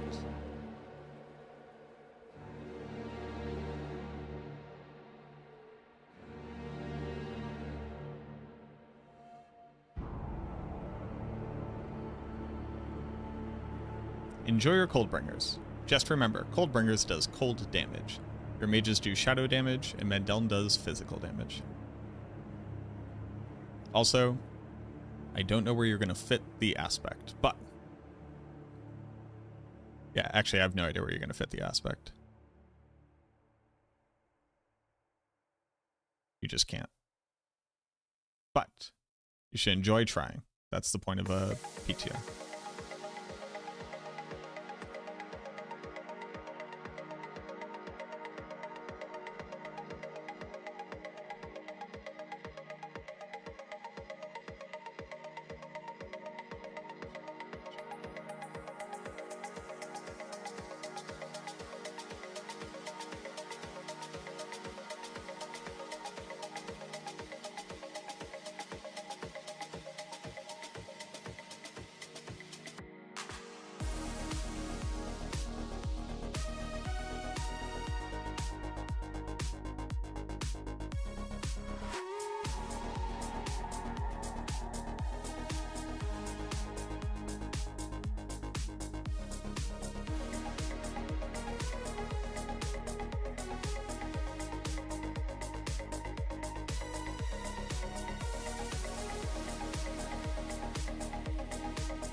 The Necromancer really doesn't have auto aim skills.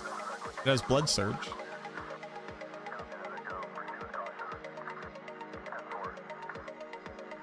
The Necromancer is by design not a fast class. The issue being that that is terrible in ARPGs.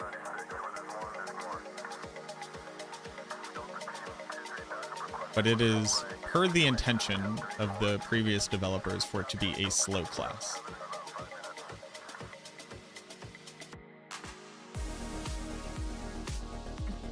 And that's why we don't have good stuff. Just straight up.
Paragon Legendary nodes all fixed multipliers now, meaning you can't bucket damage to scale them.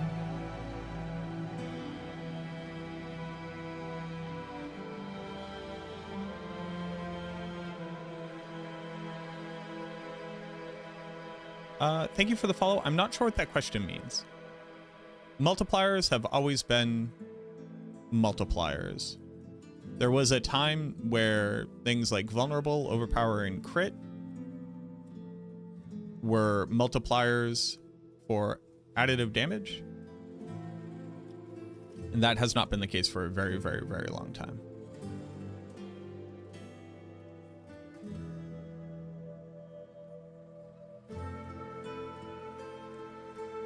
So there are things that just say they are multipliers, and there are things that say increase your damage while multiplying or gain a percentage of a number as a multiplier.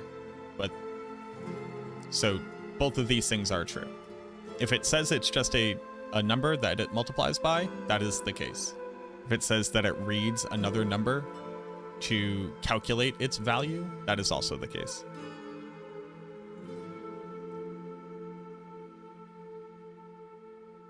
Physical damage using bone mages or shadow mages always better? Is there any way to build into physical damage using bone mages? You can, they just suck because they die. And shadow mages say increase your damage by a multiplier. So there's no reason to ever use anything other than Shadow Mages. And there's also not multipliers which are available for physical damage which outperform shadow damage. Is Zir Sword still bad? It is good for Army of the Dead. That is its only purpose. So if the question is, can I use Zir Sword for something other than very specifically the skill Army of the Dead? Then yes, it is very bad. Alright, so that's Bloodwave. Excuse me.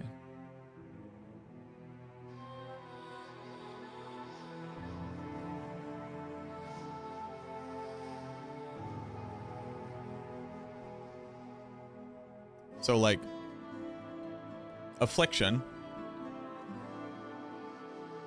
gains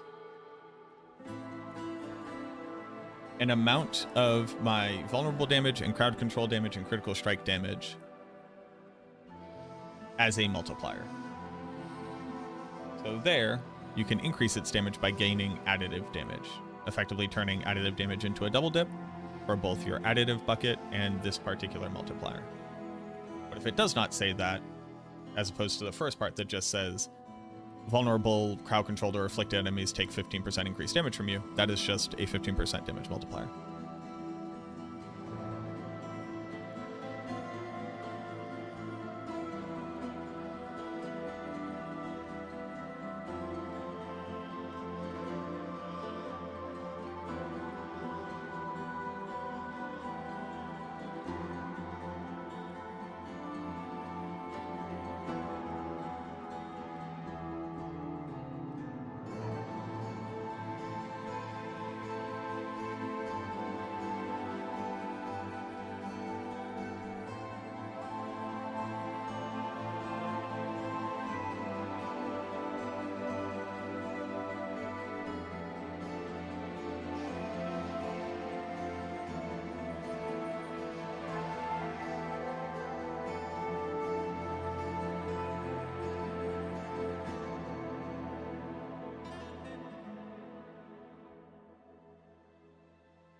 Okay, so that's that.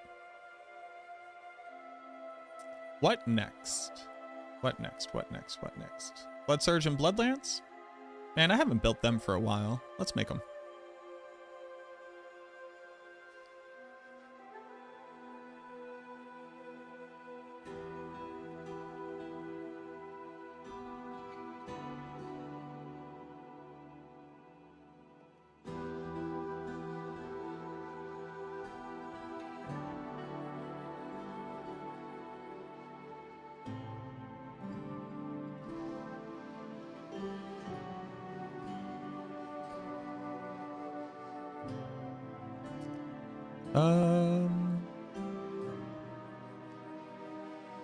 Do we run Ahu Cax? No, well, we run Ahu Cax, but do we run Sandring? We do, right?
What did you come up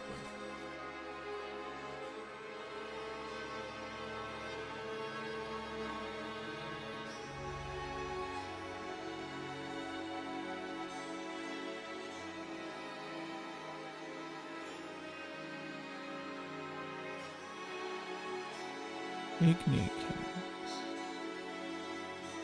Bone prison's right there.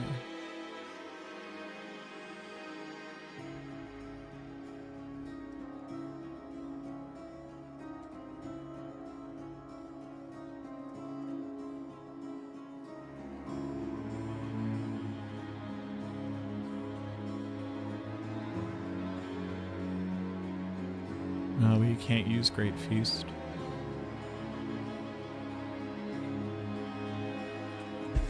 Like a 1.15. No, but we have Grasping Veins.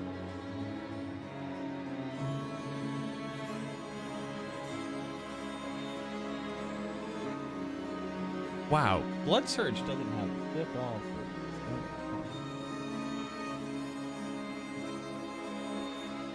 then why are we using 2?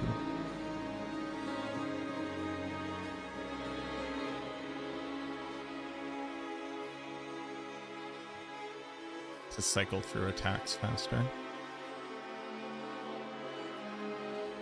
What up, Cassidy? Thank you very much for the follow. Yes, I am the Necromancer class lead for Maxroll, which means I need to have a full, in-depth understanding of the totality of the Necromancer meta. So I just do not have time to play the other things. Every season I do like 6 to 10 Necromancer builds.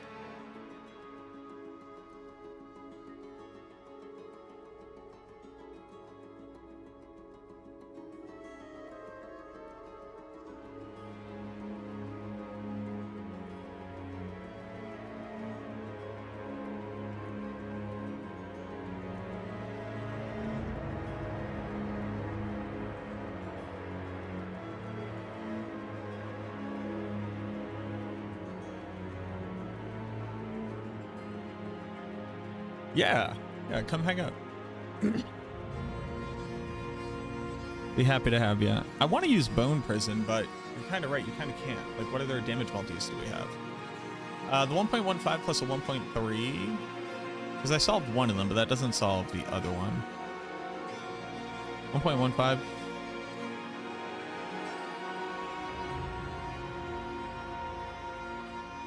Yeah, that's just better. So conceded is just better. How do I generate barrier? Fudge! Fudge dot gosh danged it. Gosh danged it, fudge. Fudgeroni. How? How do we survive? How do we survive at all?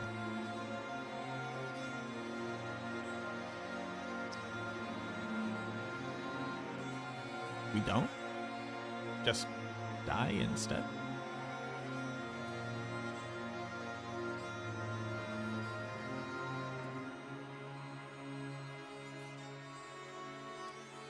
Crowd control doesn't save you. You fight things for a minute plus. Crowd control doesn't save you. You can generate barrier from the power. That's a thing.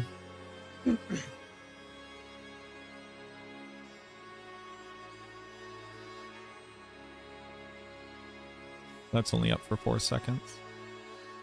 The particular issue with Blood Surge is that its lucky hit chance is very small.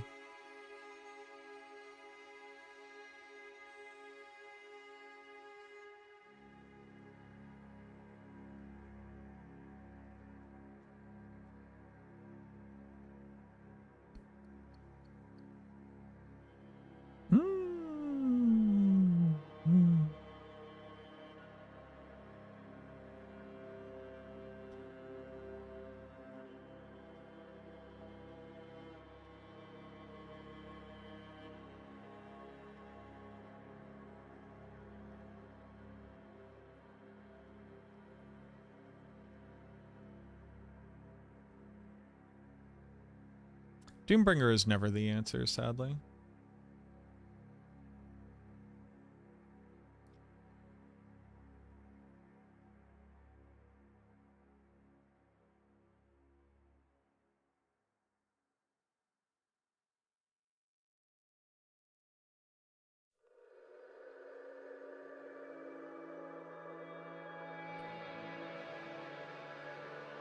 How do you survive on the build?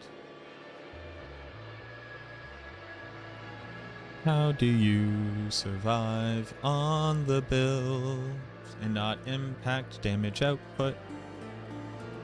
Well, we're doing Blood Wave. How do you generate resource on Blood Surge?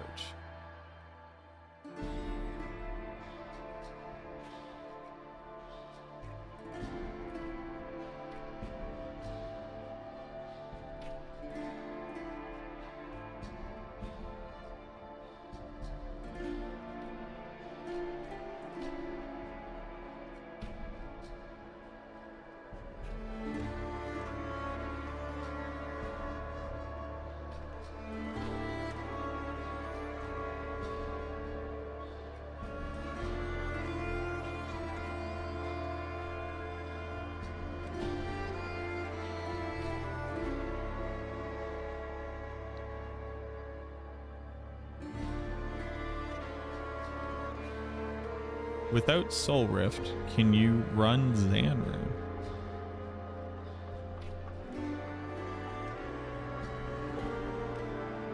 No. You just can't.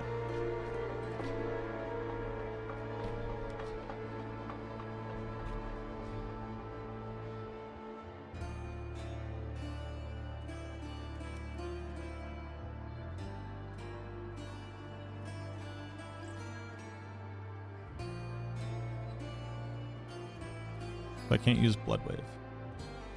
Though Blood Wave would be pretty tops.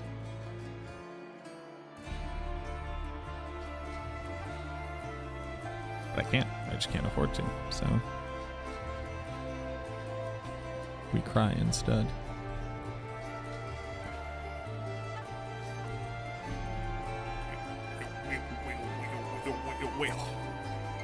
You know what I mean?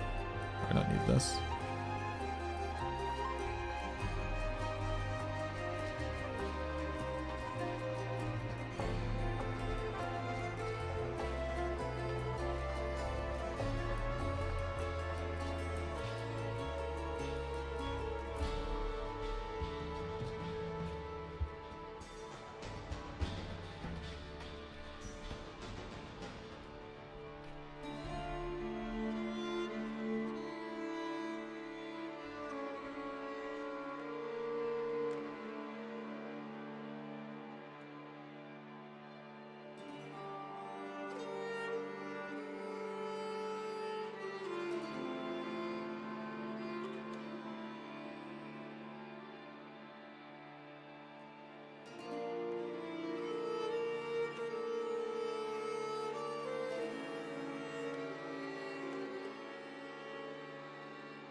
Imagine the other passive for Blood Surge does something. Yeah. It's just kind of funny. The more often...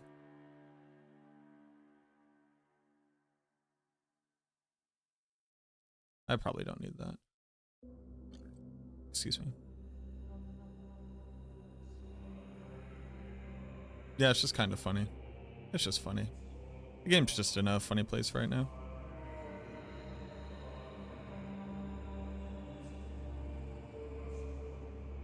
Game's in a funny place.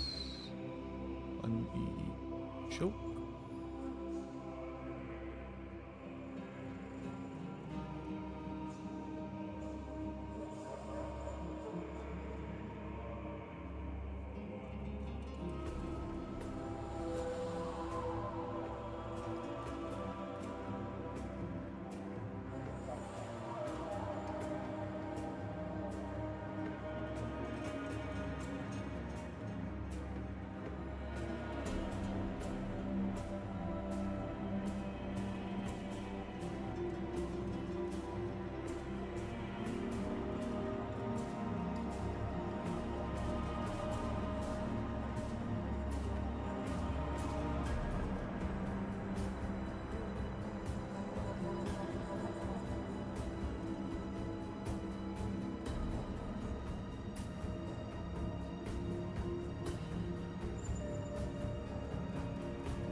Would a Soul Rift Azurath be possible now in Season 8?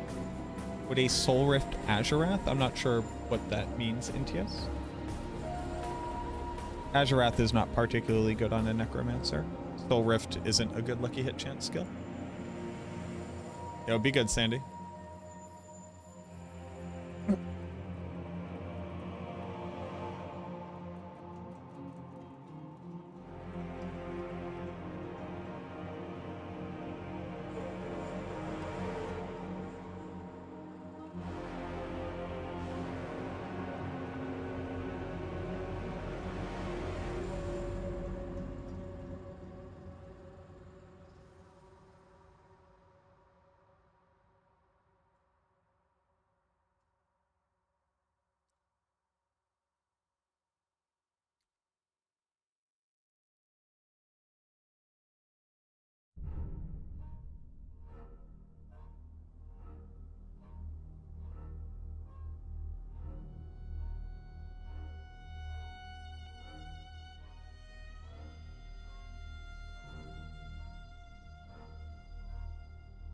Blood Surge can't even get up to 100% chance to deal double damage. Like, what's up with this?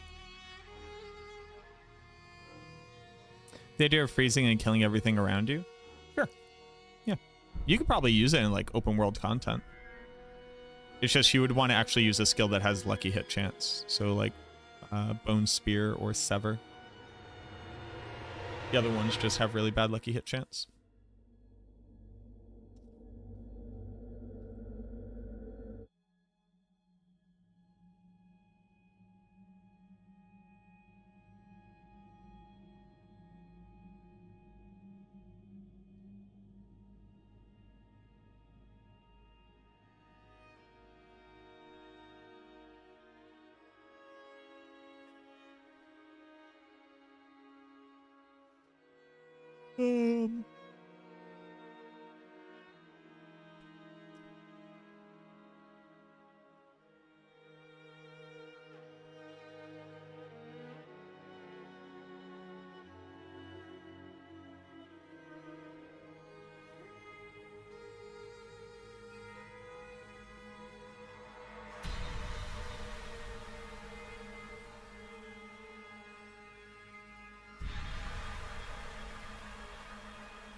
Interesting.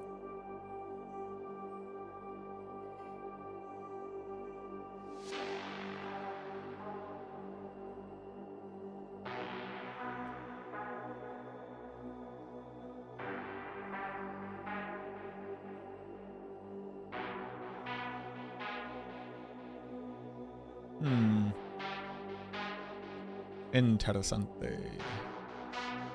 There's so much crit chance.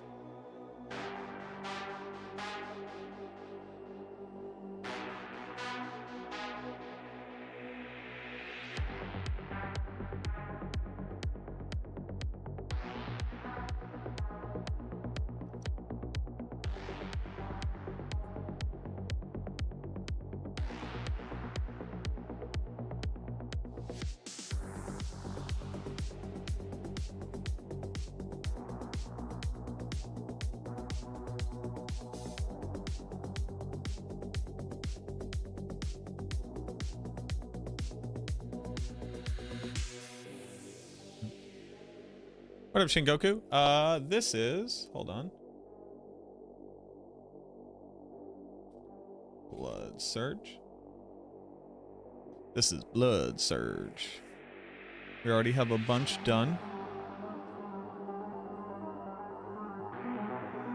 We have Mage Minions, Blight, Sever, and Bloodsphere already in the Discord. I'll go check that out. Macabre is away right now.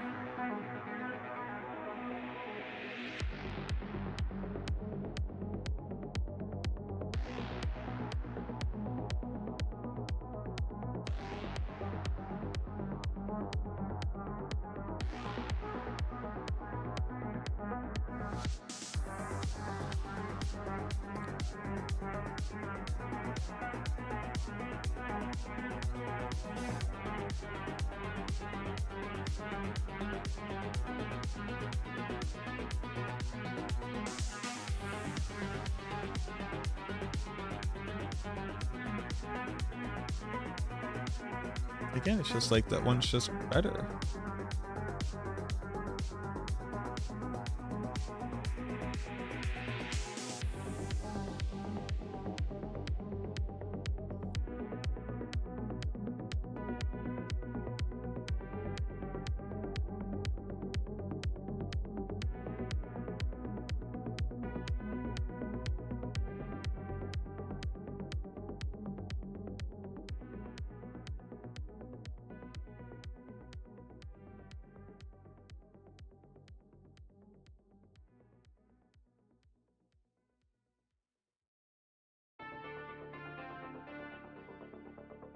How's it looking with the nerf to Soul Rift? The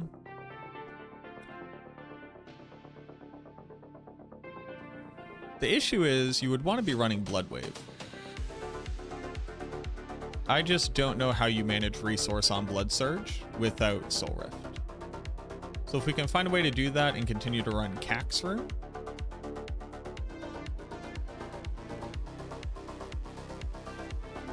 then we're in the clear. I just don't know how.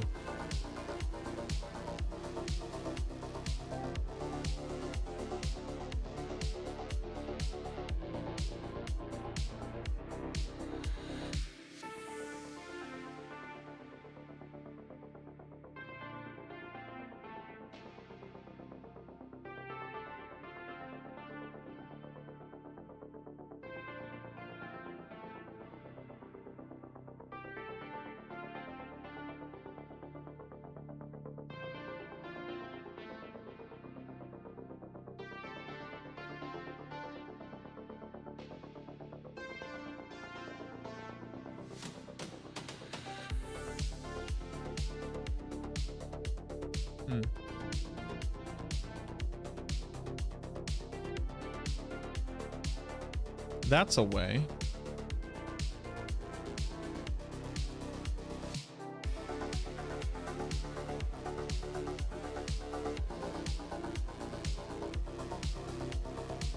That's a way. Kind of.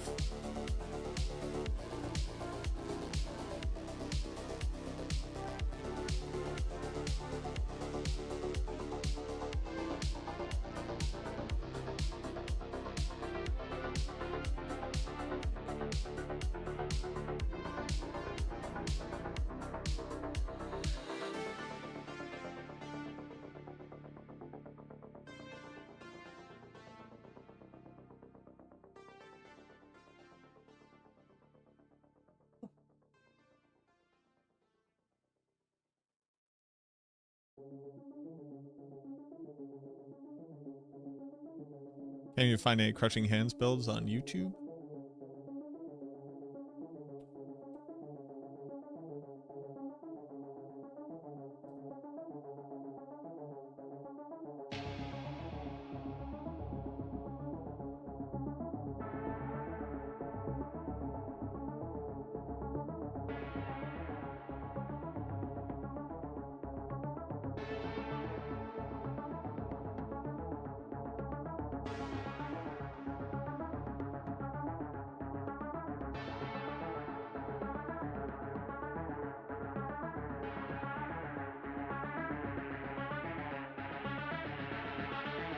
Hi everyone.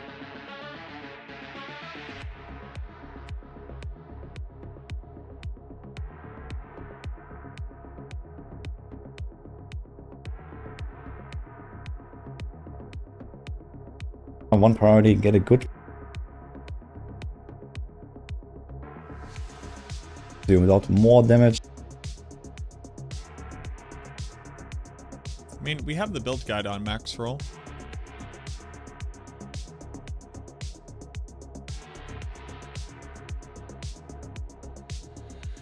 It's updated. The tier list is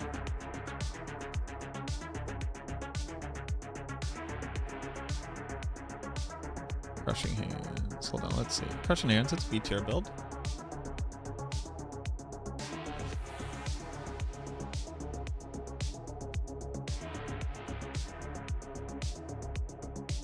It's not under Pit and Endgame. Crushing Hands. Right here.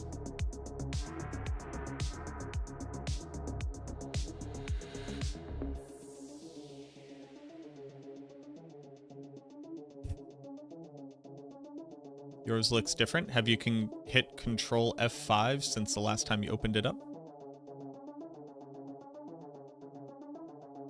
I've been told that people will just keep like tabs of our tier lists open for a very long time.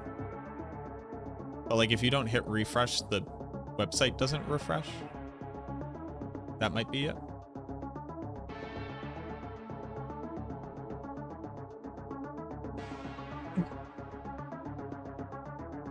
Also, just as a quick aside, to people who do that, psychotic, dog. Close a tab. Or hit refresh. That's wild. That's it. I'm taking a hard stance. That's wild. It scares me.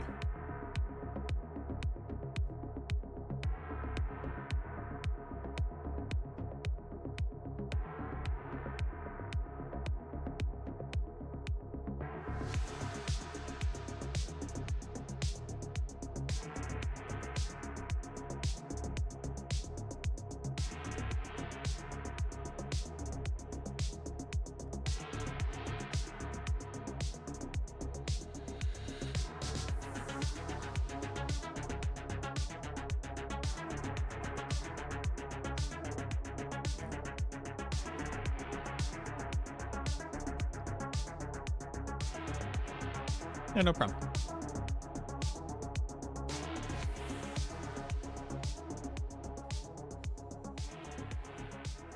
Paragon. Paragon, Paragon, Paragon.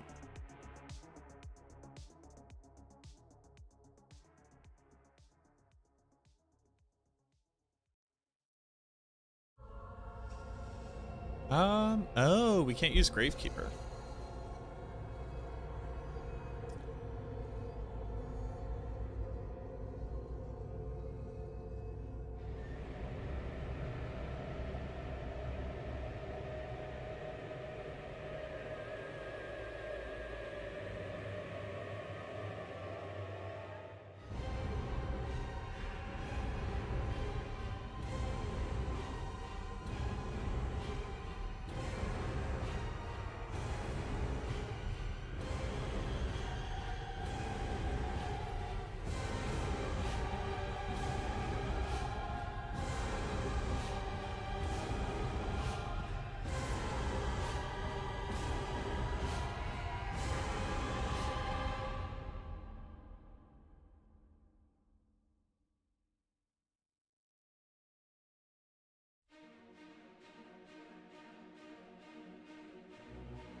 Can't seem to get into the season. I keep trying to play it, but after like 10 minutes, I just quit. Happened when the game first launched. I played season 1, then didn't play again until season 4. Yeah. That can definitely happen. I don't know that it ever gets like too deep. It's just a lot of the time you kind of can't just only play one video game.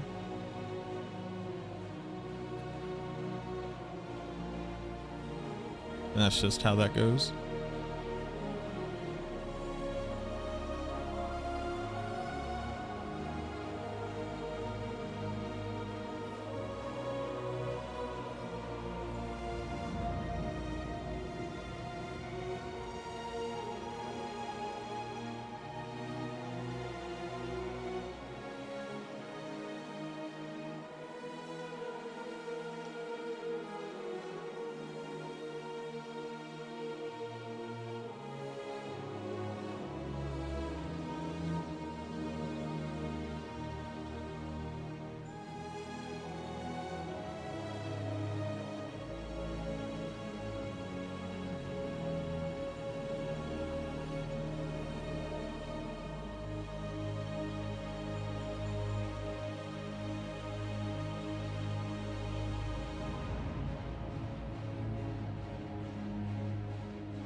How's cooking going? What up, Ava?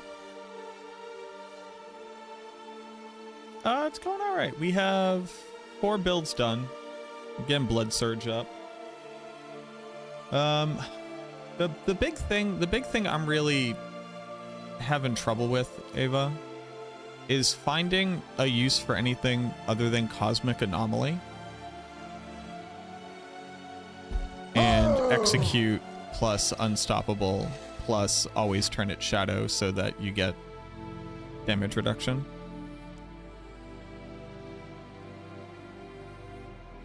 No, the Shingoku likes it. I mean, Shingoku can speak from, speak for themselves. They like the genre. It's just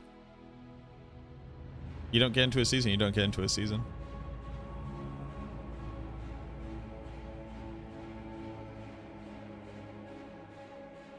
Get punished by the Obdicite. Yeah, Masterworking just sucks.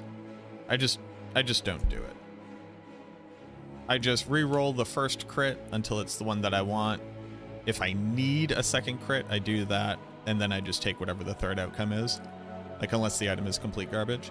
I just refuse. I refuse to reset for triple crits. And like, here's the thing. All right, everybody, I'm gonna blow this wide open. You know what? Here's another zoom in. Another zoom in MacroBioBoi point.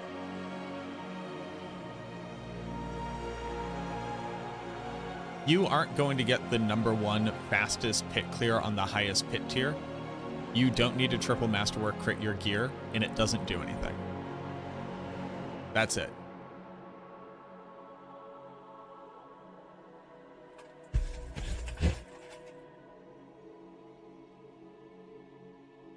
Radiant, thank you very much for the follow. Needs an Obdicite Goblin. We literally have one, actually. There is an Obdicite Goblin now.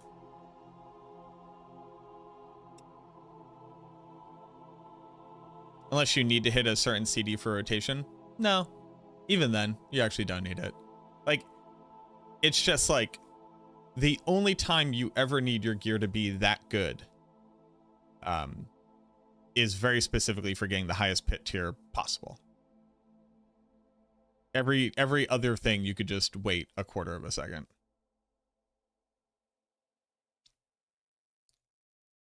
What color is he? He's one of the new ones.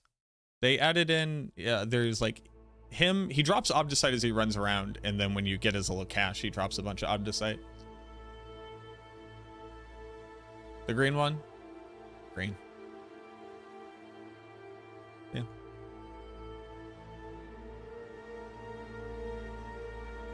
Some builds are made for a certain CD, and if you don't hit it, you'll be vulnerable as a shield or whatever.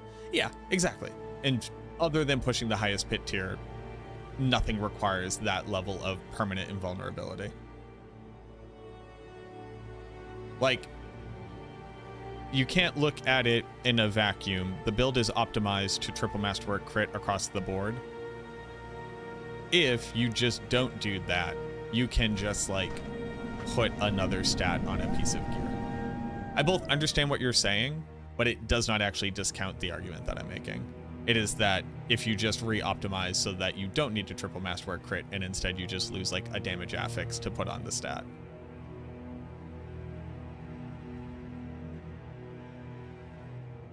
Thanks, Wizard. Also, thank you for the follow. It's just nothing in this game actually requires it unless you're literally trying to have the best version of the build to compare it against other people's version of that build. And you will not have the best build, so it just does not matter.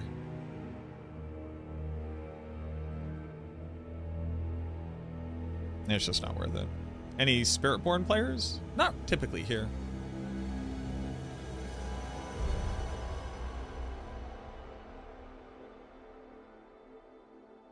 Typically we're Necromancer players in this sphere. People play other stuff though. Ava's here. I just pointed as if you could see. There he is. There's Ava. But Ava's a rogue player.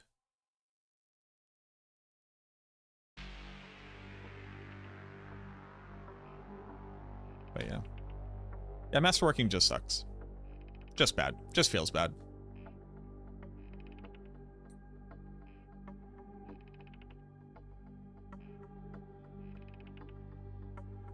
just feels bad. End up building another class for speed? Yeah. Wouldn't it be cool if that wasn't the case?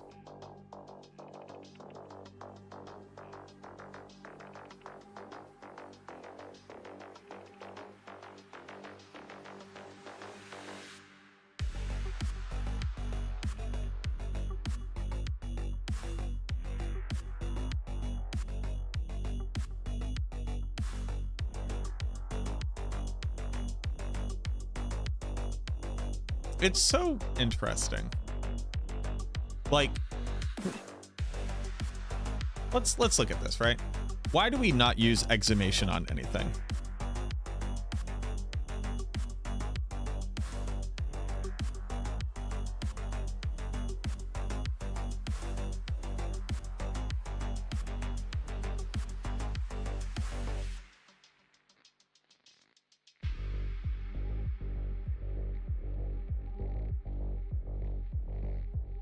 Right. So its additional bonus doesn't grant you damage. Its additional bonus is a fortify and a damage reduction. Now, the fun part is that it's an amount of fortify and amount of damage reduction where, like, let's just imagine it gave an actual amount of damage reduction and not 4%.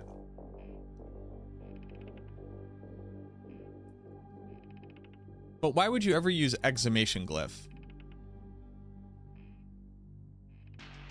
when Dead Razor exists, right? Another build that eats a lot of corpses. Well, Dead Razor says 2 damage multipliers and additive damage. Exhumation says 1 damage multiplier. So you would never use it because there are generic multipliers where they have 2 multipliers, right? But gaining this multiplier does not gain me a pit tier.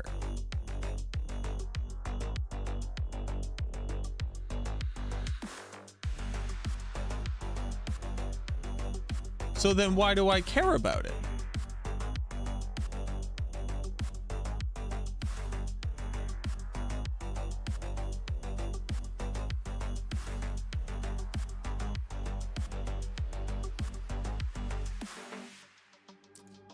For your minion planner, why did I fuck up? Because I'm a human being. The answer is I fucked up. It's actually not that I fucked up, right? It's that this used to be a full minion setup. So were the 2 things? Yeah, Golem Mastery. Although you might actually need the Golem Mastery. No, you don't need the Golem Mastery. Yeah. No, you're not missing a mechanic. I'm just human.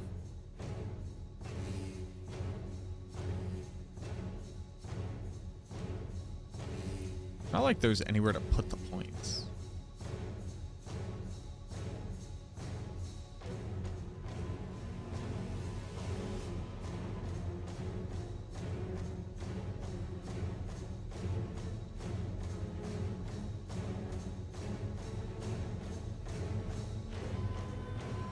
Sure. There you go.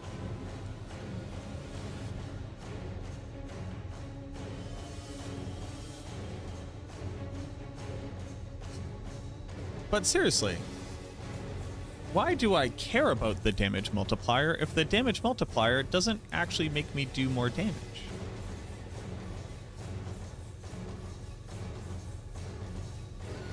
Would OG Bonesbearer be viable again? It's viable. It's just incredibly weak in comparison. Everything is viable. You could walk around and just hit Reap and clear out tier 4 content. But there's a big difference between viable and enjoyable to play due to how powerful it is. Like, why don't I take Fortify and damage reduction? The damage I'm losing doesn't change which pit tier I can clear.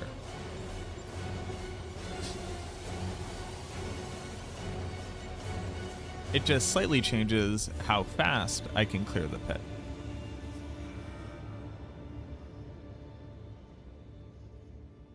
Viable today means clearing the entire screen in 1 second on T4. The Necromancer cannot do that. So that cannot be what viable means.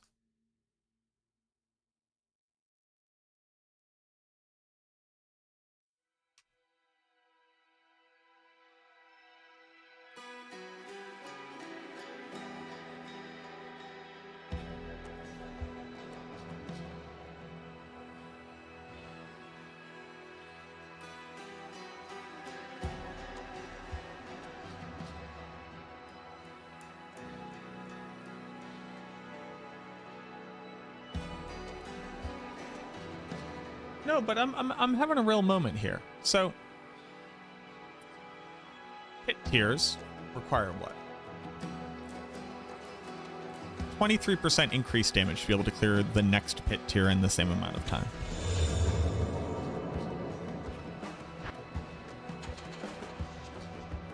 Increasing your damage less than 23% will not allow you to clear a pit tier that is higher if you're already running the highest pit tier that you can.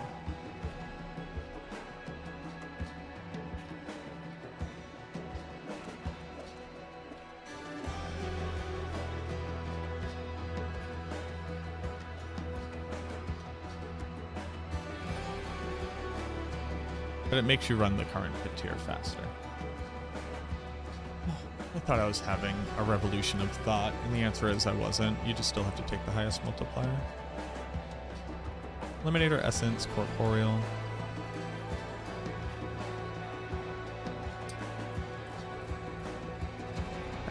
Sacrificial.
Damage reduction is too easy to solve. Not for the Necromancer anymore, but...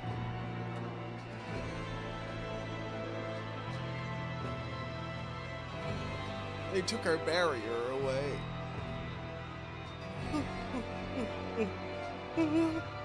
We might have to use aspects. Cross mages generate resource? Oof, oofa doofa. No, you can't use ding dang skeletons. Okay.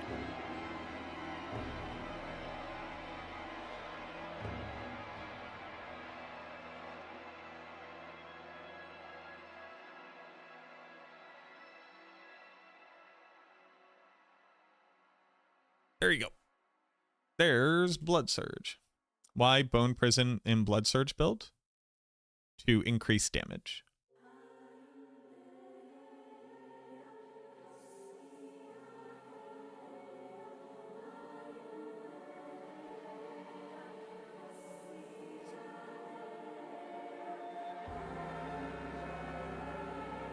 It'd say increased damage.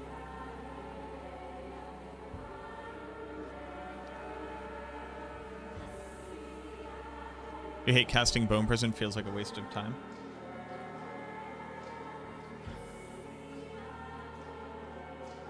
Do you like skill buffer?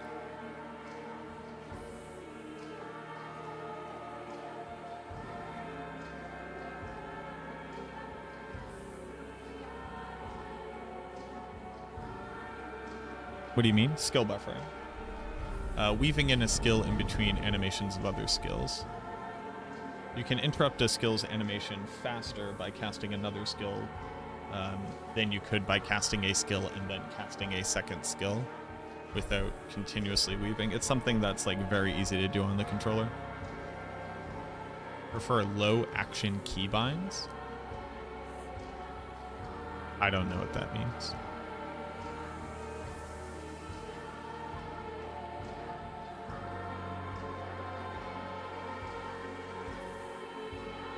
Do you mean playing suboptimally?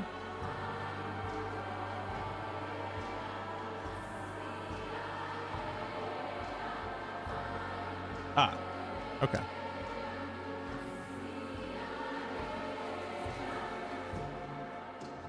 Yeah, you can always choose to play suboptimally. The build being optimal in a different way does not change playing it suboptimally.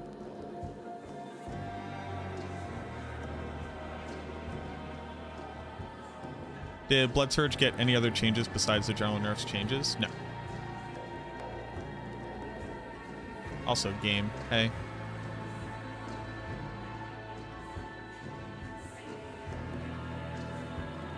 But, like, casting Bone Prison isn't a waste of time in an optimal rotation. You can just want to and successfully play suboptimally.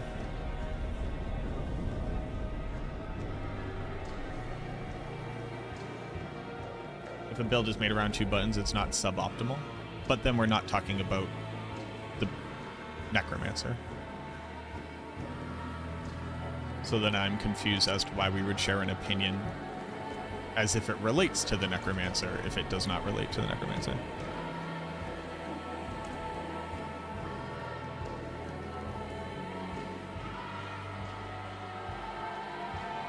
Didn't say it was a waste of time, instead it feels like a waste of time.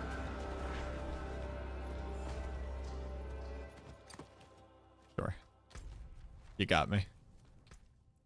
I will find it difficult to engage with what you're saying if I need to infer context, which I cannot know.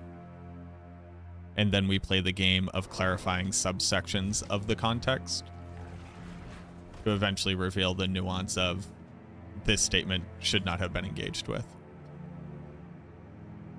I will find it difficult to engage in a meaningful way.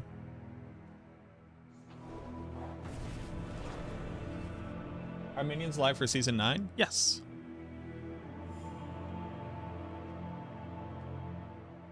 If you say I said something I didn't say.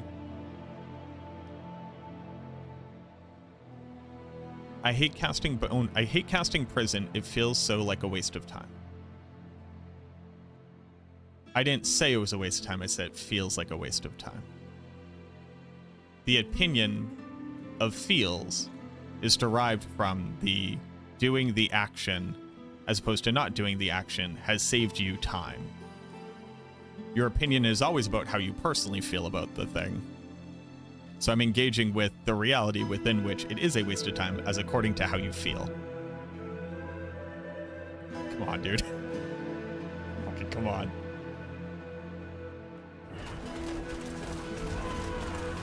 To answer your question, the thing I was talking about, skill weaving, is this.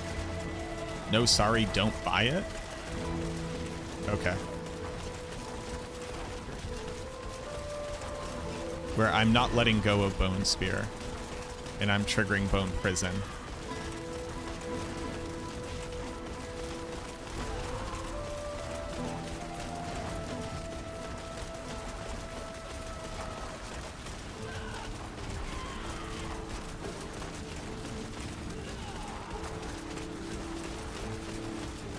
this is Bone Spear.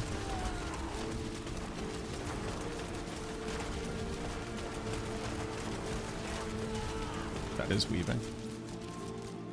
As opposed to casting it and then beginning to cast another skill. Not interrupting a skill's animation with a buffered skill is less efficient.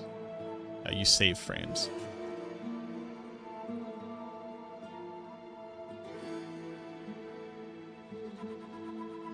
Feels unfun to debuff the enemy.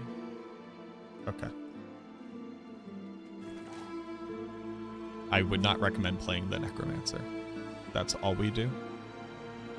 It is fully a setup class.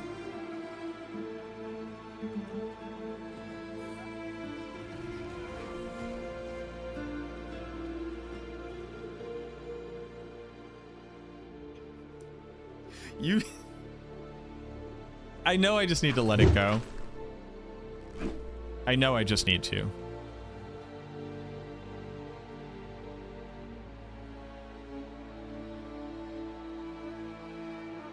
The thing I said was right. It's just how human communication works. That's how communicating works. When something can only be true as an opinion, we engage with it as the truth of that person's opinion, while simultaneously being able to recognize the objective truth of a thing, because a thing cannot feel bad objectively, right?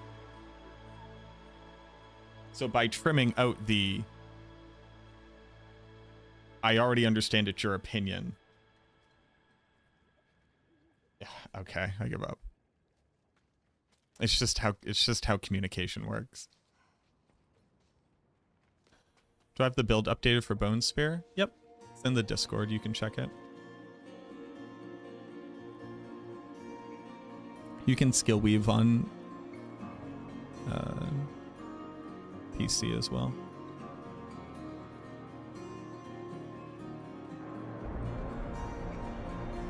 One question about your Heraldric Crest and Brilliant Sigil gems when using Nebulous Extract. Isn't 100% more potent, not better? In regards to what, Farad? And also, I won't know the names of things. But... No. For what build?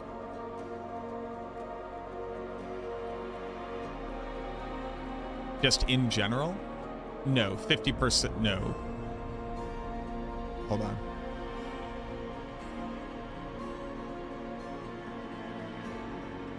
Thing that you have said.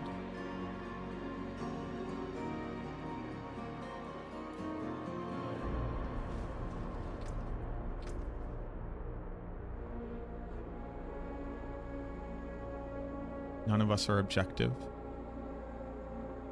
Fuck.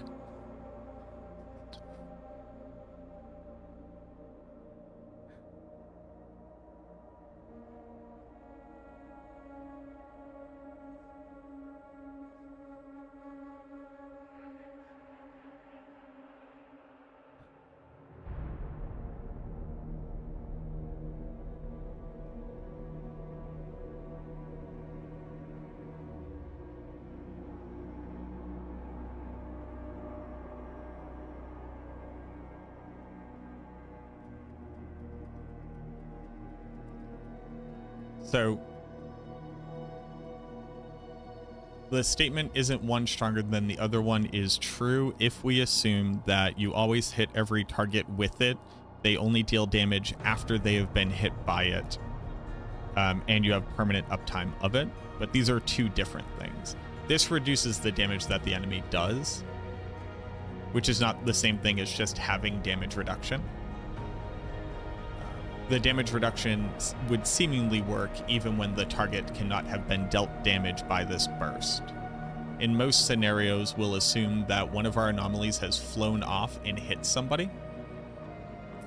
We should not assume that it will hit every target, and there will be one available all of the time. So there's a value in having damage reduction outside of very specifically this effect. If we get into the PTR and we find out that we can effectively apply this to every single target 100% of the time, then yes.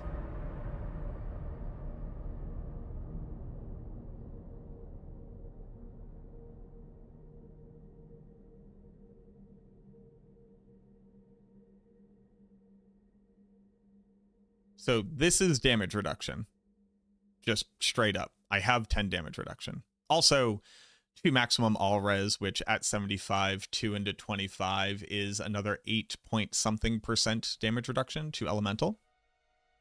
So ignoring that would negatively impact your ability to like quantify the difference between these two things. You have to include that as well. But on top of that, this is only applied to targets which have been hit by my catalyst.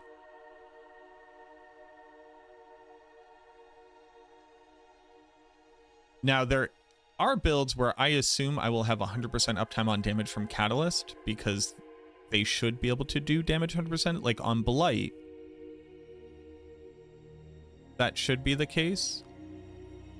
I'm not using it on Blight, so who the fuck cares?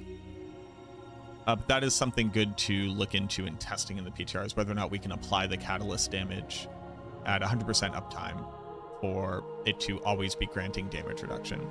The other issue being that, like, what if you haven't hit the target because it's off screen? So in scenarios where, like, the corpse bows are shooting you in the infernal hordes, or the den mother goes away long enough for it to drop off from her boss.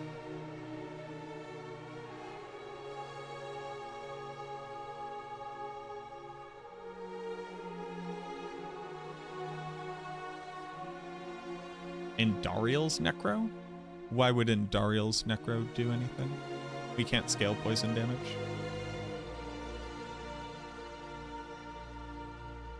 Is the math mathing? Some math is mathing. Did Bone Splinters actually get a buff? Yes. The seasonal power? But we can't really trigger this in a meaningful way.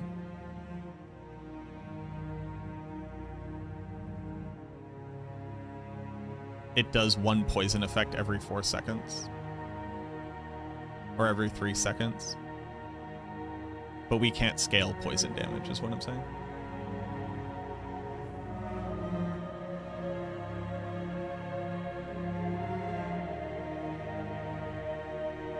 So, changing some additive damage to another additive damage wouldn't do anything.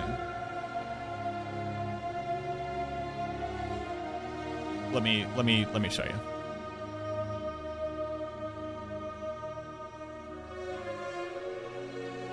Here is the highest additive damage temper you can get. Shadow damage. Here's the highest additive damage you could get. Poison damage. They are the same value.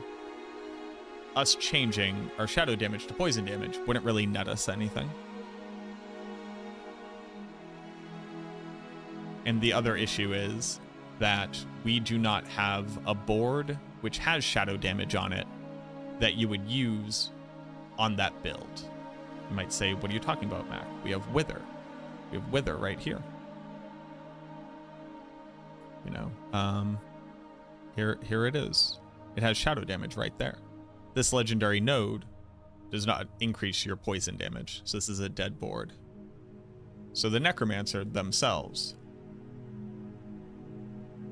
has no way of engaging with this in a meaningful way that actually matters, like, at all. Just straight up just does not.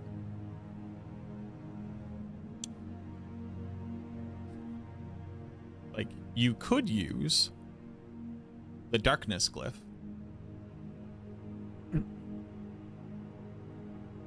Right? The issue being that the darkness glyph only gives you 1 damage scaler and not a secondary damage scaler. So you would rather just take a glyph that already gives you generic additive damage, which would already work for your poison damage, and 2 damage scalars. So it'd be strictly better to use something like Amplify. Now, there is the reality where Abyssal Rune will increase your non-physical damage. So if you could get a lot of shadow damage, and then scale it with this, you would then get this bonus on the second one. So you would get about 100, like 150 more additive damage. But it doesn't change your multipliers that wouldn't work with poison to things that will work with poison. Yeah, so what it does is it changes your additive damage for this damage type to be equal to your additive damage for your highest elemental damage type. And you can already get the same amount of shadow damage as you can get as poison damage. And we already don't do that because it's bad. So that is the issue.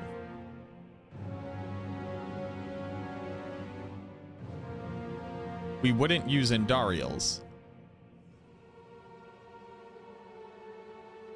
because we don't have ways of scaling the poison damage outside of additive damage and generic multipliers.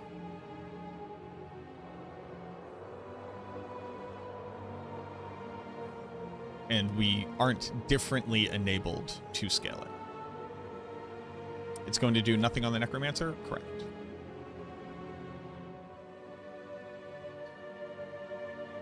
Just, yes.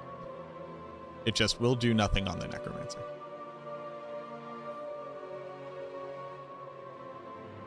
The shadow damage would, yes. Yeah. But you would never use a glyph who only gives you one scalar of damage when you could have two scalars of damage. No, it's only for elemental damage. It doesn't take like crit damage or overpower damage or all damage or CC. It is only elemental damages. And not only that, it is only base elemental damage. So like corrupting damage will not be converted. Shadow damage would.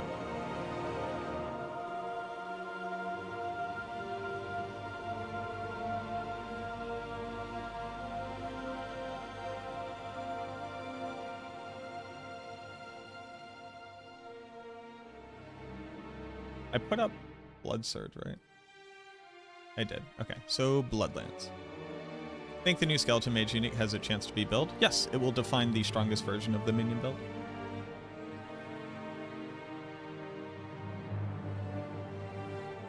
Numbers go down a lot this season. So here's the problem. Bone Spear will be doing less than a fifth of its previous damage. It will still be doing trillions of damage because it was in the multiple digits of trillions of damage. Numbers will go down. We will still be doing trillions of damage.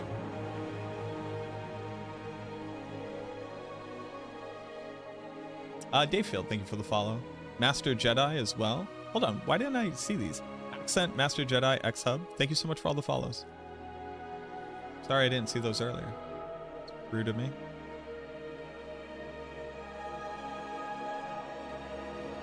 But damage will be going down. What build do I think will be number one for Necro? Bone Spear.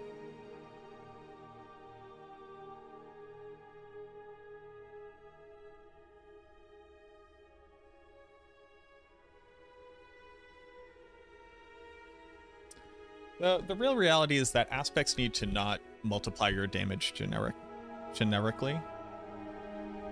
And Paragon nodes need to do something more interesting than just multiply your damage.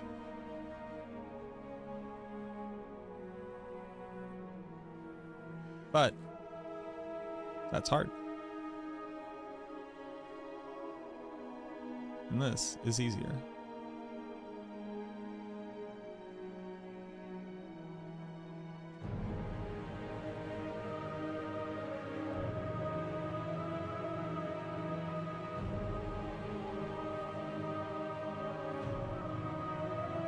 Bloodlance is 2 words. God.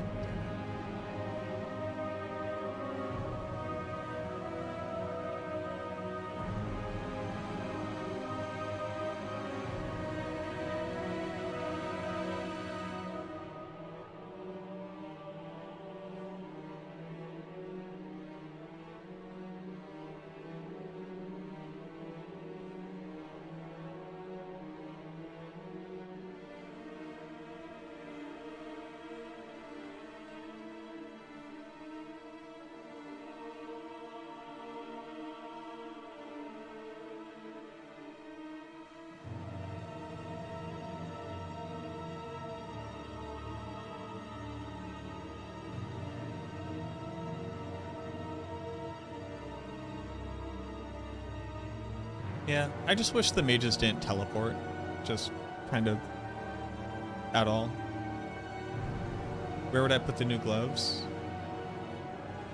Where would I put them? What does that mean?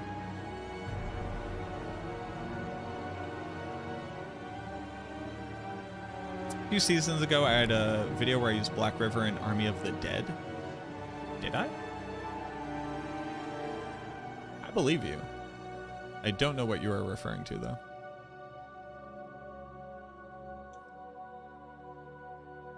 I do believe you. I would not recommend doing that.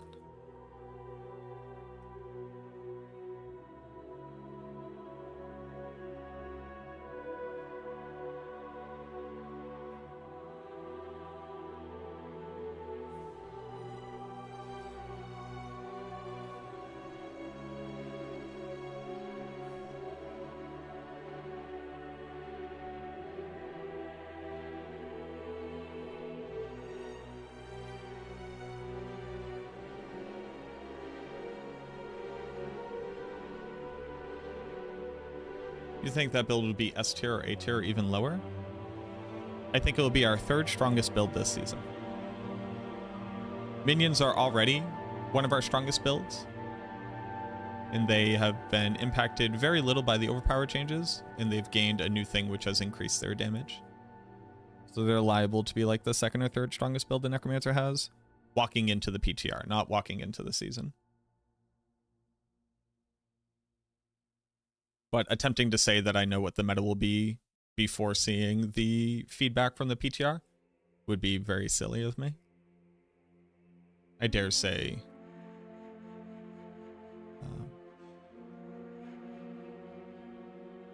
it would be irresponsible.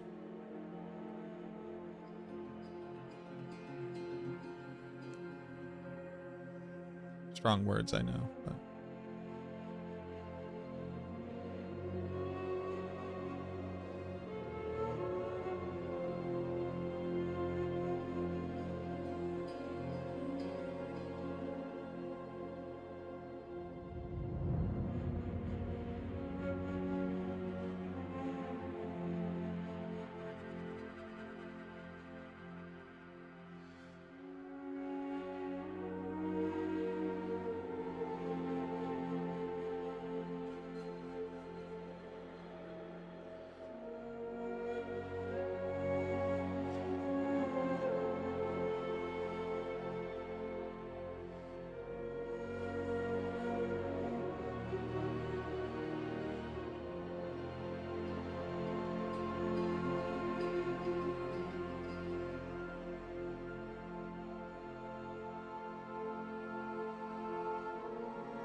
yeah, I did my analysis. So minions walking into PTR without the catalysts should be clearing like tier 99 once you have the gloves and we figure out like the ideal setup.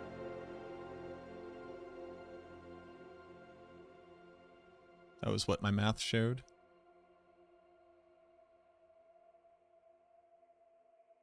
Across the board here.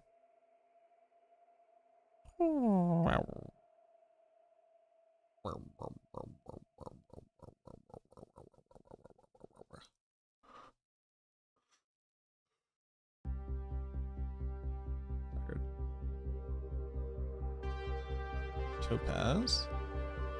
Topaz, topaz. This becomes...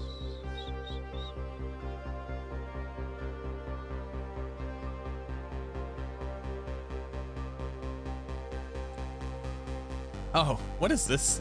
What are you doing here? How'd you get on here?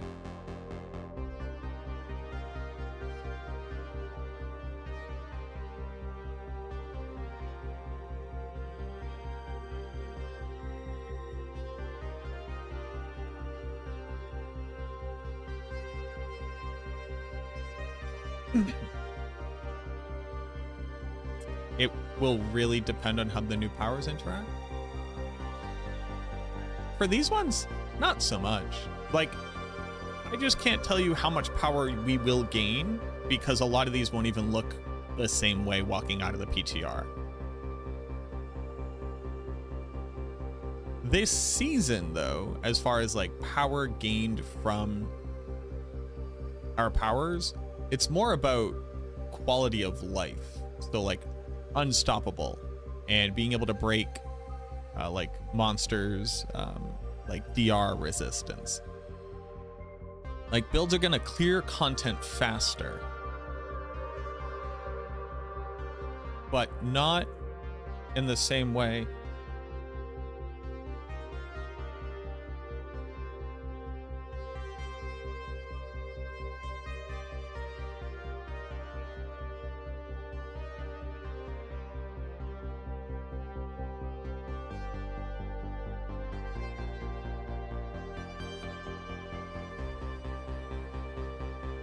I'll be back.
I'm back.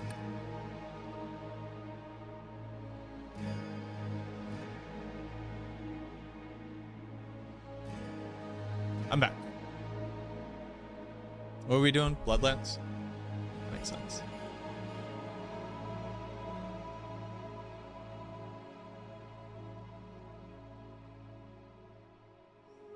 Thank you. It's so weird. I just like don't put movement speed on boots anymore because we just can't. We just can't. And that's pretty fun. What aspect? Curse door? Sure. Curse door on everything? Sure. I have 7 armor. Huge. Huge because true. So, you subscribe to a bad content creator. You're a real one. You're a real one. This is for Grandpa. Thank you very much for the new sub. Welcome on in. Thank you very much. Kisses for Grandpa is a powerful name. Powerful, I might say. Hi, I'm Kisses for Grandpa. That's crazy work.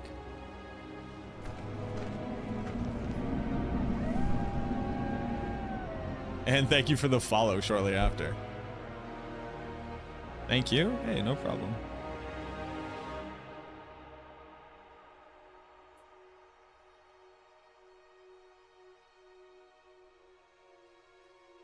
It's my pleasure. I don't know what I did, but it's my pleasure.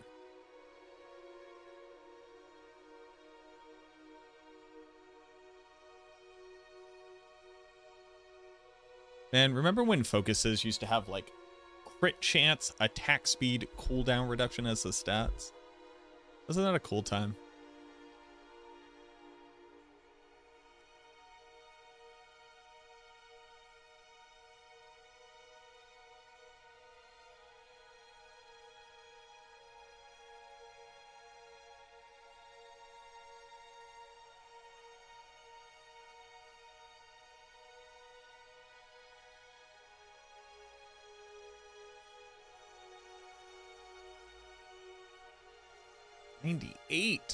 Blech. Blech. Blech. Boreas. Blech.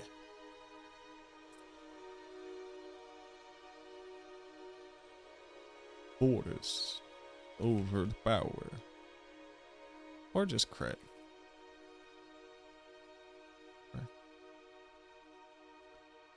Borders.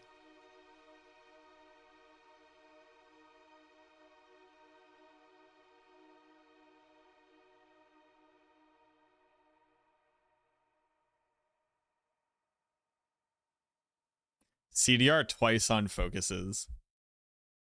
Absolutely crazy. Remember Keens? Having double lucky hit chance?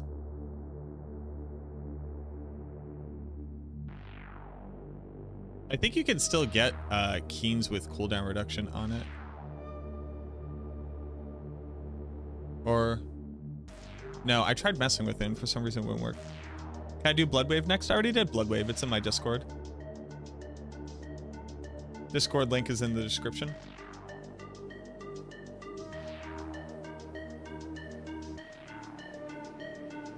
Wait. Where's Bloodwave? Didn't I do Bloodwave? Hold on. Didn't I do Bloodwave? I did. It's right here.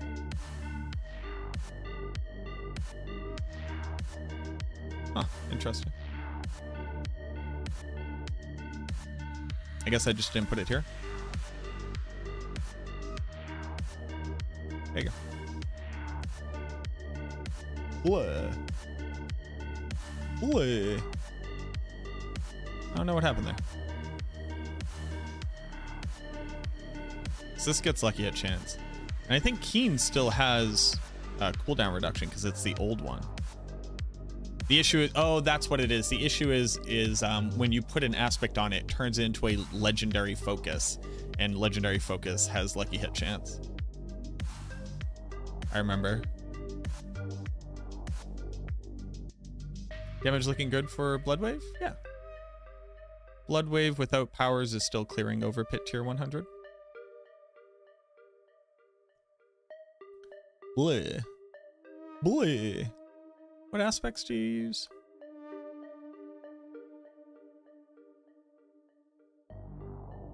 Because this is Bloodseekers. This is a Starless Sky.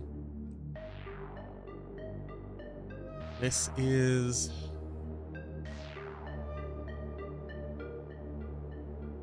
Behemoth Brawler.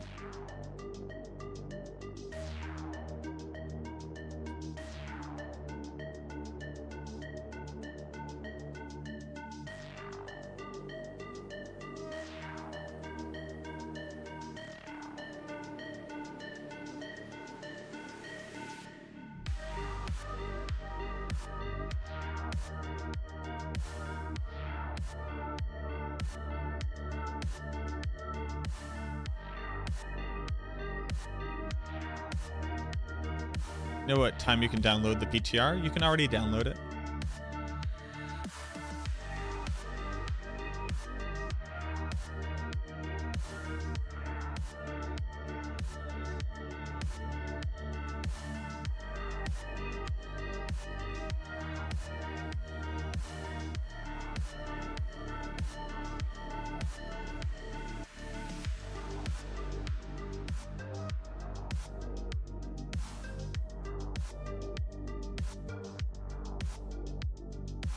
Service or sacrificial?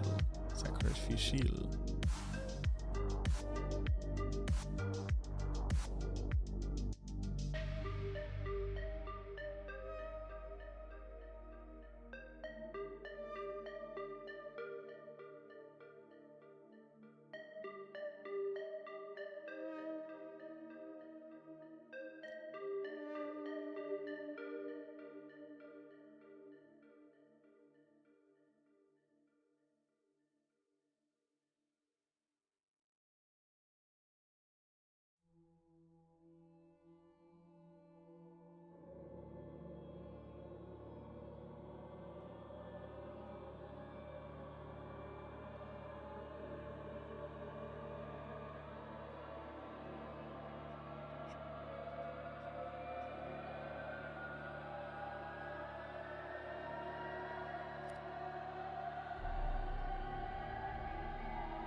Ultimate cooldown.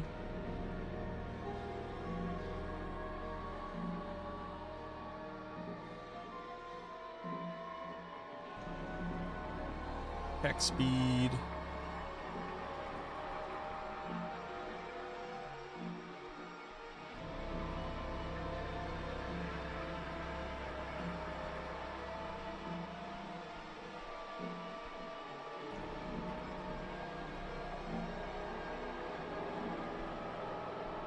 Ultimate cooldown reduction.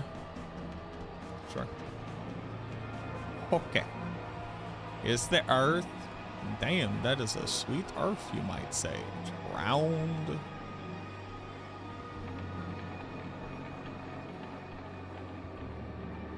Damn, that is a sweet earth, you might say. Be nice to see minions in S tier builds for season 9? Probably. Is Skeletal Archmage just summoner with a new unique?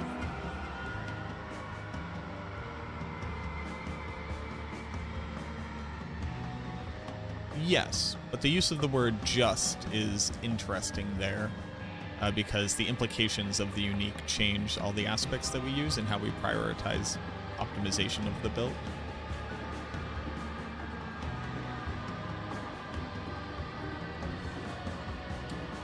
Ainzod, thank you so much for the gift sub. Enjoy your free HUD. Thank you, thank you. To Colonel Sanders. Damn. You know, he almost won being governor of a state or something. What are these little balloons? Clip the halls. I've never seen that. That's cool. Run the holiday share by sharing a clip to TikTok or YouTube during Twitch Holiday Hoopla 2024. Nice. Nice, nice, nice, nice. Deck the halls with deck the halls with deck the halls with deck the halls.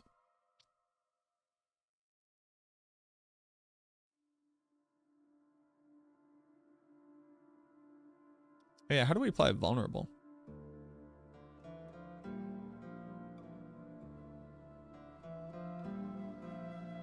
La la la la la la la la. Don we now our gay apparel. La la la la la la la la. Ancient apparel. La la la la la la la. La la la la la la la.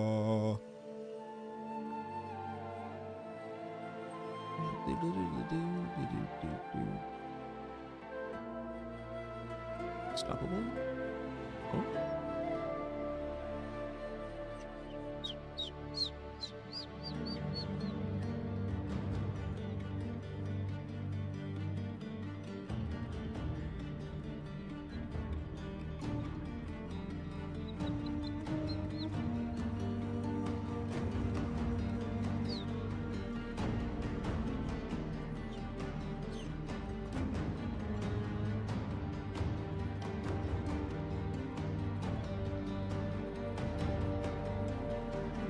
That's it, right?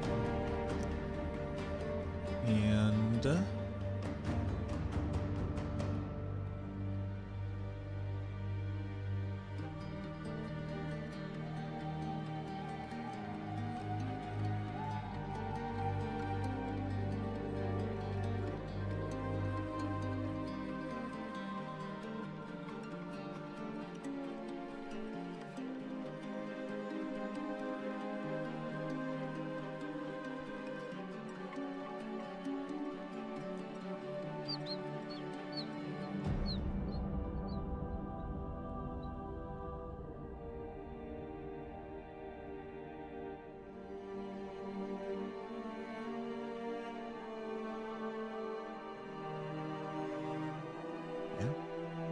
I guess so. Or you can run the one that increases the potency and gain more DR against the one that got hit, but I don't see that doing too much.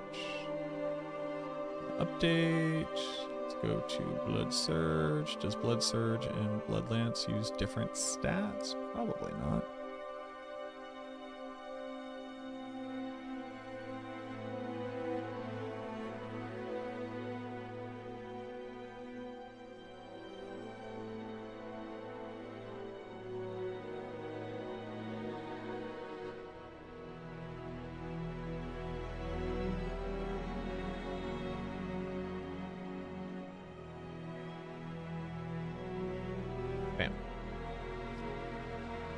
So I need some armor. Oh damn, I need more armor.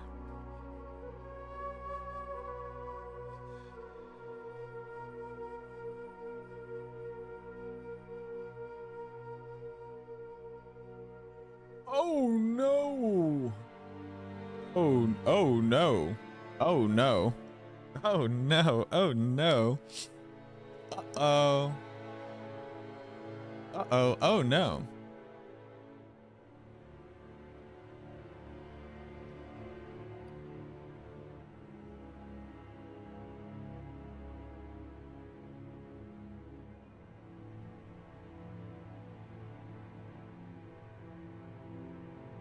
Uh-oh. Oh no.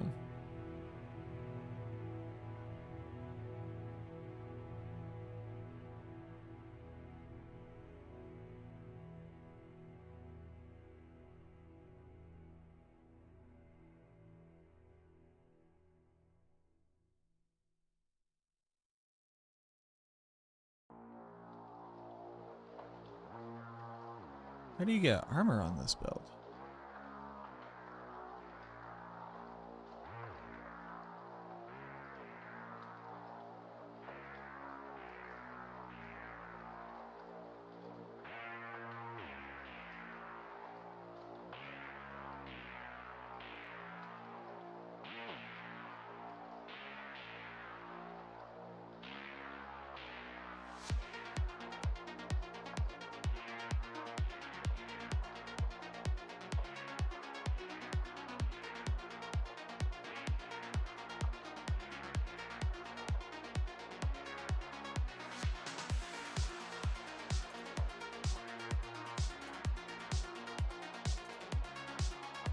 I mean, the answer is there's just nowhere else to get armor. You drinking incense, you're fine.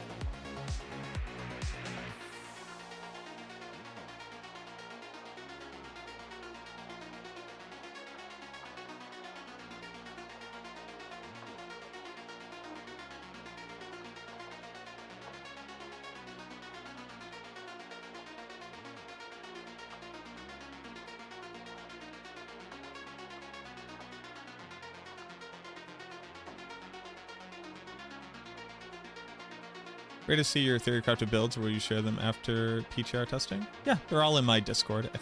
Discord. They're all right here in the build guide section under Diablo 4.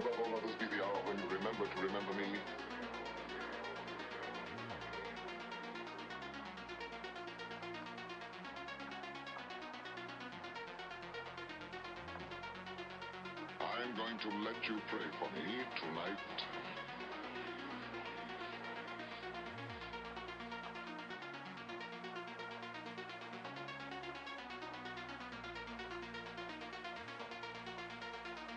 You shall die exquisitely.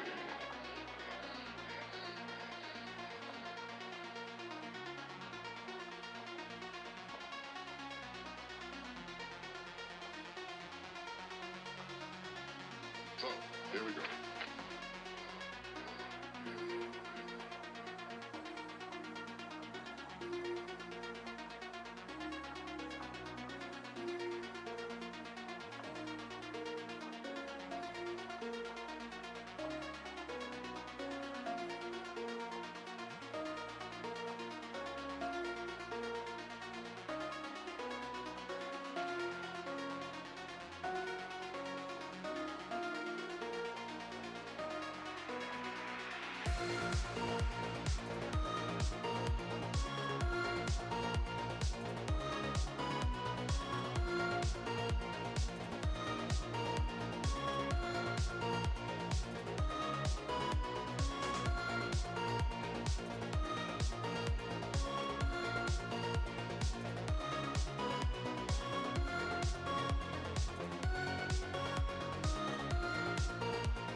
Mac build, I got you.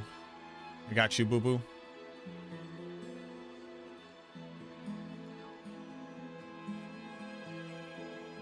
Alright, so this is Blood Lance.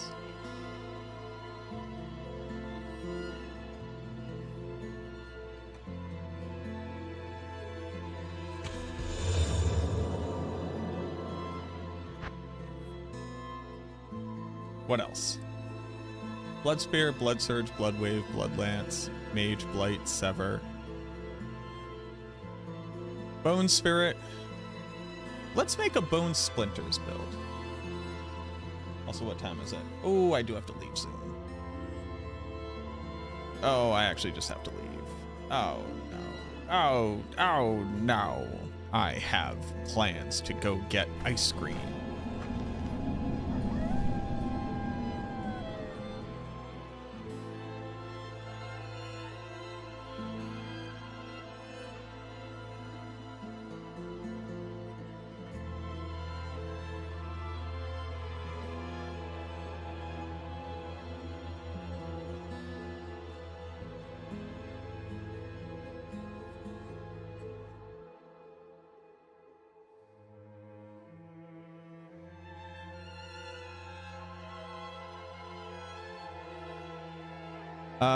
Kokentor and Kalf, thank you very much for the follows. I appreciate that. Welcome on in.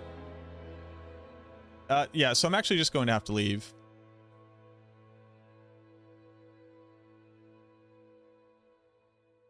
I'll just finish up the rest of them. I'll put up my video covering it all later on.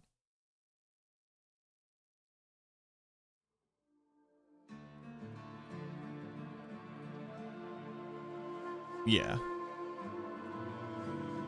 So as a quick mention, so tomorrow's my grandmother's birthday, so I'm gonna go visit her, and that'll probably be like a few hours, and then I'll be home, and then I'll basically be testing all night. So my stream probably won't start at the same time as like the PTR actually going live.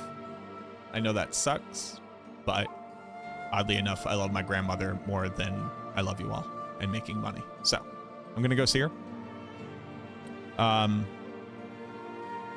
Then as another quick note, I'm not going to be here this weekend, so I'm gonna be leaving on Friday around like 6-ish, because I have a LARP to get to, unless something else happens, which hopefully nothing will. So I'll be here like late on Tuesday, late all day Wednesday, late all day Thursday.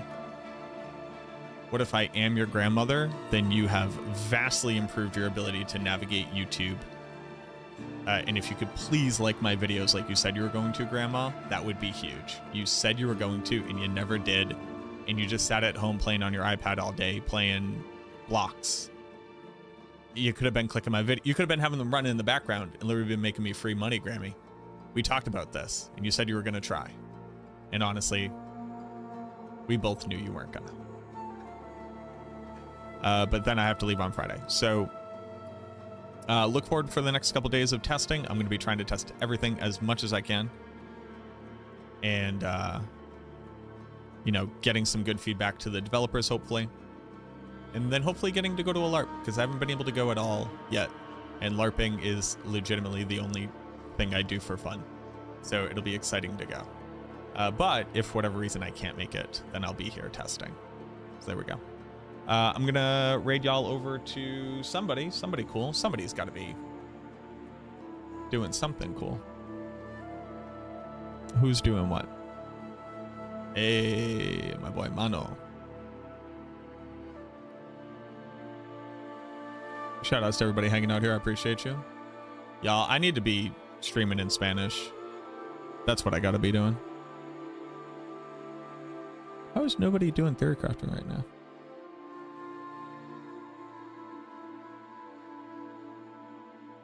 Panda is.